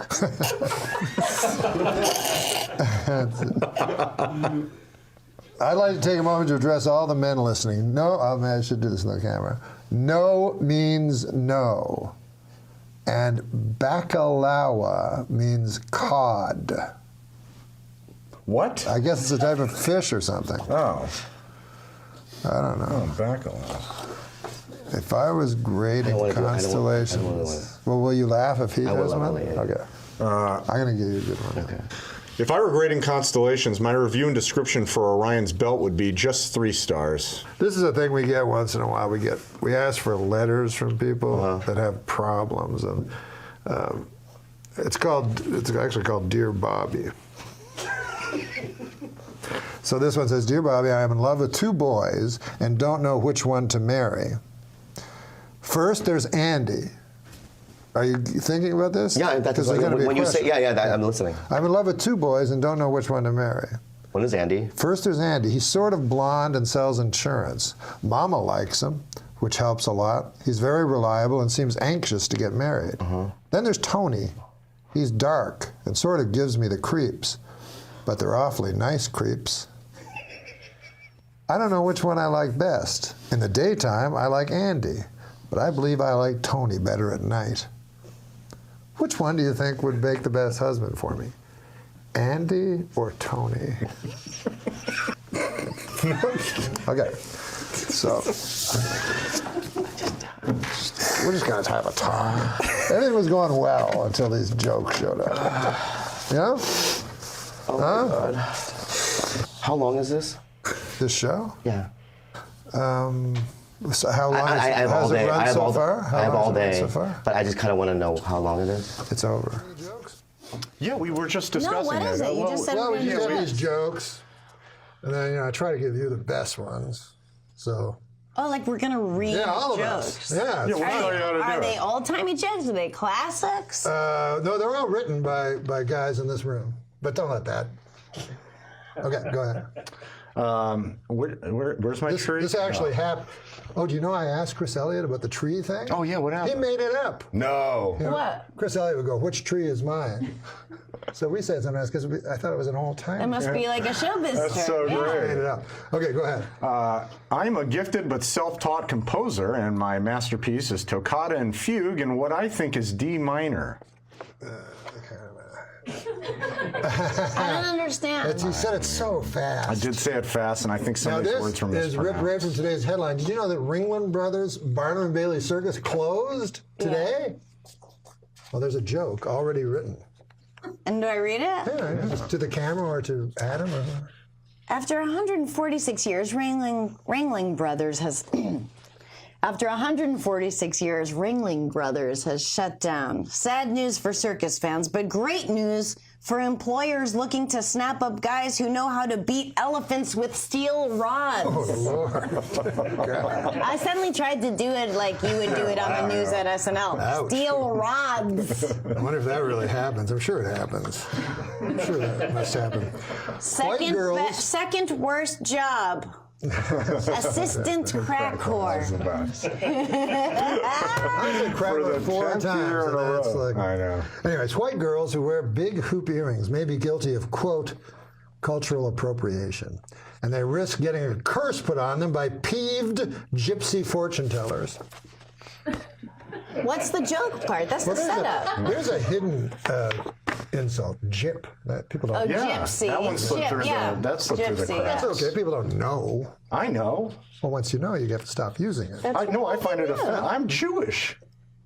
Well, you're not a gypsy. What the fuck are you talking about? Well, Jews aren't gypsies, but in that way that they're... that they were both victims of the... To get gypped? Yeah. Got gypped, got Jewed down, got gypped. But Jude, you know. Yeah. Gyp, you But just learned. Jews are nomads or whatever, like gypsies. Right. Not by choice. Oh, a woman from Denmark I met at a party was telling me how awful she thinks Trump is. So I shot back, yeah, well, you guys have that asshole Hans Christian Andersen. That's funny. It's just my patriotism. She wanted old-timey. You can read the old-timey one. A tip for anyone about to travel on a steam locomotive, don't get on old 97. I just have a bad feeling about it. Oh, jeez. Oh, here's a funny joke. I think this is pretty funny. This is fucking... I mean, wouldn't it be fun if we just sat around like we've been doing? Or what is this is just a part of your show that you're like, this show needs structure. This is the segment this will be. I think a good job title for Jesus Christ would be Visiting Lecturer. I like that. That's brilliant. Very good. Very good, whoever wrote that. Brilliant. Do you have some favorite do you watch a lot of stand-up still, or do you have some favorite comics? I try to. If I'm going to enjoy myself at home, I don't watch comedy because it's stressful. I love murder. I love whodunits. I like thrillers. I love that shit. Me too. So, it's a little bit like work, but I want to support my friends. That said, I want to be abreast of what's going on on the scene because otherwise I become one of those old comedian types. Right. But you get desensitized sometimes, like something that brought you so much joy when you were young, and now you're like, oh, that's I see that trick, and you know what I mean? Like, yeah, but then there's a joy to this part of our lives too. It's pretty cool, and being able to understand it, have an ear for the kind of laugh. Like when you walk off stage, you go, yeah, I did well, but they were laughers. They were laughing at anything. Well, I always think of when you start, you must have a tin ear, because I always thought I did well. Yeah. Of course I did. I think I would hear 4 people laugh and go, that's awesome. Like, and people weren't yelling at me. Most comics would be paying attention to the ones that aren't laughing. I think that's a more jaded. That's later. Yeah, later. I think much at first you need some sort of self-delusion. But there are a lot of great young comics, I think, right now. Me too. Is this the golden age of comedy? Berlant. Oh, yeah. Kate Berlant, Beth Stelling. She's good. Lots of really good ones. There's so many comedians. Yeah, there's too many. It's pretty cool. What do you think of the? Your specials are always great. I heard a word on the street is yours is the best. Oh no! I'm not kidding. Everyone says out of all these huge superstar comics having their specials this month, everyone says Norm's is mind blowing. That's really nice. But I think Louis is the best so far. I gotta still see. But yours is coming out, and so that'll be a great, astonishing one as always. But when is your coming? It takes a little while to get a special, right? Tuesday. And do you think maybe some of the guys are pushing it too hard? Like, yeah. Because I don't know. I never think about my next special or anything. I just think of it as I put my nose back to the grindstone, and I'm a comic, and then. If somebody goes, you want to do a special? I go, oh. And then I go, oh, yeah, maybe I do. I mean, it's 10 years between my first 2 specials just because it didn't occur to me. Right. Well, you're doing other shows. Well, look at Pryor. He only did 3, and his third one wasn't even that good, and he's the best ever. So if he doesn't have that much to say, you know what I mean? Then what do we have to say? Do you really have 25 hours of stuff? I don't have an answer for that. Remember when HBO was around, you couldn't get a special because they had deals with guys. Dennis Miller, 1 a year. Rich We had the Young Comedian special. Were you on a Young Comedian special? No, really? I really wish I was. Were you on one? No. You just missed it, I think. It was before me. Fred, they should do that again. You started so young. Daniel was just saying that. Fred Stoller he's doing a documentary on the guys that were with him on his Young Comedian special. Who was that? Drake Sazer, David Spade, Rob Schneider, Judd Apatow. Not Judd Apatow, no. Oh. 2 other guys. What's her name? Jan Karam? Oh, Jan Karam. Yeah. Oh, I remember watching that. It was fantastic. How do you do this? That was the funniest shit. Exercises. And then fucking Carson's getting all horny at the desk. She's great. How did she not destroy? The other one was Warren Thomas. So there was a suicide, a death from AIDS, Fred Stoller. And then poor Fred Stoller. Because Fred Stoller, he tells me he always wanted to be a character actor, and that's what he is now. But he still seems. Yeah, that's true. I can't pick him at all. Like I remember, guys would get successful. I go, what? But it is funny. Like there are people who are like persistent in a way I would fucking never be, even if it meant not going as far, but it's I think it's so sweaty and gross. You mean like telling people you're good? Or just like networking, that kind of thing. It's fucking gross. Plumbers, But there are people, they get successful that way. But it doesn't mean, then I see young comics that go, I'm going to bang on every door, call everyone I know, go up and say stuff and push to get on people's shows because that's what I heard so-and-so did, and that's what you have to do. And I go, no, you don't have to do it. You can just be like cool. Wait for people to talk about that you're funny. That's exactly right. Show this year. I was when because me and Jay Moore and Sarah came together. But anyways, Jay Moore. We were hired on Saturday Night at the same time. That's how So Jay Moore had read this book. About the night he read it, when he threw the phone. Yeah, go on. Sorry.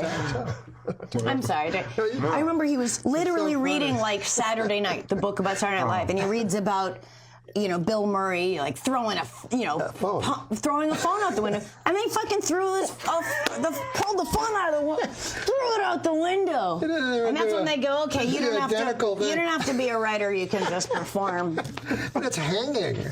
But I don't even think.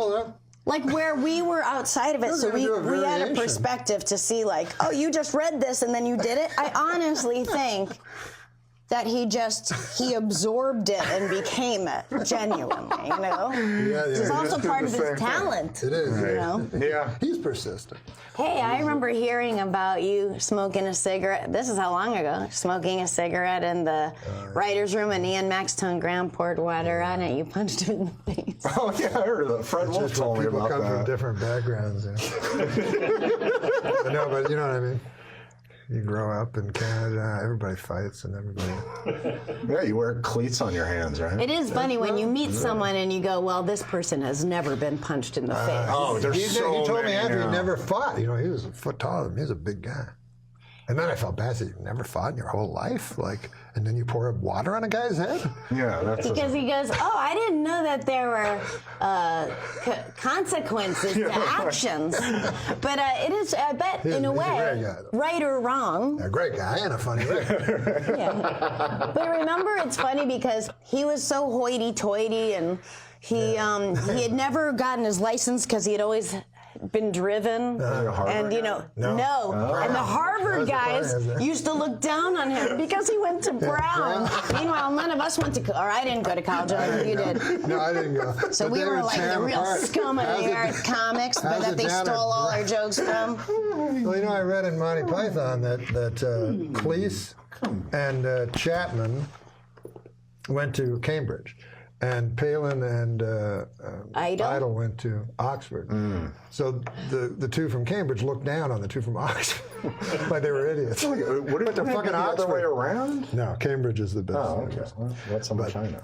No, you think of Oxford the same way you think of Harvard, but it's actually Princeton. Hi, sweetheart. Yeah, but don't you realize when you're older, it's like, there are smart people, but it's really just rich people. Yep. I know smarter people that didn't go to college. Smartest person I know, maybe Tig Notaro, didn't graduate 8th grade. Did you? Because when I first started, I was very afraid of. As soon as I heard Harvard, I never knew anybody. Yeah. Even I never graduated college. I never went to college. But when I heard Harvard, I was like, holy shit! I'll never be able. It was for the Roseanne trial. I said, I'll never be able to keep up with these fuckers. But yeah, then you realize it's just rich. Well, they're people. just rich, dumb guys who have confidence that it takes a long time to learn how to have if you're not rich. Yeah, you're right about that. The confidence, God damn it. George W. Bush, the only president was in Harvard and Yale. He went to Yale. Went to both. My English teacher, Mr. Anthony, went to Yale with him and said he was so dumb. And he would just show up drunk every day, show up like hungover and stinking of booze, and he was just dumb. I can see that. When I was young, we didn't have any money. We lived on a farm. So really, no one had any money. They were all super poor. What did your farm produce? Dairy cattle, but it was a dead, obsolete farm. And comedians. And what? And comedians. So there was one guy had some money. He owned the eggs, from all the farmers. Did you do farming yourself? Yeah. So he would take the eggs and pretty well sell them back to you. You'd go and buy some eggs. I don't know why. He had fucking chickens. But anyways, he was the rich guy. He had a big fat belly, which was like a sign of prosperity back then. Like you didn't actually stick it out, so he'd look fatter. But he'd drive every year he bought a goddamn, and I used to hate it, a Lincoln Continental, not even a Cadillac, like a Continental. And he'd drive it to every poor farmer that had nothing and park it and show it to him. And then my father would go, God damn, his name is Hubert Delaney. It was that Hubert Delaney, God damn. You go, how much does that cost? He's like, 8,000, whatever it costs. Good God. And just brag about his fucking car and then drive to the next guy's house and do the same. But then afterwards, my father would go, God damn, he's a good guy. I go, why is he a good guy? What? Like, I don't like him at all. He seems like a fucking braggart. No. My dad just fell and broke 2 ribs. He passed out from coughing really hard. Wow. And then he broke 2 ribs, and then he went to the hospital, and then they released him because it's just broken ribs. Yeah. Then he's at the pool the next day because he just swims every day. He's like a 10-year-old, you know? And he still has all the EKG stickers all over him. I have a picture. He's just like this because he was too scared to pull them off because it hurt with the hair. I go, you have 2 broken ribs. You can't pull off those stickers. But he goes, the pool will pull them off. That's adorable. God damn. Yeah, if he's in the pool swimming the next day after breaking 2 ribs. That? No. You'd be on your back. No, my dad never milk it for complains. So months. Daniel's seen his feet. He has really deformed feet. He just had to get 2 toes removed. I go, what toes did they remove? And this is the only way he knows them. He goes, the one who went to market and the one who had none. What ones are those? He goes, they're those. That's fucking great. I don't know which ones those are, actually. I think they're the last ones, right? The last 2. No, one had fucking roast beef. Thank goodness it was not. Oh, it was the one who went to the one who had roast beef and the one who went to market. The one who had none is the pinky, but he still has that. And that's our show. Thank you. Good night. Thanks, Sarah. Thank you so much. Well, they want us to do jokes. Let's do some jokes. What What are we doing, man? Should I do it as a funny character? Sure. A new study shows dogs can tell when people are doling out fake praise. So I guess that's the one thing that differentiates my dog from Adam Idget. Who's Adam Idget? Oh. Just a funny name. Oh, just a funny name? Okay, all right. Oh, what about this one? That's funny. Where you go? I'll do the next one. Okay. This as Garth? No, just do yourself. You know what they say, opinions are like assholes. I want to suck them all. Oh, he just... You want to suck assholes? He just edited it. See, that's the writer in you. No, listen, my girlfriend's mad at me right now. Last night when we were having sex, I yelled the name of her ex-boyfriend. Nice fella. Oh, I love that. Nice fella. I always like that old joke of like, yeah, he's a little vain. When he has an orgasm, he yells out his own name. Oh, that's right. I always like that one. Or I don't fold. Yeah, the woman says, yeah, I want 10 inches. I don't fold it in half for anybody. I think First Lady what's her name? Who? I think the First Lady, Melania. Was that Melania Trump. Oh, I think the First Lady, Melania Trump, puts up with a lot from her husband. But he's able to get away with it because he's president and he's rich and he has a huge cock. Come on, let's do it, baby. Let's do it, okay? You never get erection, Mr. Donald Trump person. Every time you try to have sex, you never have erection, Mr. Donald President person. Why do you say person twice? Why do you say person twice? Because that's what I call you, Mr. Donald President person. Come on, baby, come on, let's do it. No, Mr. Donald President person. Yeah, makes me happy. Now that makes me happy. Just that she says person twice makes me very happy. Adam Idget is him. Oh, I didn't know that's your last name. His name is Adam Egget. Egget. So I had no idea you were Adam Egget. I forget sometimes. Okay. I'm not saying that your trusty sidekick, Adam Egget, is dumb, but on his contract where it said sign here, he wrote Capricorn. To a letterman.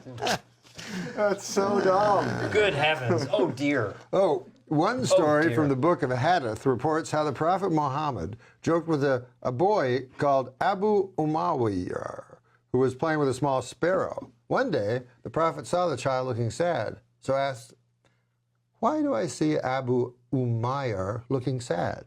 One of the villagers told him, "The Nugar sparrow, which he used to play with, has died." Whereupon the Prophet began to gently joke with the child to bring him out of his melancholy, saying, "Oh, Abu Umayyah, what happened to the Nugar?"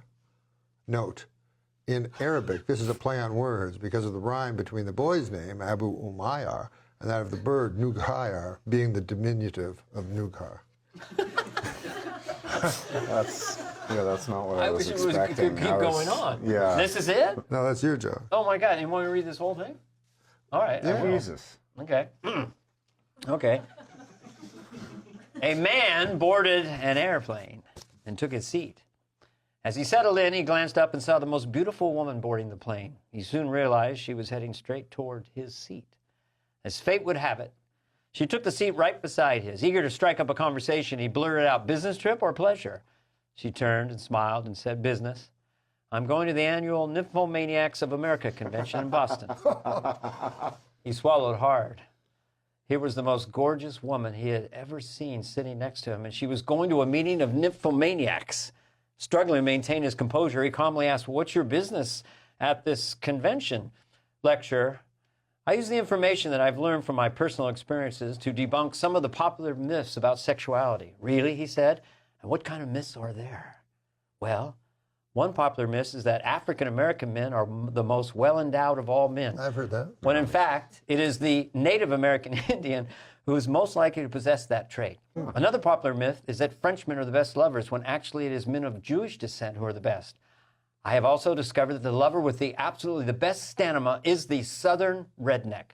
Suddenly, the woman became a little uncomfortable and blushed. "I'm sorry," she said. "I shouldn't really be discussing all this with you. I don't even know your name." "Tonto," the man said. "Tonto Goldstein, but my friends called me Bubba." Whoa. David Therapy, everybody. Ladies and gentlemen, I'll clap for myself. Not even different in Well, I America. can't say my friend's name, but he said his biggest fear is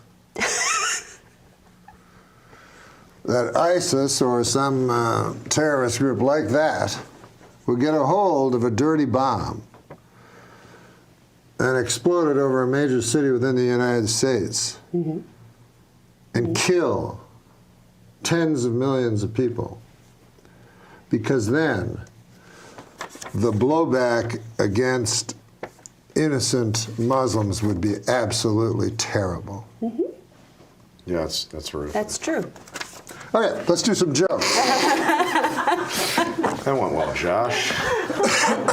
Now, this is a great joke. This is, I think, just a classic joke. This may have been written by, who's this new boy that I've taken quite an unhealthy interest with? Black. Huh? Scott Black. Scott Black.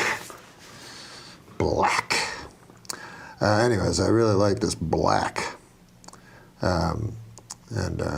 See what you think of this joke. If you could just speak this joke out loud into that camera. Okay. You don't have to read ahead, or you can if you like. I'm taking a fascinating class. Try to, use your comic timing and delivery. Okay. I'm taking a fascinating class all about the Hollywood freeway. Oh. It's called 101 101. 101 101. 101 101. Good joke. That's pretty good, right? That's good. That's pretty good. Here's what Mrs. Donald J. Trump, fresh from a plagiarism scandal, is facing a different kind of heat. A racy photo spread from 95 has emerged with photos of Melania Trump lying nude in a bed as another naked model embraces her from behind, just below her breasts, which are fully exposed. Another photo shows the other naked model in sheer stockings, a low-cut bustier, and high heels, raising a whip as if preparing to spank Melania, who pretends to recoil. Geez, who does Melania think she is, Mamie Eisenhower?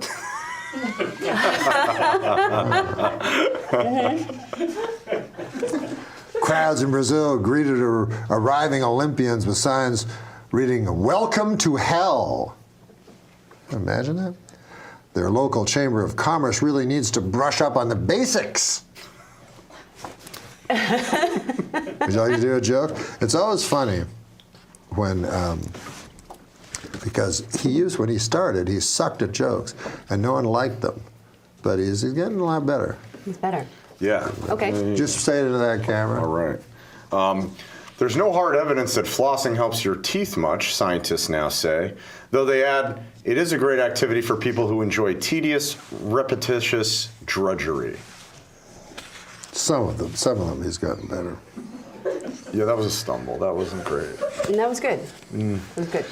Yeah. You always know a joke's good when the response is, "That was good." In lieu of laughter. Oh, what about New York City? Apparently, horse manure has taken over New York City. How about that? Oh. Isn't that terrible? Yeah. But anyways, there's a joke for the great Margaret Cho.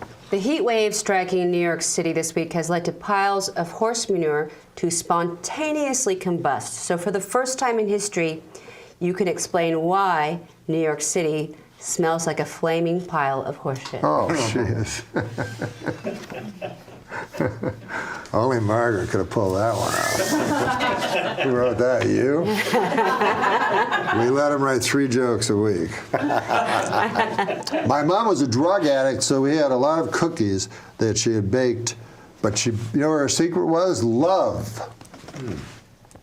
Ecstasy-induced love.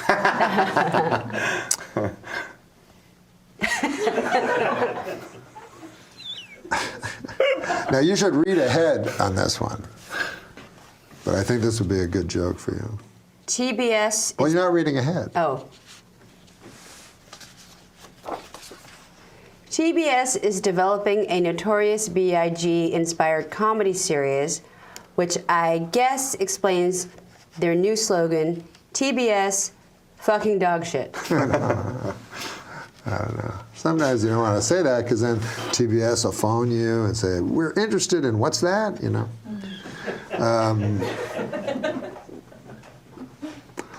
Last week, Pope Francis paid a somber visit to Auschwitz, which surprised me because I thought he was one of those fun ghosts. Is he dead? I don't know. In my time, they died. They didn't retire. You know what I mean? Go back to their first love. Jesus. August 4th is the birthday of the great poet Percy Shelley. You like Shelley? I do. Yeah. Jazz great Louis Armstrong. Who doesn't like Louis Armstrong? Huh? Well, not you, but it's not personal. It's the entire. No. And the day in 1882 that Lizzie Borden grabbed the axe and did her best Paul Bunyan impression, cleaving her father and stepmother's heads like hot grapefruits, because their skulls were split with such precision. It is believed her parents were asleep and therefore didn't suffer. So they say.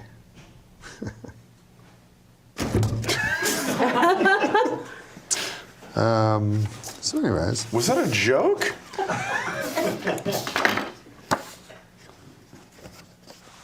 Hey, what about this? This is an actual joke. Okay. Technically, be proven to be a joke. I know I'm not the most attractive. When women look at me, I can tell they're... you're not the most attractive man in the world. I know I'm not the most attractive man in the world, but when women look at me... not but. As evidence. Oh, right. This is to support it. Yeah, this... I know I'm not the most attractive man. I know I'm not the most attractive man in the world. As a matter of fact... When women look at me, I can tell they're overdressing me with their eyes. That's very good. Mm-hmm. Good one. That's good. I don't like doing homeless guy jokes. Okay. Fuck those. You know what I mean? Mm-mm. They really need to be made fun of, you know.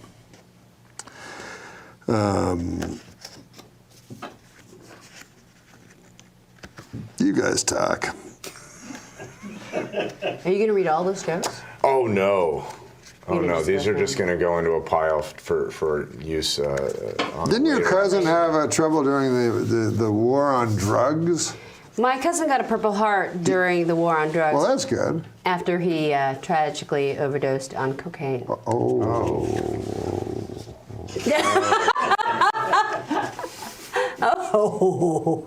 Well, I had a wild night last night, boy. I was in an orgy. It was me, my iPad, my laptop, and TV while my phone watched. It's more of a comment, really. Yeah, that's more commentary. Comment. You know, I was raised Catholic, and when people find out, they always assume there was some creepy priest involved, you know. But they never suspect the deacon.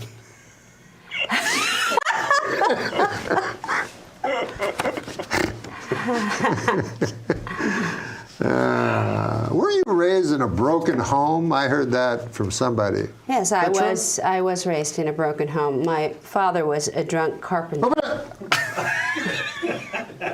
That's why we get into the business, right? Jokes. No. Do you remember when you were a little girl and were there any who made you laugh, or anybody in movies that made you laugh? Or Flip Wilson. Flip Wilson show. By golly, I keep forgetting about him. Geraldine. God dang, we'd all do that. We'd do all the he'd do the elbows. And LaWanda the Page. High five. And, LaWanda Page. Now, have you heard? You must have heard LaWanda Page's albums, where she's incredibly dirty. She's so dirty. She's so funny. Oh my God! She's so great. I played it for you, right? Yeah. Dolomite. Rudy Ray Moore. Yeah. He's incredible. Hilarious. Joe Blow, the Lover Man. He's and it's because those guys, they were playing in these illegal speakeasies anyway, so they could say whatever the hell they wanted. It's amazing. I did a movie with Dolomite before he died. Wow, really? Shaolin Dolomite? No, I was in Shaolin Dolomite. I was in this thing called Faking the Funk, which was about a Chinese exchange student who gets dropped off in South Central. So they sort of, it's a My Fair Lady, but with Dolomite. And so I learned to be part of the community. Well, I'll definitely be watching that. It's a good one. Yeah, that sounds awesome. It's really, really amazing. I would watch that. No, I'm dead serious. And Can you get it to watch? Yeah. You gotta watch that. Yeah. I wrote a book. Yeah? Yeah. You wrote a book. Mm-hmm. Did you like the process of writing a book? I did. Yeah. I don't like it so much. No. How long did it take you, Norm? Took me a long time to write it. Yeah. I told them I could do it in a year. And then after 3 years, I threw everything away. And after 3 years. Threw it away. After 3 years. And so I wouldn't rewrite any of it. Yeah. I burned it. You burned it. Burned the paper it was on. Yeah. I don't use a computer or anything. You just burned the paper. Burned all the paper so that I wouldn't be, use any scraps of little clever lines I had or anything like that. But anyways, it's finally coming out. And I have to get my American citizenship. Oh, you haven't got that yet. I told them I had it. Okay. Good. I don't have it. And I need it, or I can't win a National Book Award. Oh. Now you need it. I need it, but it takes a long time. Okay. I thought it took a short time.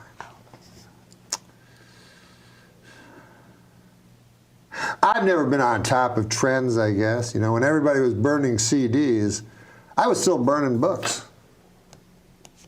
Were people burning CDs for a while? Yeah. Yeah, on their computers. Yeah, it was like making mixtapes. Yeah, so you'd burn a CD. Huh. I heard about a terrible thing. You ever hear about the guy that burned the Koran? I heard about a guy. He made on his computer 1,000 different Word documents of the Koran, like PDFs, and he deleted all of them. Oh, it's like...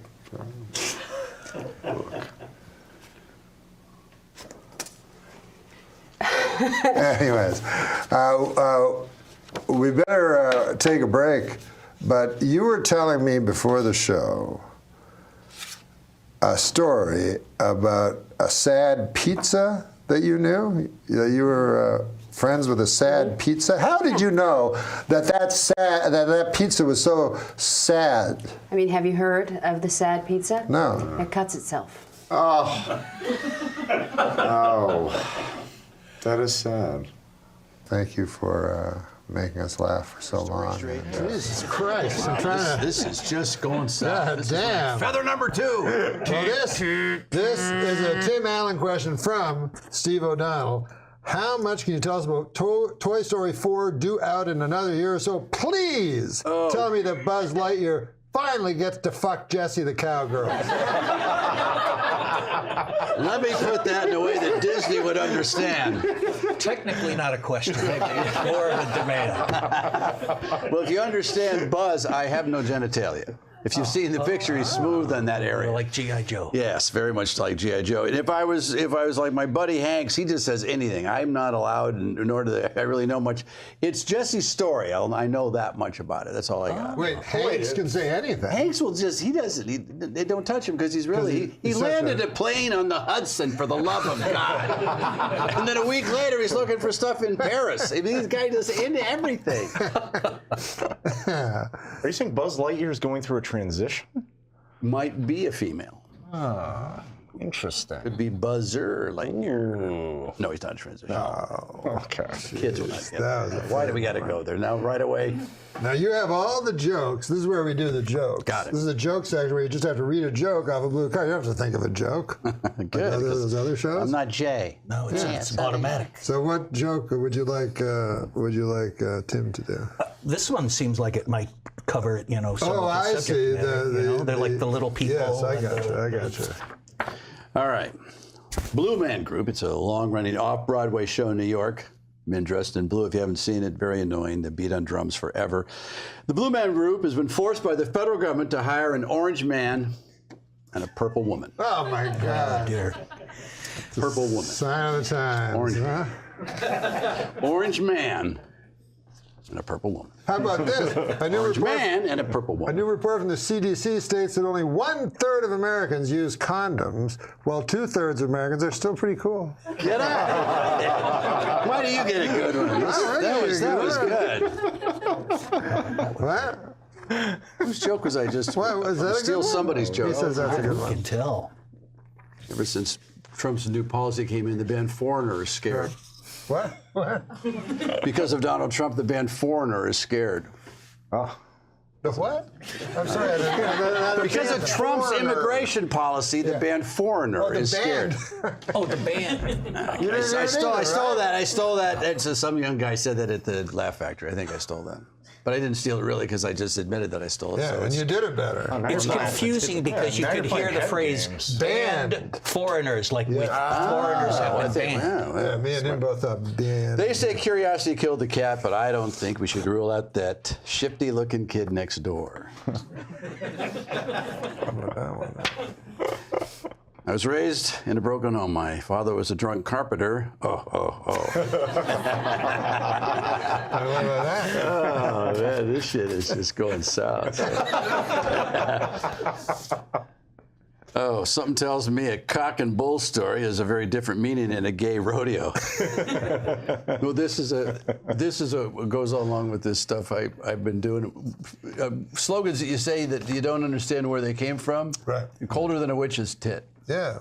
Whoever measured, whoever actually got a witch down on the ground and said, "Paul, give me that thermometer." Yeah, it's like the phrase "enough coke to kill a horse." Right. What? Well, the one I got, I did a benefit for veterinarians, vets, and Clint Eastwood was in the audience, and I did one old one that he liked. I said, when they used to say, "Yeah, fuck you and the horse you rode in on," you know that horse is going, "Let's just calm down." Keep me out of this. I just met this dude at the livery stable. Let's try to work it out before we get into any of that stuff. But to get Eastwood laughing, that's good. Then he pulled a gun on me. I like that cock and bull story. I like it. Happy as a clam. Or let the cat out of the bag. For God's sakes, do it. God, you got a cat. You know you paid too much when it actually cost you an arm and a leg. Where did that even come from? What about this? Were you ever, when you served time in prison, didn't you? Good, bring that up. Wow, almost got out of here with that. Yes, I did. What about it? For something about 650 grams of cocaine you were found with or something? Jesus, yes. That sounds like enough to kill a horse. Wow. Did you ever hear, I was wondering about this, like in prison, did you ever hear somebody's, like, I don't know, maybe you just heard somebody at some point go, "Hey there, Mr. Candyman."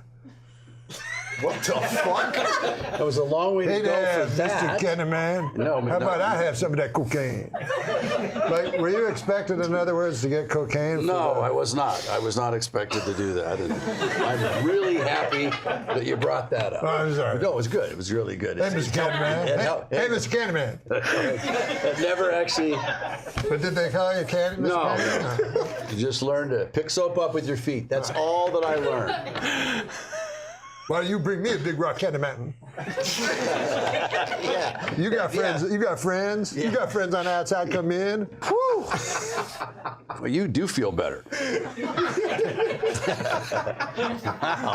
We weren't supposed to mention that. We're not. We're not. Of course not. We're not mentioning it. Has anyone explained why I'm sitting here? No, it's yeah. You did. It was a top 10. He didn't want to bring it up. Hey, Mr. Candyman, my nose is empty. Wow. Was that really your nickname? Yeah, Candyman. That was it. No, it wasn't Candyman. Oh, that was nice. Give me another joke.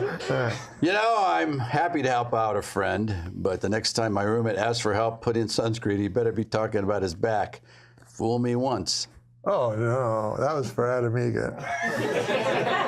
Why would you put in I didn't sunscreen understand that. So this is a... Here's one for you. Here, Tim. Yeah, that's what it is, of course. This is a pile. What's that say? This is not a good pile. The person who invented the Frisbee was cremated and made into Frisbees after he died. His body was then spread across roofs and poorly maintained backyards. I hope that's true. Huh. Hey, you know that's like a Trump tweet. Right? Just doesn't make any sense. You know what's not as easy as we were talking about? Easy as pie. Easy as pie. You know what's not easy as pie? Baking a fucking actual pie. Does it say actually fucking in there? I'm exhausted. My kitchen is a guy. Oh, you did. You ad-libbed in there. That was nice. There's no use crying over spilt milk. Yeah, what? Unless the milk was spilt on your father's fresh corpse right before his funeral. Too many words. It's not bad. There's no crying over spilt milk. Concision. I try to tell him. Concision. Yeah. That's what I tell him every day. What do I tell you? Concision. I say exaggerate, clarify. Wow. Or what they say, tragedy plus time equals comedy. This is Mr. Candyman over here. He got a lot of ideas, but he ain't got a lot of coke. You weren't sentenced for 650 grams of ideas.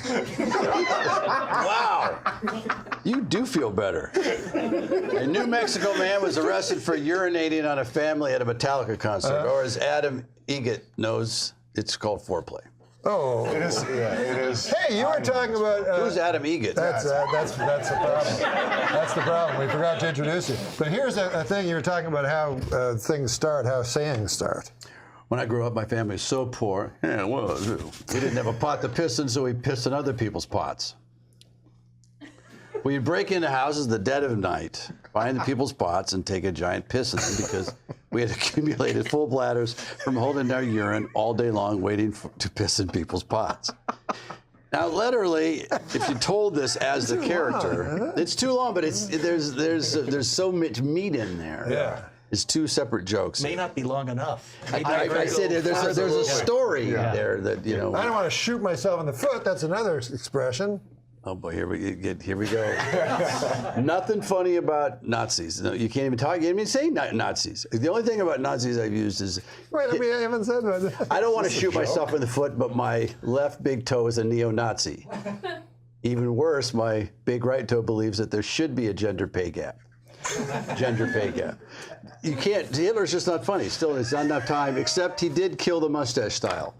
Allegedly. Oh, he did? No, but yeah, I've been around Aryan Nation guys in prison that would tattoo "fuck you" on their forehead. Still wouldn't go that far. Right. You know, they got swastikas everywhere, but they go, no, that's too much. Who did what? Michael Jordan. Yes. Oh yeah, that was bizarre. Remember the Hanes commercial? Commercials. Yeah. He tried to bring. Maybe just that's where it grew. Probably the last person I expected to try. Isn't and it bring funny? back Charlie the Chaplin and Hitler. The only two guys that ever tried that went, that looked good. A little. I think Hitler took it from Chaplin. I think so too. Because he was a man of the people. And oh yeah, and he had the stash obviously before the great dictator. You remember those pictures? Remember that picture? You're thinking about that. Of Hitler? Remember World War I? He's like. He was photobombing people. He was the first photobomber. He was. Very common knowledge. That'd be a good tweet. He's a great, huge. You don't want to just I don't avoid. know. I bet you have never met a bigger Hitler buff. No, he's a revisionist, a Holocaust denier. Oh God! Wow, you feel better. All of a sudden. Wait, is it? Are you or not? Oh boy. No, I had a bar mitzvah. Yeah, I had a bar mitzvah. I'm full Jew. I'm just saying Stalin. Everyone overlooks Stalin. I'm just saying Stalin is every just time as bad. Hitler comes up. Stalin comes up. Stalin's worse. Goes right They're both terrible. No. They were you want to get into Stalin, though. that? Just Millions stay on of people Hitler. that guy killed. But stay on Hitler. What about the Ottomans? You got to go into that one. The Ottoman. The Ottoman Empire. Ottomans. Oh yeah, the Ottomans. The Armenians. Yeah, well, that was horrible. And that's very recent, isn't it? Yeah. I'm not familiar with the Ottomans. Or I live in an Armenian Empire, neighborhood, and you get the older Armenians tell that yeah. story about that. That's something that they just did a movie with Eric Bana, I think, about Elton John had something to do with it, about the massacre. Disney? No, Disney. Oh. Disney. Yeah, they did a musical about the Armenian slaughter. What is the matter with you? Jesus Christ. Jesus. Disney? A group of crows is called a murder, a group of unicorns is called a blessing, and a group of cows is called my in-law. Good night! You screwed it up and it's still okay. Yeah, you just sold it at the end. I tried, right?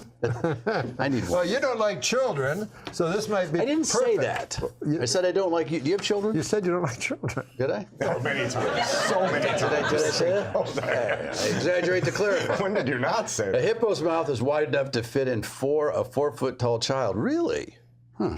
I like hippos. Unfortunately, after measuring the hippo's mouth, almost all the children were eaten. What? Oh. A hippo's mouth is wide doesn't enough make to fit a sense, 4-foot tall child. Okay. Unfortunately, after measuring the hippo's mouth, almost all the children were eaten. Look, I know the Bible says not to covet thy neighbor's wife. Right. But it doesn't say a damn thing about coveting thy neighbor's husband, especially a sweet, hot fucking asshole. This is sweet hot. Is that in there? You just toss all that stuff in there. But it is true. It doesn't say anything about coveting thy neighbor's husband. Huh? You make a good point, Norm. Well, what about women, young women? Young women? The Statue of Liberty is setting a bad example for young women. When times get tough, you just can't stand motionless for centuries holding a torch. It's true. You got a point. What about this, Pally? Or wear a dress and have people walk around. Steve O'Donnell, the man behind the cameras, now on camera. Steve won't do it. I'm really more of a booster. Are you, Steve? Artifacts from Auschwitz are set to go on tour for the first time. You guys won't stop. Experts believe that this will be Miley Cyrus's darkest opening act yet. Wow. Oh, this is almost perfect. I might open with that in Vegas. That'll get the crowd walking out. I'm going to let the great Tim Allen, experts believe, one of the best joke tellers to ever live. I don't know, Jay is amazing. He's an amazing joke teller. Jay. Funniest guy on the planet, though, is Marty Short. Yeah, I agree with that. Marty Short. Yeah. I can't be around him. He hurts me. Yeah, but he's not a stand-up. He can't help himself. But isn't that weird that he's not a stand-up? He's not a stand-up. We did The View, he and I, for a movie we did together, and the first time ever those women were speechless. I mean, we owned that show. He's so freaking funny. We did a whole bit in the makeup trailer about all the theater we'd done. We haven't done any. Because everything's a theater play. The Jiminy Glick is so hilarious. I did that. He can say he can say horrible shit to you, and his chin was coming off one time when I did it. This whole piece, and I kept going and he wouldn't come out of character. And I said, but this is all coming out. Your name again? Who are you? He's horrible. He's a horrible man. Yeah, somebody told me. I don't know, maybe Steve Martin or something, but he said, "Oh yeah, that's Marty being Marty." Like, so this is going to be the final joke. I hold in my hand Karnak. The final joke. Now you're supposed to all applaud. Well, that's Karnak. Well, when you ask for it, it's not worth it. May dog in heat romance your leg in the month of September. Mm-hmm. Okay, this is the final joke. Now I want you to read ahead. All right, read ahead. Read ahead, so you give it a... All right, a new study finds and hold on. Before he finishes, because I want to end with a big joke by one of the greatest joke tellers ever lived. Leno's on his way in. And so I'll say thank you very much to Tim Allen for gracing our show. Absolutely. Yeah, you guys are great. Thanks. Here it is. There's the camera right there. The camera. She just brought it from home. The smallest cameras I've ever seen. Listen, a new study finds that men are more likely to blame stress from work as a contributor to their poor mental health, while women are more likely to jabber on about something or other. Why do you give me that one all of a sudden?